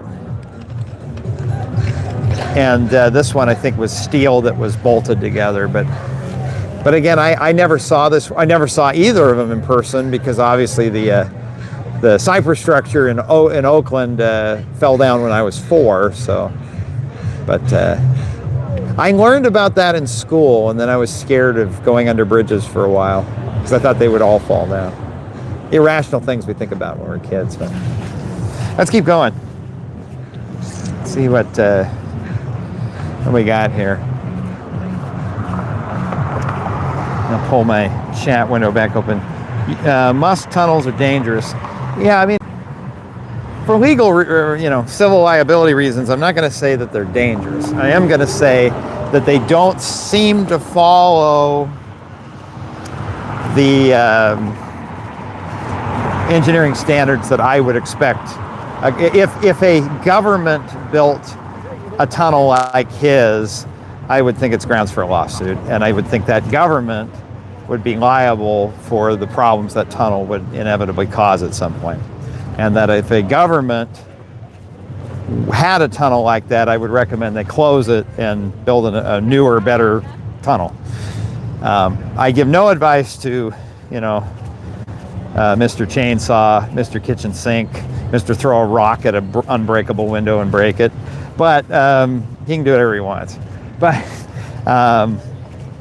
as a customer, I would say if you found a government that had built a tunnel like that, I would recommend you not ride in it. Take from that what you will. Somebody writes, Musk was using a machine that previously dug sewer tunnels. It has 0 safety features, total death trap if there's ever a fire. I'm not familiar with that. I thought he had a big Bertha type machine. So what you're saying is his boring machine is not even a road grade one. It's for sewer. I'll have to look that up because I'm not familiar with that. Does that have an electric motor on it? So they're doing, I need to get out of, I'm in the wrong road here. I realize I'm holding up traffic behind me. I'll come down here. Oh, cool. They actually have, you talk about going down to the boardwalk. They actually have a boardwalk. Yeah, Freebird. That's the fun with the live stream. I don't turn the ads on. So if you're watching this and there's ads, you can thank the songwriter gets rights too, don't they? But definitely the writer who wrote Freebird in the record label, they're getting all the money from the ads. I'm not getting any from this. I figure you guys, one at a time, pay for the live stream, so why would I turn ads on? I think the only live stream that ever got saddled with ads was the Chicago one, because I kept walking by music. So we may find this may be later saddled with ads if you ever go back to rewatch it, but it's not me. I don't turn the ads on these because you already paid for it. Why pay for it twice, Yeah, don't walk on the bikeway. Yeah, you're right. I was absent-minded. I just absent-mindedly walking around. Distracted driving, I'm doing distracted walking, right? I'm looking at my cell phone. I'm talking to a passenger. I'm not giving all my attention to travel, so I was just absent. And at least the guys seemed cool that I was holding up when they passed me. They were smiling, so at least they, wasn't like some cities I've been to. People get real wound up and angry. Seattle. Of course, there might be tourists. Who knows where they're from? A Ferris wheel here. So this is the Fisherman's Restaurant. Somewhere here there's that famous Pike's Market or something. I think that's coming up. See, I see signs for that. Yeah, Pike Marketplace. Never been there. Sounds very... Oh, here you go. Here's a bit of scenery for beautiful... How many people come down this street, take a selfie, and say, yeah, what should we have put in the background? The harbor, the Ferris wheel. You know what? Let's have that as our background. Oh, perfect. Public storage and some big like HVAC plant, whatever that is. Celebrating Earth Day every day. All right. I have a feeling that that's probably not the most Earth Day thing, but to each their own.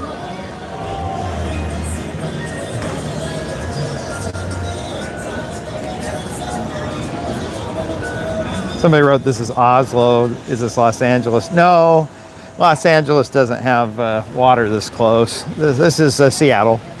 So along this street here, if you're just tuning in, was the Alaska Way Viaduct, a big, ugly, well, 3-level double-deck structure that carried the 99 freeway, Washington 99, north and southbound through here, about 100,000 cars a day. 2001, they had a moderate earthquake and busted the thing up so bad. They patched it back together and reopened it to traffic pretty quickly, but they knew they had a problem. They go, you know, this area is someday it's going to get a real big earthquake, and then when the big earthquake hits, they're gonna regret it. And so they dug a tunnel. Once the tunnel opened it up to traffic. Now it's a really nice, super touristy thing. I'm used to, when I'm in downtown areas, people shouting, it's not happy, it's more mental illness. So it's kind of fun to see a bunch of people who are just, you know, tourists just having a good time, shouting because they're having a good time, you know.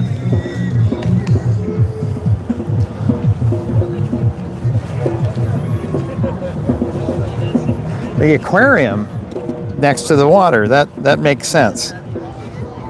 Seattle's steam plant burns wood chips mostly. I've never heard of that. Turning wood chips into steam.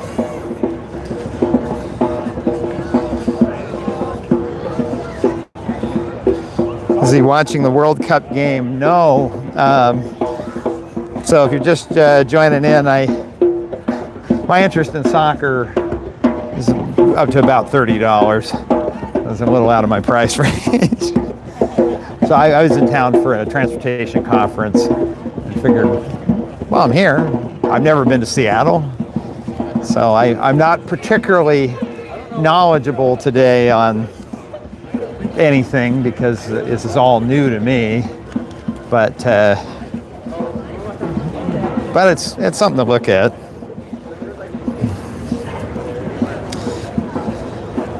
Okay, Friends of the Waterfront Park, huh? A sign there. Yeah, I mean, everything, I think the cool thing about it is so much of this is evergreen. Same thing Portland has going for it, where most of the country, you have so many deciduous trees that, yeah, you come in the summertime and the city's just gorgeous. But then you come in the fall, you have beautiful orange leaves and things. But then you get to the winter and it looks horrible. But if it's evergreen, a lot of this stuff is still going to be green, although I think I'm pointing at some deciduous trees right now. But my point stands, I think evergreen stuff is going to look nice year round. And then you just add in something about the blue sky and the water and the evergreen trees, and this looks like just an absolute gorgeous city here. Let's find a place to stop. I'm gonna rest for a second and join in with you all on the live chat here. Okay. They have signs in DZID, ZILALICH. Is that some indigenous word or something? Like, do they have? I guess I'm just not familiar with why they'd have a sign like that, but. Okay. Somebody writes, I live in beautiful Tucson. Tucson's beautiful in a different way. It's a lot prettier. I think it's a lot prettier than Phoenix. I have a cousin, and he and his wife, kids, they all live in the suburb of Tucson and just love it. They hope they never have to go anywhere else. It's just, you know, it gets hot, but it's dry and the sky's pretty, and you have a lot of neat, I don't know what type of plant that is, but you go up like in the Catalina foothills and things, and you know, these like nice little shrubbery plants and stuff. I live with somebody in Wisconsin. Is that supposed to be Braille? I'm talking here. Yes. So I think that's Braille there. I say the sign up there, the mystery sign, DZI, that's a, that one's not Braille. But I don't think that was what you're asking about. If you can't take the heat, get out of the desert. Yeah, well, it's, you know, it's to each their own. I don't mind the dry heat, but man, humid heat, whew, kills me, you know. The Salish people, okay. So, who are they? So, I will look up DZID ZILALICH.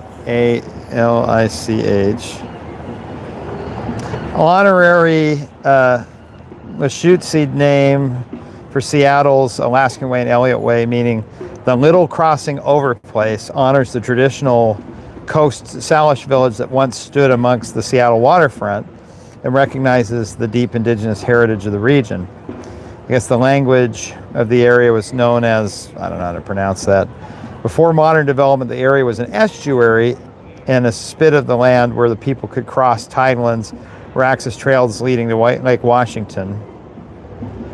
So I guess they put it up as an honorary name to the settlers who were here before. It's kind of interesting. Which makes you wonder, the thing I hadn't thought about is the way we teach history in school. We kind of, at least Utah history, we kind of brushed over the indigenous people a little bit. And so I didn't get to know, I learned the names of the tribes of Utah, but I never learned anything about their history. And so there was almost sort of this mindset that when Utah Mormon pioneers showed up in the Salt Lake Valley, they were the first ones in the history of the planet of humans to settle there. But they weren't. There were indigenous people who showed up first.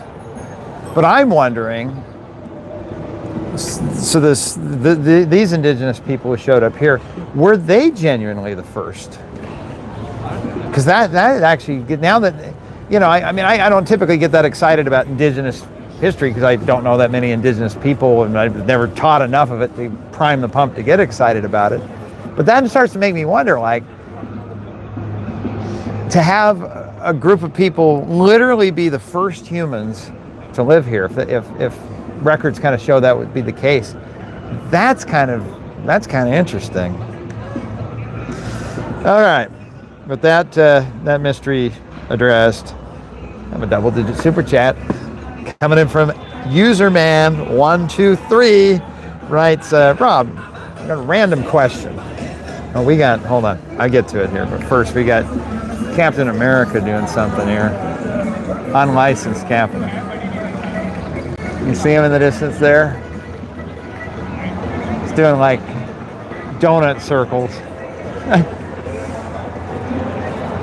Find another spot to stop here. Talk to you not right by the trash can.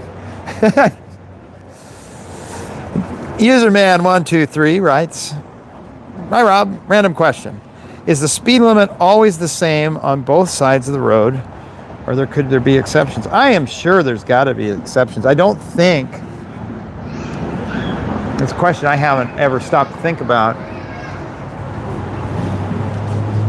If you have a road, I mean, I'm trying to think of a specific example. That's a good question. Okay, well, let's play with the scenario here. So understanding I'm coming at this from a place of ignorance because I haven't stopped to ask somebody this question before, but now I will. I have a town. I want people going 35 miles an hour through the town, right? So I have the highway coming into town, southbound, right, into town. And it's going from 65, and then I have a 45, and then a 35. But coming out of town, maybe I could sign it where it just hits the 65. You know, I'm gonna gamble here. I'm gonna put it in Gemini and see what it says. See if it can point us to a document. I don't trust anything Gemini says, but if Gemini points me to the right document here, so I say, okay, waiting for this phone to catch up here. In the MUTCD, is there any restriction on having different speed limits depending on the direction of travel, such as 45 mph westbound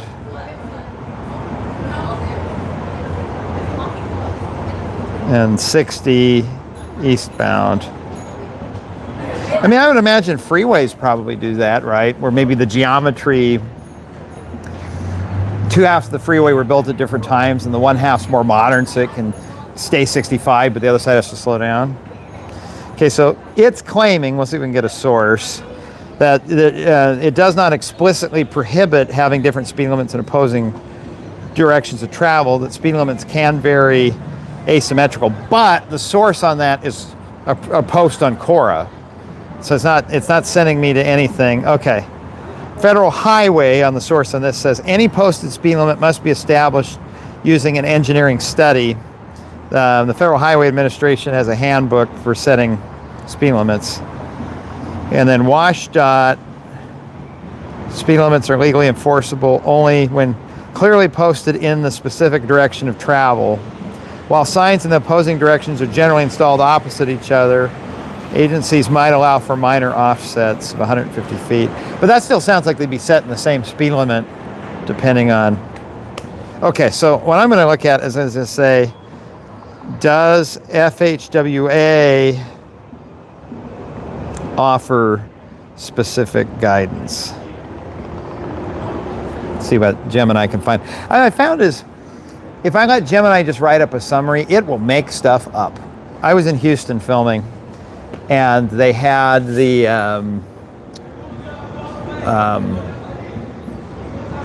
turn signals, Westheimer Road, the big arterial street. You see it in one of the shots in one of my videos. It's 4 lanes in each direction, and you get to these left turn bays, and there'll be double left turns, so they'll have 2 arrows. I'm like, okay, that's cool. So you got down to a smaller road, I think Redmond Road, Richmond Road, something like that, and it's got a single left turn bay and a single red, yellow, green arrows, except the top row were 2 red arrows side by side. And I had a friend of mine ask that a few years ago when he was in the Woodlands. He saw, suburb of Houston. He goes, why they have 2 bulbs side by side? And I said, I've never seen that. Engineers do that before. My guess is if one of the bulbs burns out, they've got a backup.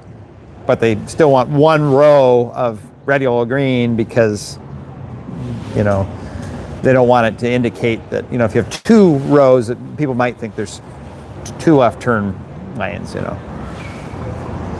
I was driving in my car, and I thought, I'll ask Gemini. A hot new thing, this is about 6 months ago. So I asked Gemini, and it was great. It said, well, according to this certain Harris County engineering manual or whatever. So I saved the chat, and I went home, and I went back and looked at the chat, and it just made it up. It had no source to it. It wanted to just give me an answer.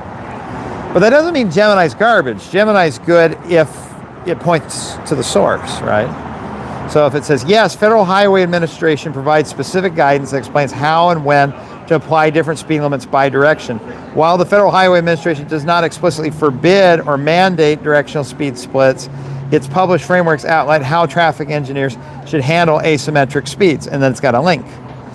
So in the official handbook, FHWA speed limit setting handbook, so the first thing I ought to do is click on that and see if it actually exists. Well, I'll be darned. This opens up some doors for a new video. The Federal Highway Administration Speed Limit Setting Handbook. Cool. So then I go back and it said independent spot speed surveys. But this is sourced by Facebook, so I don't know if you can trust this. Traffic engineers are instructed to gather 85th percentile speed independently for each direction of travel. If the 85th percentile speed in one direction is significantly higher due to terrain or geometry, the engineering study could justify posting 2 different speed limits. So, I could think of a good example. You have a freeway coming out of town, and it climbs a steep hill. And coming up the hill, you set the speed limit at 65, pedal to the metal, try to get up out of town. But the traffic coming into town, it's so steep that you start setting speed limits early to get them to slow down, because you know if they're doing 60, they're bombing 65 coming down the hill, at the bottom of the hill, they might not be able to stop, especially big trucks. So maybe there's a case for that. But again, this great comment about so the 85th percentile speed, if you're not familiar with that, to set the speed limit, you go out and you observe how fast cars are going, and you make a big bell curve. And then about the 85th percentile is about where the correct speed limit should be, meaning that only 15% of people driving on the road should be driving faster than the set speed limit. Everybody else should be under the speed limit. And so if you find it's too much one way or the other, then the speed limit's either too high or too low. So if 50 or 70% of the cars are going faster than the posted speed limit, then it's not really an enforceable speed limit anymore, because everybody's driving too fast for it. The roads, the way the road's built, the geometry of the road communicates to the driver the speed faster than what you want, and you can't correct that by just putting a slower speed limit on it, because people then just speed.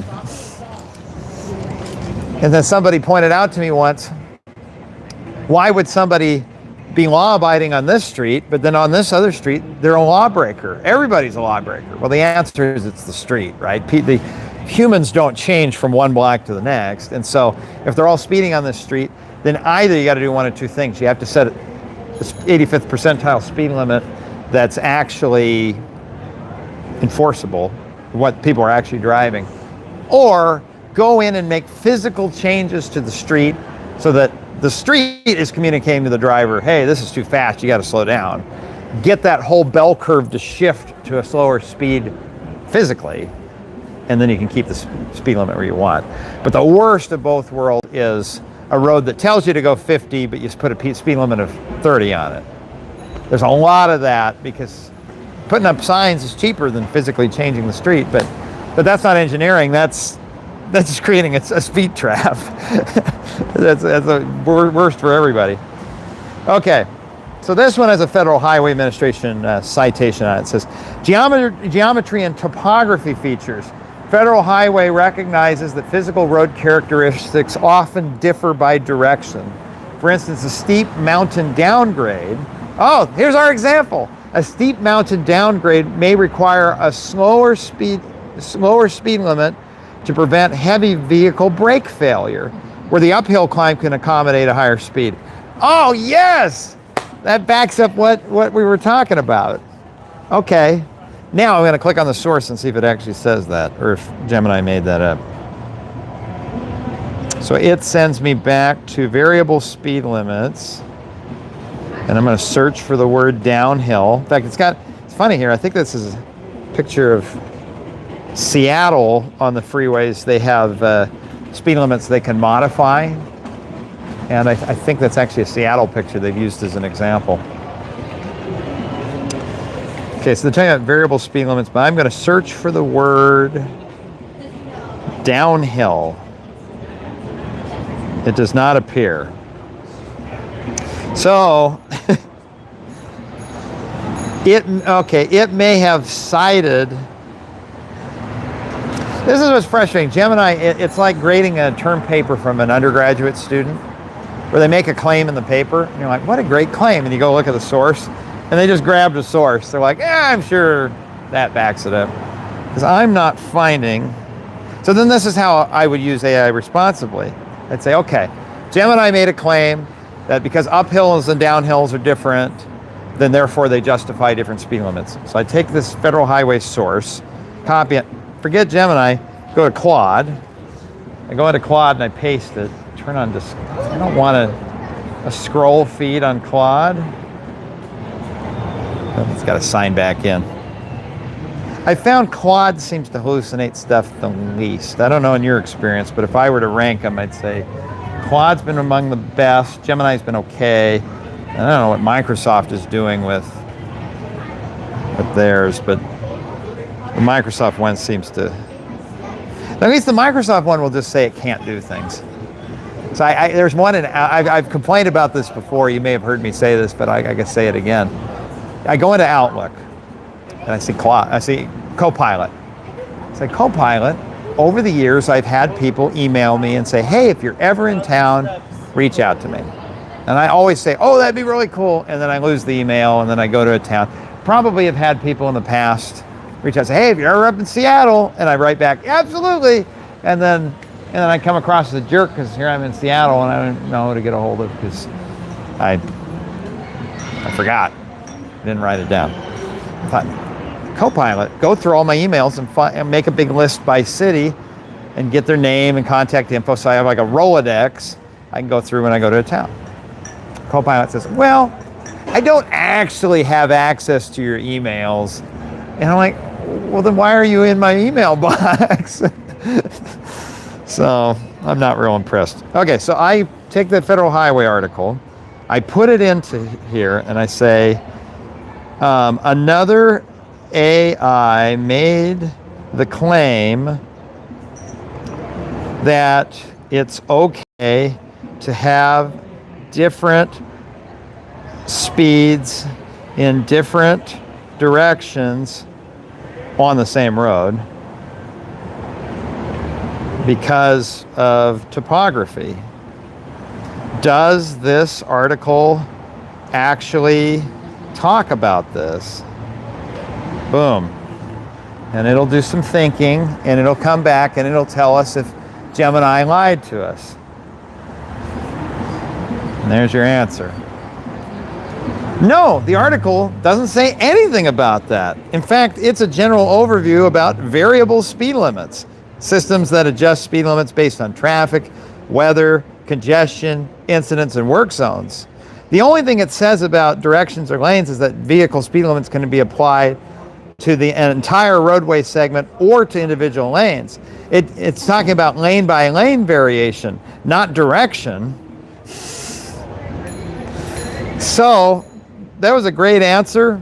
The answer I made up for you is the same one that Gemini made up for you, but neither of us can back it up. So in conclusion, to your question, come back, chat. In conclusion, where did it go? It disappeared. Shoot, I gotta block somebody here. Somebody's just putting, hold on, I gotta go around this side. You can't just go in the chat and just write the same letter over and over. Let's see, how do I do this? Live chat. Okay. Do I click on a user? How do I block a user? I know there's a way to do it.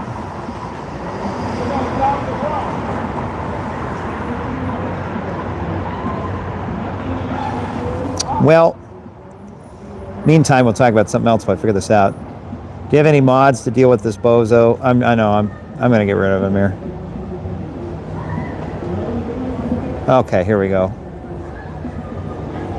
Add as moderator. No. Hide user on this channel. Okay. Sorry. That user's messages should be hidden. I would give you a chance, but it's not even. It's not like it's a controversial post. It's somebody who's just posting slop. So anyway, yeah, to answer your question on that super chat there, I unfortunately I made up an answer. Gemini made up an answer. We both made it up, and I can't back it up. Mike writes, my town has 35 going out, 25 going in. My freeway has different speed limits for a distance. Let's see. Talking about AIs, large language models are basically built for understanding questions like that. Unfortunately, the problem is the part where it just starts to make up answers. Yeah, and the theory I heard about that, I'm not a tech guy, so I don't know, but the theory I heard is that it's sourced on every document it's ever read has a conclusive answer to something because nobody publishes a document that said, we don't know. It's like a big version of publisher perish bias, where you hear these studies all the time of sociologists studied workplaces and found those where people work 4 days a week instead of 5 are happier and have more hair and their children are more handsome and they don't ever gain weight and their cholesterol is good. And so they're like, oh, well, we all better do 4-day work weeks. But what they don't tell you is that, well, actually 5 sociologists studied it.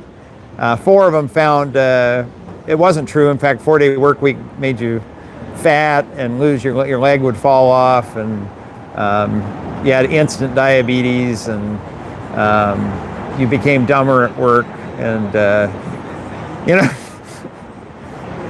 But then you get 4 results that are negative, 1 that's positive, but nobody goes to a professional publication and says, oh, in the Journal of Health and Workplace, I'm going to publish my study that said, we studied this weird thesis and it turned out to be false. The only things that get published are the ones where the thesis demonstrate that it might be proven. And so you get this weird bias of, 4 no's, 1 yes, but the yes gets published and everybody sees it because we don't know about the 4 others. So with that same thing going on, the AI, from what somebody told me, kind of works that way. Nobody writes a document that says, I don't know. Wait, are you live on Kick?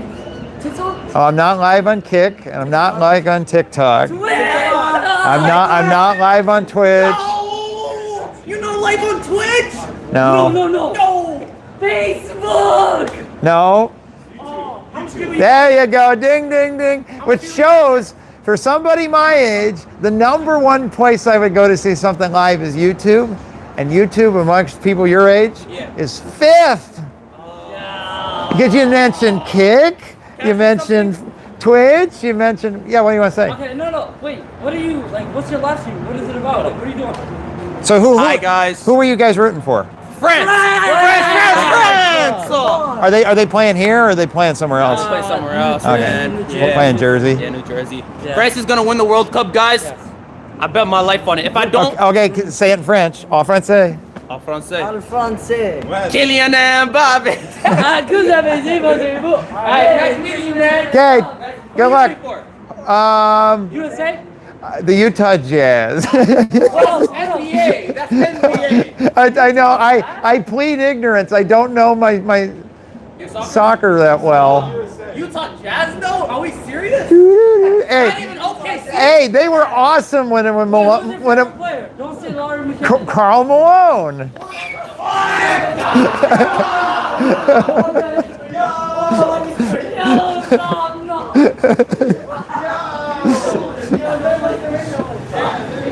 I generally feel like I'm a young person, but it's moments like that I feel quite old.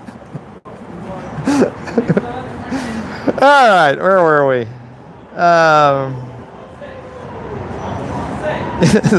You, Kick, TikTok, Twitch. I know it's just different generations, man. You know. USA will win it all. I doubt that. I don't know much about soccer, but if I was a betting man, which I'm not, I would never put all my money on the U.S. to win a soccer. But basketball, that'd be a good bet. Somebody writes, my civil engineer husband, who has national and California traffic engineering license, loves watching your content. Oh, that's cool. Yeah, I don't know. I understand why people dislike California, but I think it's a little bit. They say, well, why do people leave California? They're like, oh, the taxes. Let me tell you about the taxes. I'm talking to my tax guy. He has people move to Texas, and then they regret it. And they go, oh my gosh. Yeah, I heard there was no state income tax. I moved to Texas, but paying all these other fees and my property taxes on my house are out of this world, and the school taxes and everything. I would have been better off staying in California. And the tax guy goes, up to a certain income, you're right. He said, talk to me first before you move for tax reasons, because actually if you're under 100,000, you're actually from a tax standpoint, probably better staying. Yeah, you made 300 or 400 grand, Texas might start to look good, or Washington State. Right? So a lot of like unexpected fees. Like most freeways in California are freeways mostly, because they're just rolled into the state gas tax, and that's going to be cheaper for most people than if you live near a toll road outside of Fort Worth, and you have to take that toll road every day. And the way Texas financed a lot of their toll roads, they didn't do what Oklahoma did, where they used previous toll roads equity to pay down future ones, so the toll on the whole system is cheap. You know, the Texas ones can be 35 cents a mile. You know, they can be quite expensive, and so that add up. You know, compared to if you just paid higher gas prices in California. On the other hand, I know a lot of people who left California. It wasn't for taxes. It's the inability of the state to create housing units legally, get housing units built fast as job creation. So California's done an amazing job creating jobs. Jobs.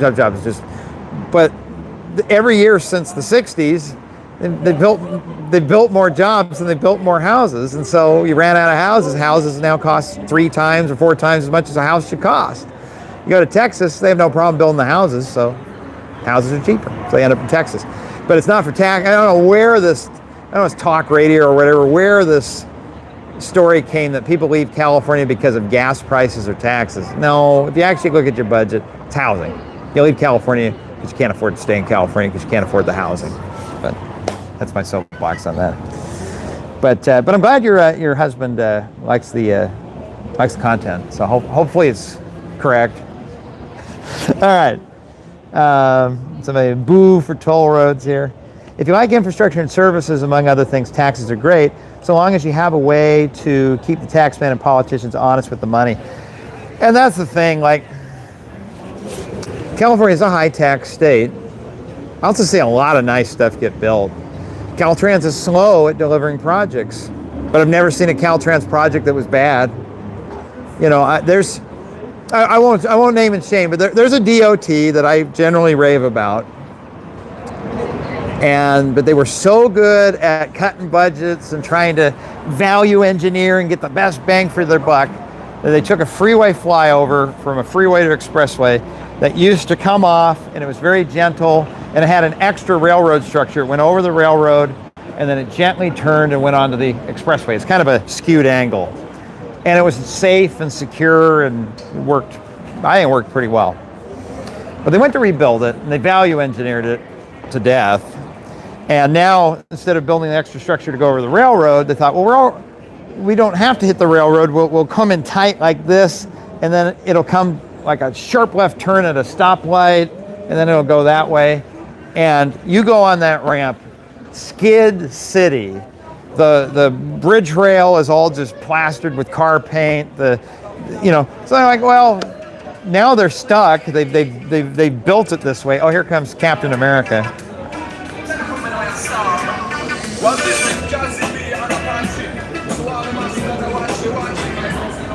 That's cool. Having a good time.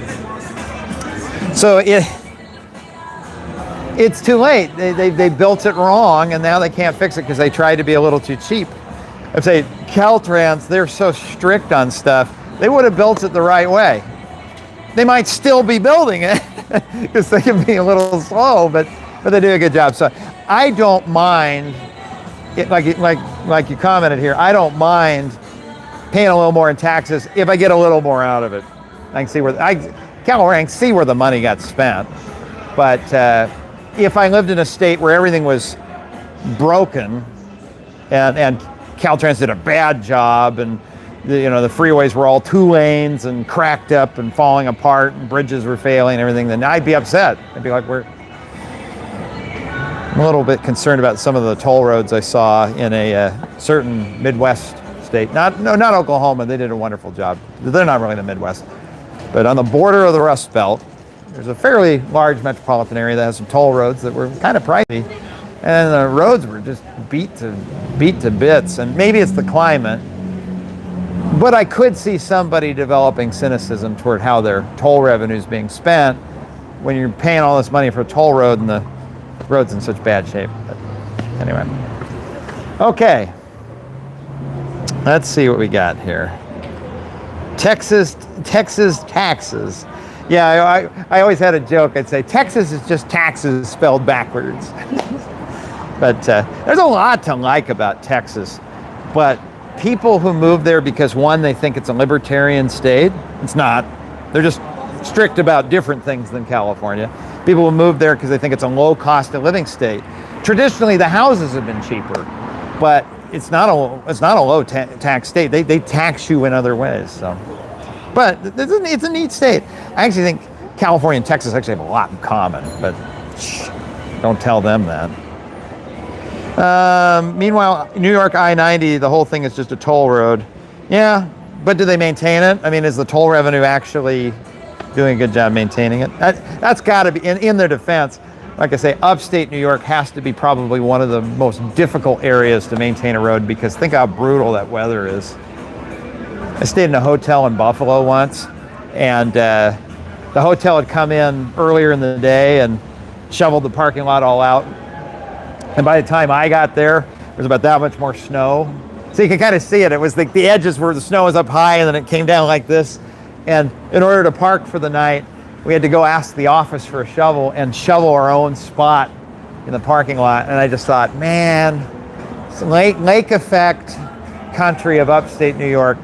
Anybody who's had to live through that, my hat to you, because that probably has to be some of the most brutal weather I've ever heard of. Okay, let's see. Ooh, got another double-digit super chat from userman123 again tonight. Thank you very much. Seattle, you should check out the Boeing factory. I've heard they give tours. I wish I had time. I'm leaving tomorrow. I was here for the conference. I was supposed to leave today and start driving home, but I decided to stick around for a night for live stream, just because I thought it'd be fun.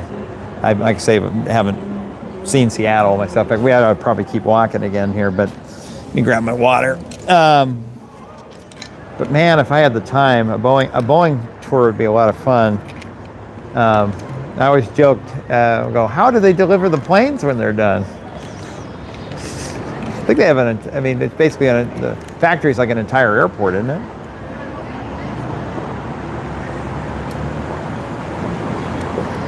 If I had the time, I would love to go check out the I-5 ramp, the famous one that everybody skids off into. Somebody in the chat was mentioning that earlier tonight. If I had the time, I'd love to go to the top of the Space Needle. If I had the time, I'd love to take a ferry. If I had the time, I'd like to go drive down and see the new Tacoma Narrows Bridge, but see where, because it was the site where the famous old galloping Gordie was in the 40s. If I had the time, I'd like to meet up with a buddy of mine who now works at Pierce Transit. I didn't even reach out to him because I didn't have time. If I had the time, there's a lot I'd like to do. The Boeing factory would be up there, but I don't have the time. It's hard when you're young. You got the time, but not the money. Now I don't really have the money, but I start to have it a little bit, but I don't have the time. So, but I'll make it back up here. This is fairly close, and there's enough transportation stories. Like if I ever had an in with Sound Transit to interview the people talking about that floating bridge and electrically how they made that all work so it didn't ground the bridge and corrode the rebar and things they were worried about, I'd be so back up here to do a story on that. If I had an in with somebody at WashDOT to talk about what they're going to do to try to fix that Skidding off-ramp, I'd be in. If I had an in with somebody to talk about cool details about the 99 tunnel, I'd be here. So there's stories here. This is an untapped marketplace for stories, so I'm sure I'll be back. Just won't be this trip.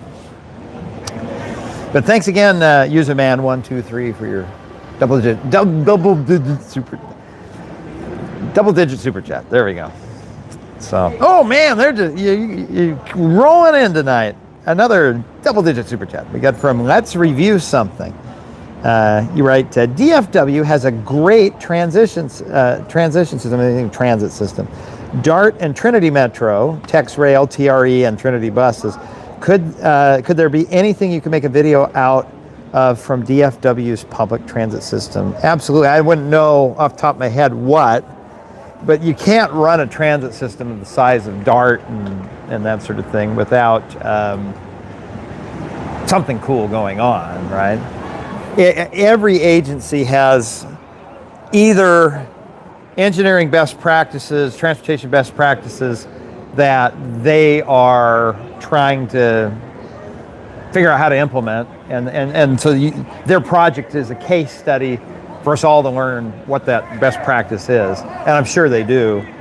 Or even better is when they have one where they kind of have to reinvent the wheel with something new. As I mentioned here with sound transit, I think that's the first time they've ever anybody in the world has ever put a light rail train with the overhead catenary wire thingies on a floating bridge. And they made it work. It's a huge success. It better be. That's how I get back over to where I'm staying tonight.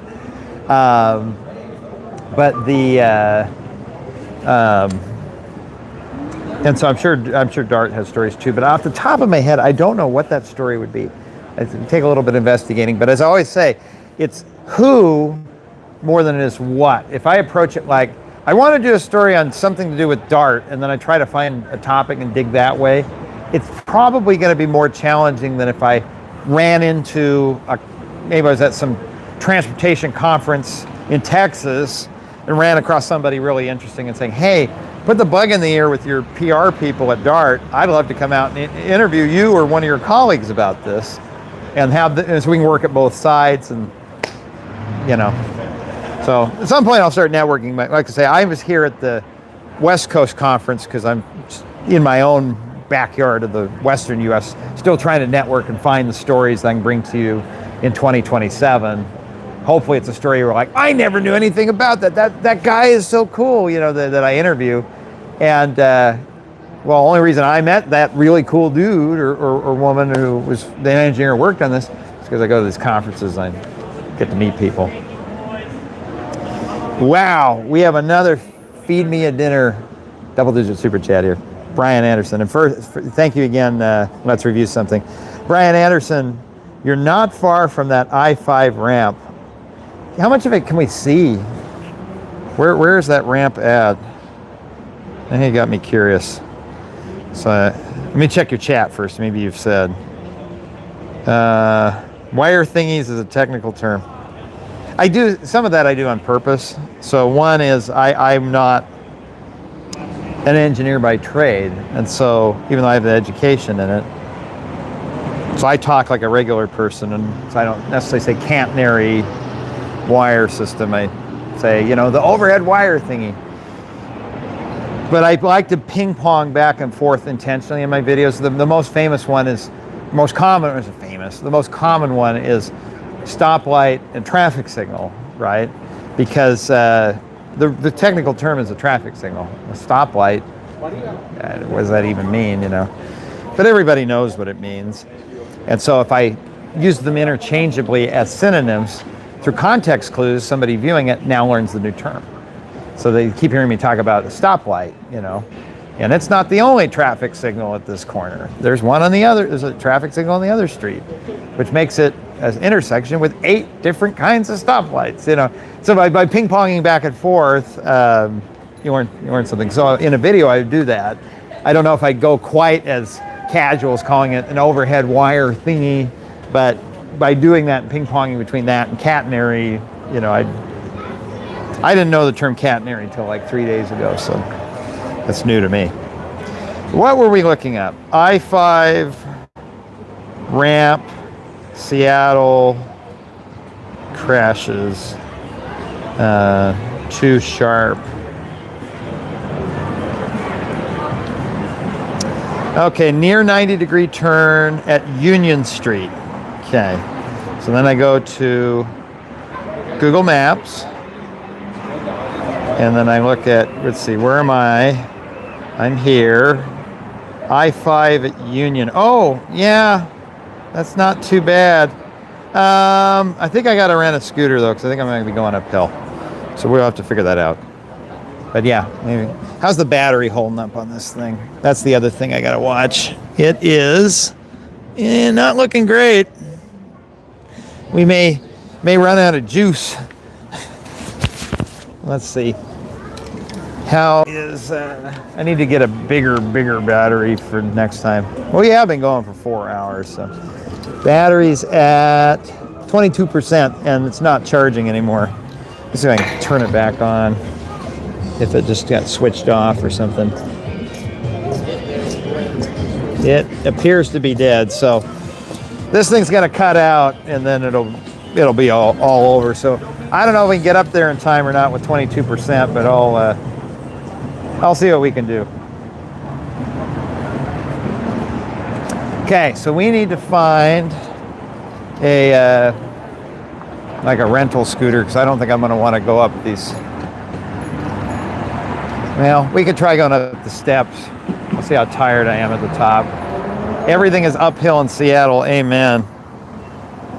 At least like San Francisco, you know you're in for it just because that's like what the city is famous for. And here I think like, well, it's Seattle. I'm sure it's not that bad. I'm kind of thinking like Portland.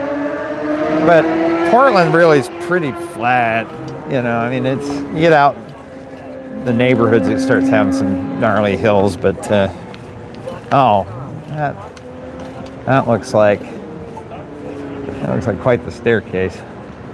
And it's not that I'm lazy, it's I've got shin splints right now. So let's instead see if I can rent. They don't have one of those scooters you can, it's bike, standing scooter. All right. Oh, and this is the scooter's dead. Bike.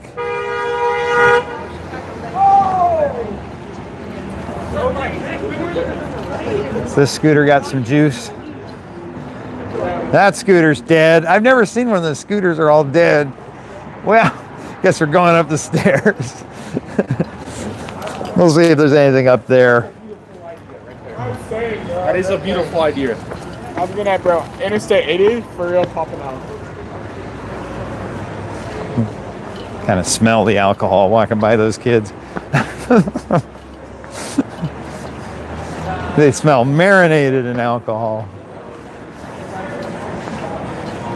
Makes me wonder that they're like real wild soccer fans in Europe that they call soccer hooligans, you know, what those pubs must be like after a match.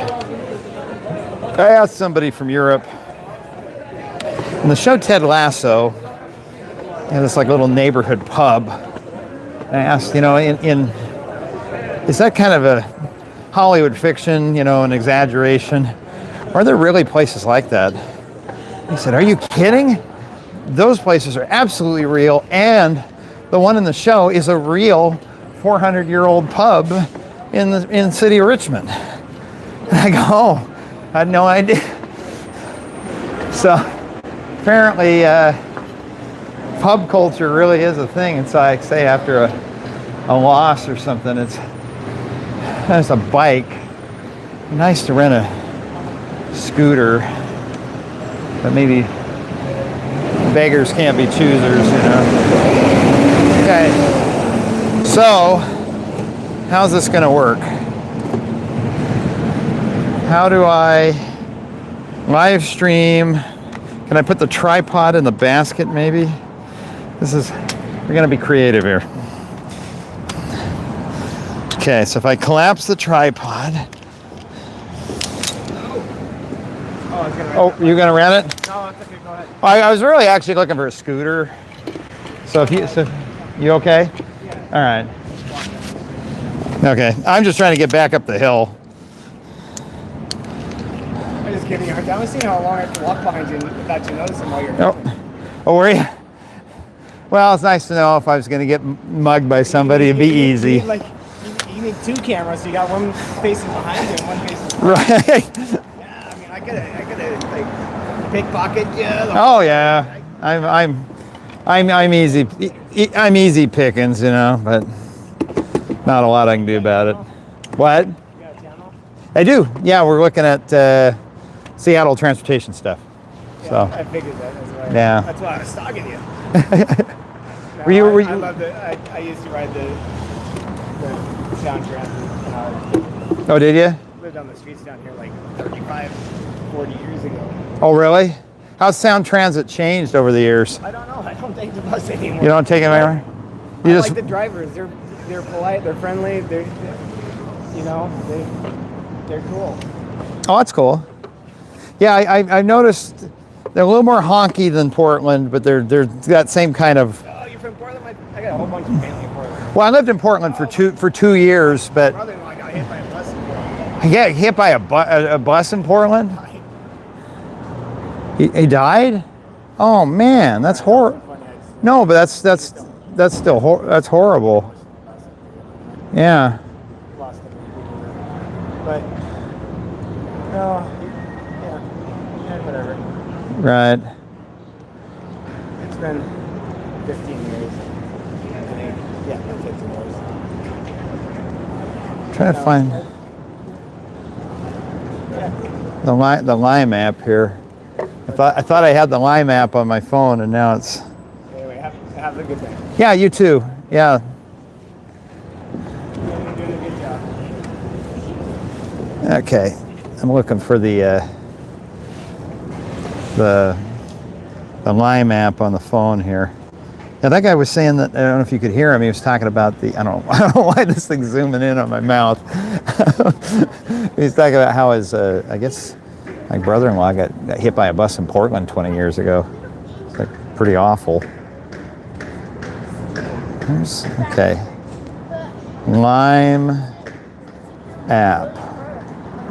Like I feel like this battery's gonna die on the phone. Lime. I don't get it. Lime, okay. Lime.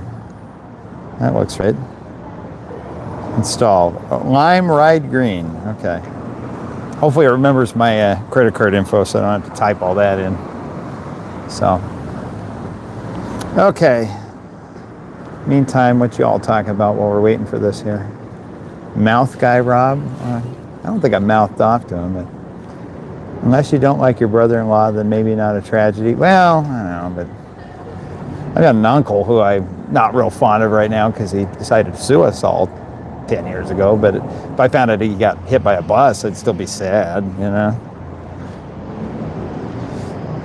Things don't have to be black and white. You have family members who deeply disappoint you and you don't really want to be around them because they kind of make you mad. But still, you don't have to hate them either, you know? It's not a light switch. Okay, so I'm here. This is my bike. Scan, okay, scan the little, using the app. Scan it. Okay, learn how to ride. Yeah. Oh, helmet. I got a helmet. That's right. Always wear a helmet. And I've been hauling this thing around with me just for this purpose. You know, Murphy's Law, the battery will die like right before we get there, but in theory, at least I'll be a little bit safer. Okay, you gotta be 18 years old to ride, don't be drunk, use both brakes. Okay, let's show them that I know how to hit the brake. Okay, I guess it's starting to charge us money, so it's your super chat money at work here. I'll try not to spend it all. Be amazed. These are scooters, I could spend it all really fast. Okay, I've got this thing in my basket, so I'll try to kind of keep you pointed forward, but ultimately riding comes first. Okay, get out to the street here. This is where I've always advocated, well, not always, lately advocated for slow, medium, and fast streets. Because I'm really too slow for the fast street, but I'm too fast for the slow street, which is the sidewalk. Okay, so I gotta come down here. Okay, yeah, we got some gas here.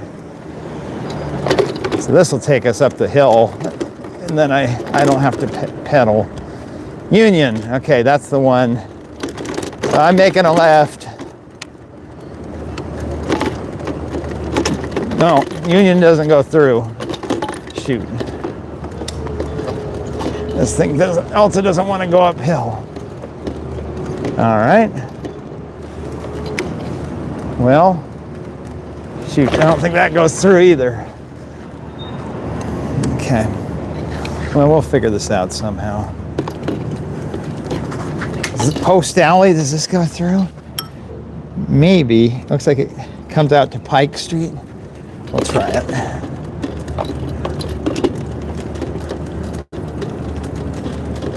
Just barely have to help pedal because it's too steep. Sure, the cobblestone is really great for the video quality here. The camera vibrating up and down, you know.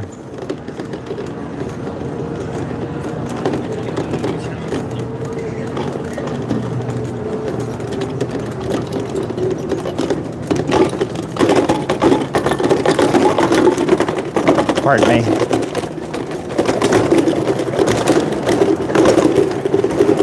This off-ramp better be worth it. I'm pointing you down at the ground here. I gotta stop to fix this. This whole thing, it's not just the tripod swinging down, the whole thing is coming loose from its bracket. So.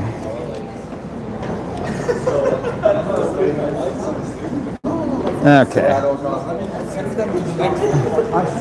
Okay. Here we go. We're still going here. I have to help it pedal. Just the electric motor alone is enough. This thing is horrible for a bike. Okay. I got up to somewhere. Does Union go through at this point?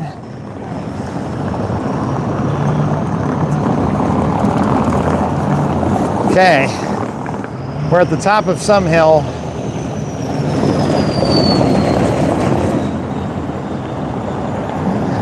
All right. Oh, wow. The city workers ride Lime scooters too.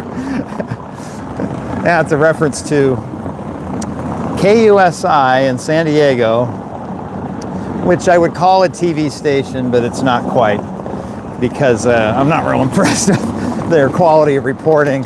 So they were out doing a story on a bike lane in San Diego that was a good bike lane, but it was kind of weird.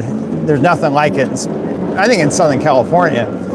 And oh, Union Street's a one-way, guys. Okay, I'm gonna have to go down another block. But yeah, there was a guy in from KUSI out filming this bike lane because the city was tearing it out, and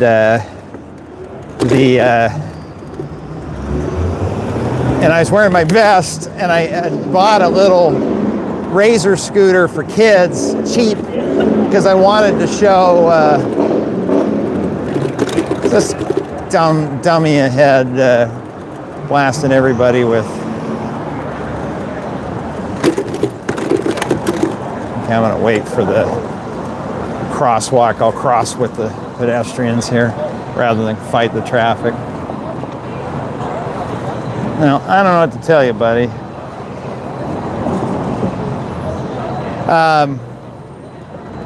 And so the KUSI reporter and photographer pointed a camera at me riding in the little scooter, on the little scooter with my orange vest. And then the anchor sees that on the feed. And so she just starts talking to the reporter. I'm like, yeah, well, I mean, look at that there. You got a city worker, clearly works for the city. You see his orange vest there, and he's riding around on his little scooter. It fit their narrative. They weren't, that's to say, they weren't really a news station because they already had a narrative, which was, well, we're old, and therefore everything about the city sucks, and they waste your taxpayer dollars, and the music's not as good as it was in the 70s, and you know. And so, so they saw me and just, oh, that fits our narrative. Must be a city worker screwing around, wasting your taxpayer dollars. And so I got that was so dumb because nobody bothered to come and ask who I was. You know, when you had good reporting that, you know, cost money and people paid for it, you'd go ask the question. I try to remember that. Be like, don't jump to a conclusion. Go check it out. You know, I'm trying to copy the way news used to be, you know. But Yeah. The old razor brings back memories, you're right. Well, it's it's funny, I never had one and they were cool. You know, I just never got around to buying one. And then, but they were, I borrowed a friend's one time. It was a lot of fun, you know. Okay, this is with e-assist and pedaling. This is a pain. I can't imagine walking it. Okay. Hooray. We made it almost to the top of the hill. We're at third. How much farther we have to go? Let's look at the map here. Oh, I got to drop back to Union. So I got to, at 6, I need to make a left. And then we'll be close. How's my battery doing? 16%. We may just barely make it. It's 9 p.m. Pacific time and it's still daylight. Yeah, it's crazy. This is probably in the U.S. I'm trying to think if this is the farthest north I've been. At least on the West Coast, this is the farthest north I've ever been. And it's weird to see as I was driving in Sunday night, you know, got 9 o'clock, and I'm like, man, the sun just doesn't go down. And I think it's really cool. I'm like, oh man, Seattle might be a cool place to live because the sun stays out so late. Except everything costs. The winter time, bet your sun's going down at like 4 p.m., you know, and so somebody mentions cool building on the left. Yeah, it's like cantilevered out. I pivot up and show you, but I barely have this phone hanging on in the basket, so.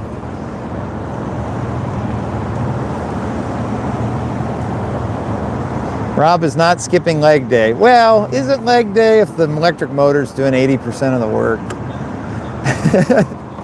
Oh, this guy didn't want to go down the one way. He's banking up here. Oh, maybe he's just parking. Okay.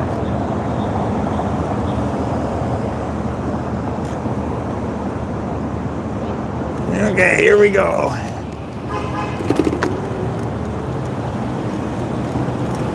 All right. Thank you to the lime company for saving my legs. In fact, I'll probably ride one of these over to the train when I leave when the battery dies.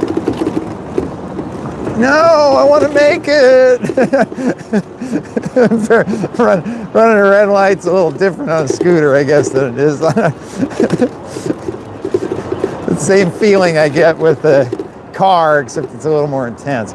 Okay, so I'm going to do the thing here where I don't think I can make the left. Well, maybe I can cross here. Okay, well that's not particularly legal, but, and then when I get the walk sign, I'll use it to cross the other way.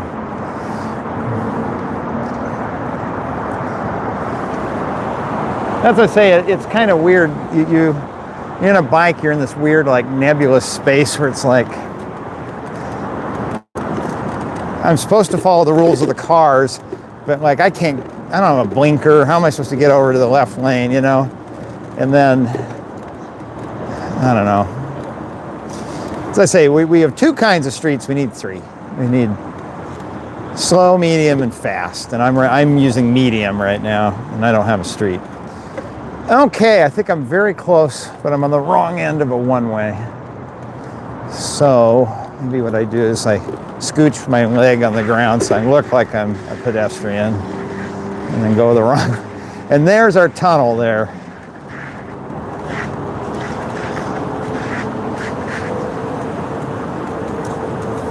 Okay. So this is where people come screeching out. Actually, it looks like a decent place to film. There's like a sidewalk there. Okay, let me figure out where I can park this thing. Can I park it here? Tampa, they were really strict about where I parked it. Okay, end ride. Is it happy here? Okay, position your vehicle in the middle of the screen. Okay, I can do that. Try again, okay. Okay, well that cost $7.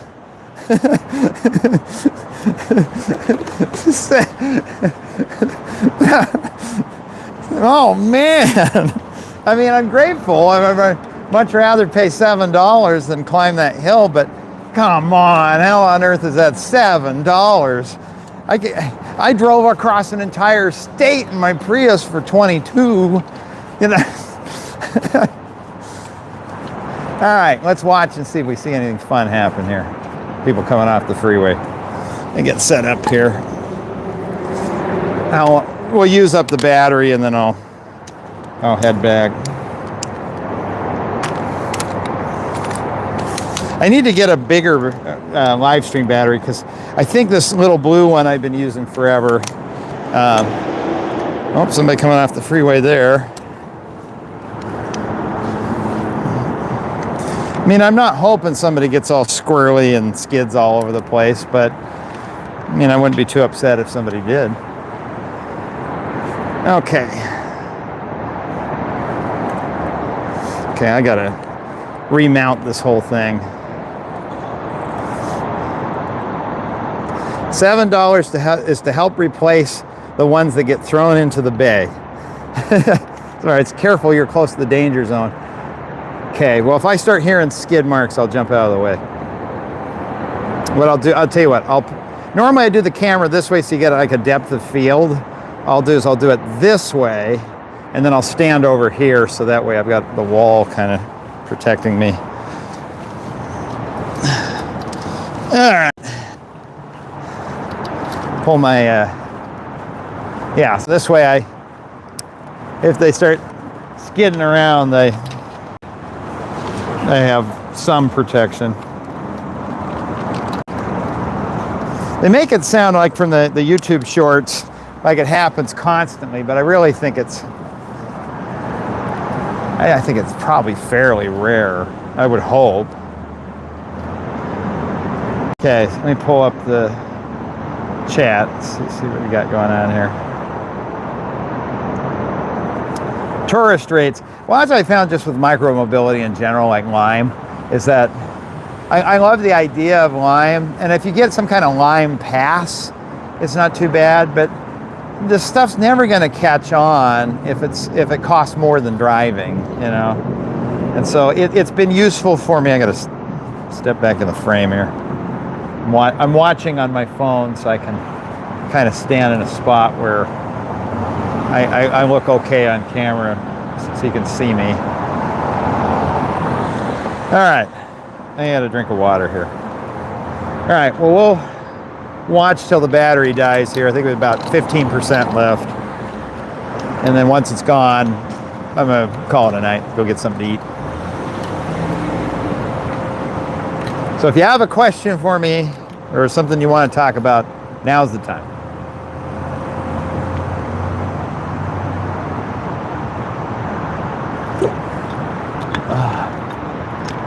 I wish WashDOT had a camera here, and I could take an old laptop and just put it on a loop recording and just be recording the camera constantly, so I had to get a bunch of footage of it that I'd have access to, that, you know, isn't somebody else's. But good point. Cheaper than parking. That's true. So yes, I can drive across the entire state of, you know, Idaho for $20, but downtown Seattle, parking, you know, I don't even like to call it parking. It's vehicle storage. I have a vehicle. I have a large possession, and it takes up as much space as somebody's office cubicle. And I've got to store it probably on the ground or in a building in an area where there are a lot of other people want to compete for the space. And so if I want to pay to store my giant possession somewhere in this area, it's going to cost me. Versus, yeah, riding a goofy little scooter, you know, that's relatively cheap. And it scales, you know, you can add more scooters. I'd really like to see, right now I only ever see Lime or the orange one. I forget what that is. But it would be really neat if you had like 6 different companies all competing and try to drive the price down, you know. And people ride them enough that the price comes down. I wondered some if they're expensive because they got all this trouble to charge the scooter, and then it sits there half the time not getting used. But if it was being used constantly, you know, they make more money off of it. It's not. Am I going to get up to Pittsburgh at some point? I could get kind of close in November, but I don't think I get to Pitt. I'll have to see. I may have an opportunity to speak at a conference in State College, and toward the end of the year. It's still getting hammered out, but it sounded like it, and so that would be my first time really spending significant time in Pennsylvania. The question is, will I have the time and, more importantly, the people to talk to try to get some kind of Pennsylvania story while I'm there? I'd like to. I don't know if it'd be in Pittsburgh, but it kind of makes sense if I'm going out that far. But that's still far enough out. I haven't looked out for it. Writing "Watch Out." Well, I'm listening for skidding. It'll be to all of our advantage if somebody skids out, because you're going to see a very comical bit of cartoon running. Probably me running backwards that corner. Thanks to the stream. Tuned in late. Never really watched one of these. I've completely ran through your entire catalog and just needed more RGR content. Don't forget to check out, I do once a month audio podcast, so if you want a little bit more. Patreon people get like an hour. Everybody else gets the 30-minute version. It's supposed to be out today. It's going to be late this month because I haven't made it yet, because I've been at a conference doing it was either work on the podcast and I do a live stream, and frankly I think this is more fun. So, and with the holiday, this month's podcast may be fairly late, but it is coming, and there are some back catalog ones of that too. So I'm going to start calling cars giant possessions from now on. Well, they are. They're useful possessions. I mean, the amount of money we always talk about, a car, it's so expensive. Yeah, but think how much money you make with it. You save on delivery charges. You're able to get work done. You're able to haul things around and not have to hire somebody to move your stuff. Like, there's a reason people are like, why do people have a love affair with a car? Because you make money with your car if you put it to work. But it's enormously expensive. I can make a lot of money if I bought a bulldozer and knew how to drive it, but I also have to spend a lot of money to buy the bulldozer and operate it, right? Car is the same thing. If you're the type of person who has DoorDash come to your house anyway, and you like to walk to work, and then, yeah, there's no point in owning a car because you're not putting it to work. Don't get one. If you're the type of person who buys a bulldozer and just parks it in your side yard, don't own a bulldozer, you know. But otherwise, yeah, they're just big possessions. Hey, super chat from userman123. Rob, you missed a super chat from an alien mango. Well, first of all, to an alien mango, thank you for your super chat. It's not showing up in my feed anymore. Thank you for letting me know. Second of all, an alien mango, copy and paste it, hurry and put it back in here, and so I can answer your question. Third of all, looks like there's another super chat. Sunset for semaphores again. Thank you. Writes, this is your Lime recovery fee. I bought 4 bird scooters in 2020 at a COVID fire sale, and I love them as a toy, but scooter rentals are too expensive. I thought about buying one, and yes. Hi. It's actually YouTube. So at Road Guy Rob. Road Guy Rob on YouTube. Yep. Okay. I'm the wrong generation. They say, what's your TikTok? I'm like, I don't have a TikTok. It was supposed to get shut down because it was owned in Singapore or China or something. I don't know. I am feeling old tonight. Okay, Super Mango. Does anyone remember what Super Mango posted? Does somebody want to post on behalf of an alien mango? Sorry, so I can answer their question. Yeah, oh man, you were smart to buy those Lime scooters in 2020. I probably should have bought one then. I didn't even think about it. That was also the time to pick up like a used rental car. I mean, my car is a used Hertz car, and I thought I got a good deal on it, but man, in 2020 they were dumping all those rental cars, just trying to get rid of them as cheap as they could. So somebody rented the bike already. Across the street, it's gone. Or they stole it. Okay, let's see. I'm trying to see if I can find. You should read. I'm assuming this is somebody posting it. Oh, here we go. You should read. So, An Alien Mango, thank you, writes, you should read Back on Track by Bob Woodnick. Let me take a picture of that. A really good book on the history of sound transit and how the whole agency almost imploded in the 2000s. I didn't know that. Sound transit seems so well run, at least what I've experienced, this week, that I would never have imagined it got into some trouble. Okay, I've taken a screenshot of that, so I'll check it out. Let's see. So thank you, Alien Mango, for that. I'll check that book out, and for your super chat. Userman, thank you for letting me know I missed An Alien Mango's super chat. Thank you, Sunset for Semaphores, for reminding me that I probably should have bought a scooter in 2020, but because I'd really like to get something that's robust like the ones they use. John Boda, 7976. Thank you for your super chat. John writes, I will forever be grateful to you, for finally answering why Tucson has no interstates, a question that baffled me for years. Yeah, it was interesting to find out. There was so much knowledge I got too from the guy who invented the Hawk Beacon. I talked to him off camera some too, because he was involved with Tucson transportation forever. Richard Nassy, I think was his name. Is his name. I believe he's still with us. Really nice guy.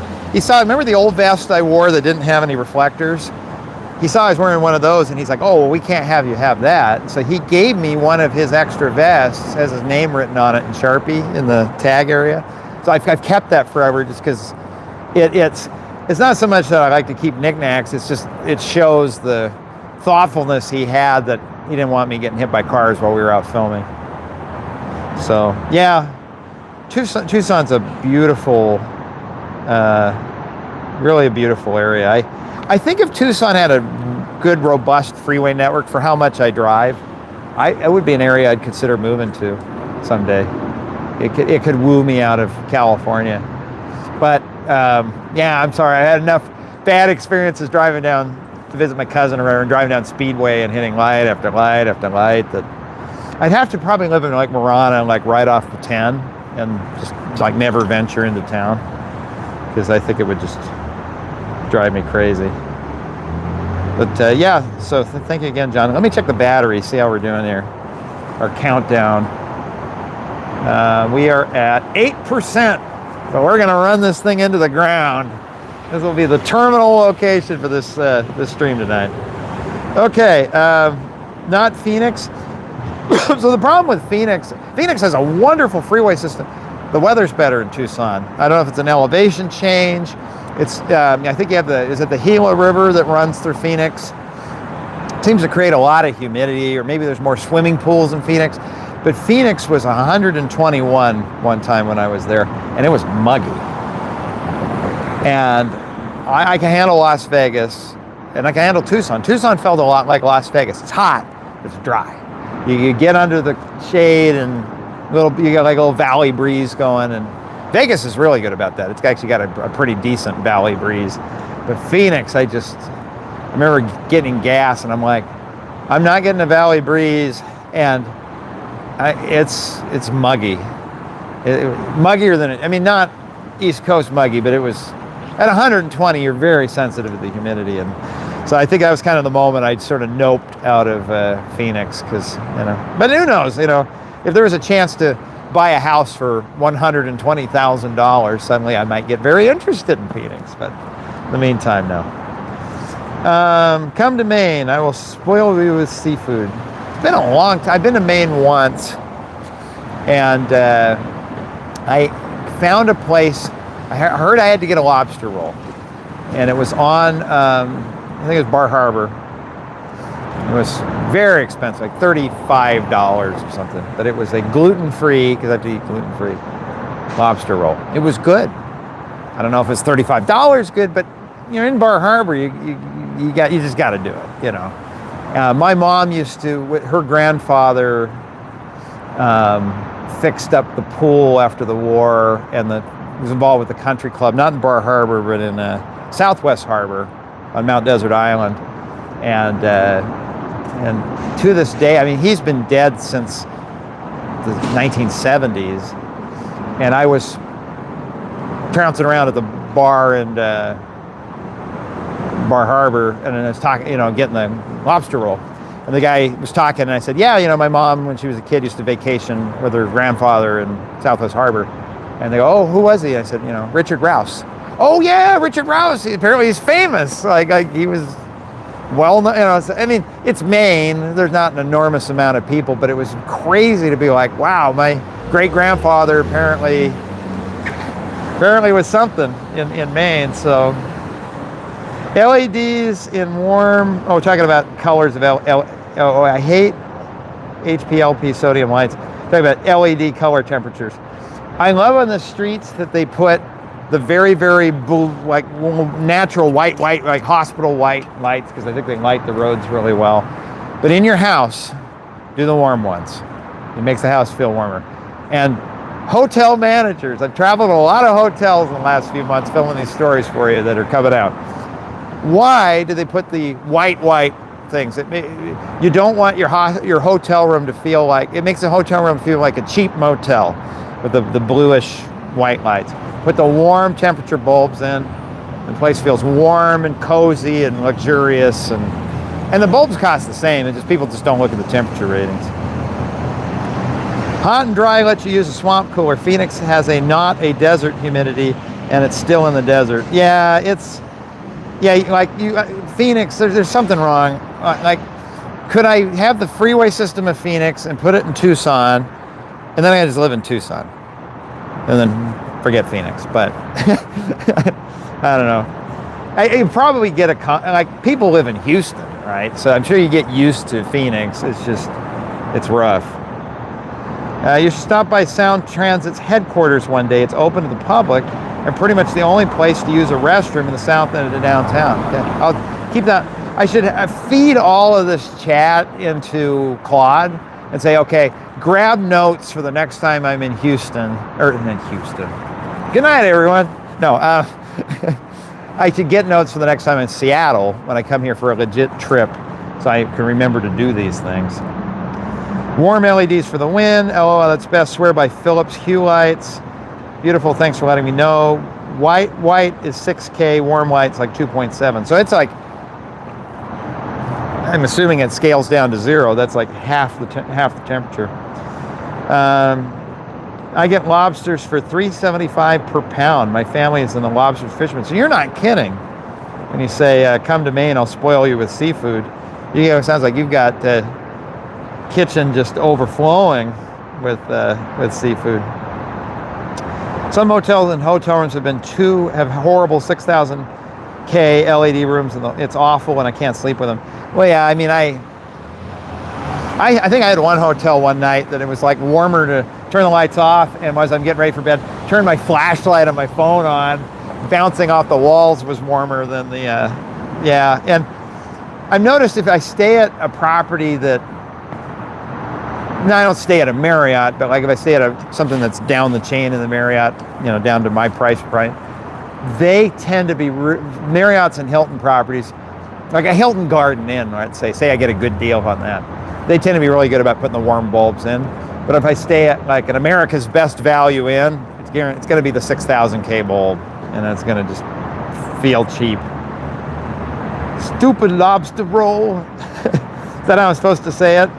I'm from out west. I have my hard R's, and I have my Utah, where you drop in a mountain, water, sugar. Oh, Bennett popped on. Hi, Bennett. Bennett was one of the people in the mailbag this month. If you go back and rewind when I was down by the pier, we talked about the mailbag, and I was talking about Greenville a little bit. If I head up toward Kitsap County, love to hear what you think about the 303 interchange. Also check out Classic Pedestrian Signals 308 at Silverdale Way. If it's close to the 5, I can maybe try to see it on my way home tomorrow, but kind of need to. Oh, Wicked Lobster Roll. Okay, how's our battery doing? We were at 8% before. Now the screen is dimmed and we are at 4. That guy's going pretty fast, but still not squealing tires. Come on, 4%. Let's put on a show. Give me some squeals. Just joining. This is the, what street is this? Union Street off-ramp off the 5. I think the 5 is in a short tunnel through here. And there are YouTube short compilations and things of other people, probably in this building, who've set up cameras in their window and filmed a compilation of cars coming way too fast around a basically 90-degree curve there that you really have to take at about 15 miles an hour or so. And they're hitting at about 40 and just hitting the wall and having all kinds of fun with it. But nobody's putting on a show for us tonight, which is good for them. A little boring for us, but I suppose it's a little selfish of us to want to watch somebody, you know, cause $4,000 damage to the side of their car. It's a freeway cap, technically. Oh, okay. So it was a freeway kind of in a trench, and they built on top of it. The Seattle Convention Center. Okay. That's what sits on it. Ever researched Lake Pontchartrain Causeway in Louisiana? Not yet. I bet there's a lot of...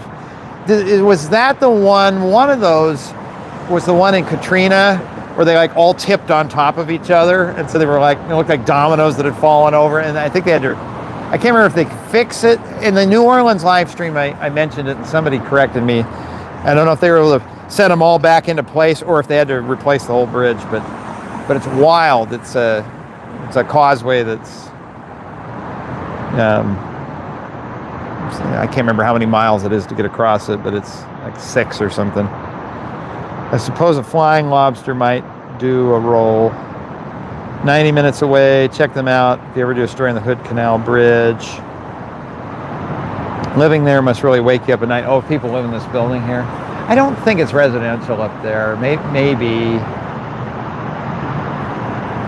The first 3 stories don't, but it could be a converted loft of some kind up there. Super chat for $4.64 from userman123. What's the significance of 464? Isn't that a Chevy engine? And I've got the V8 with the 464. I think it's a 454. Well, thank you again. All of you have been very generous tonight with the super chat. 6 or 7. 6, 7. My friend's daughter is that generation, and so I made a 6-7 joke, and she just goes, "Oh my gosh, don't! I hate that," because I guess all her friends we're doing 6-7 all the time, and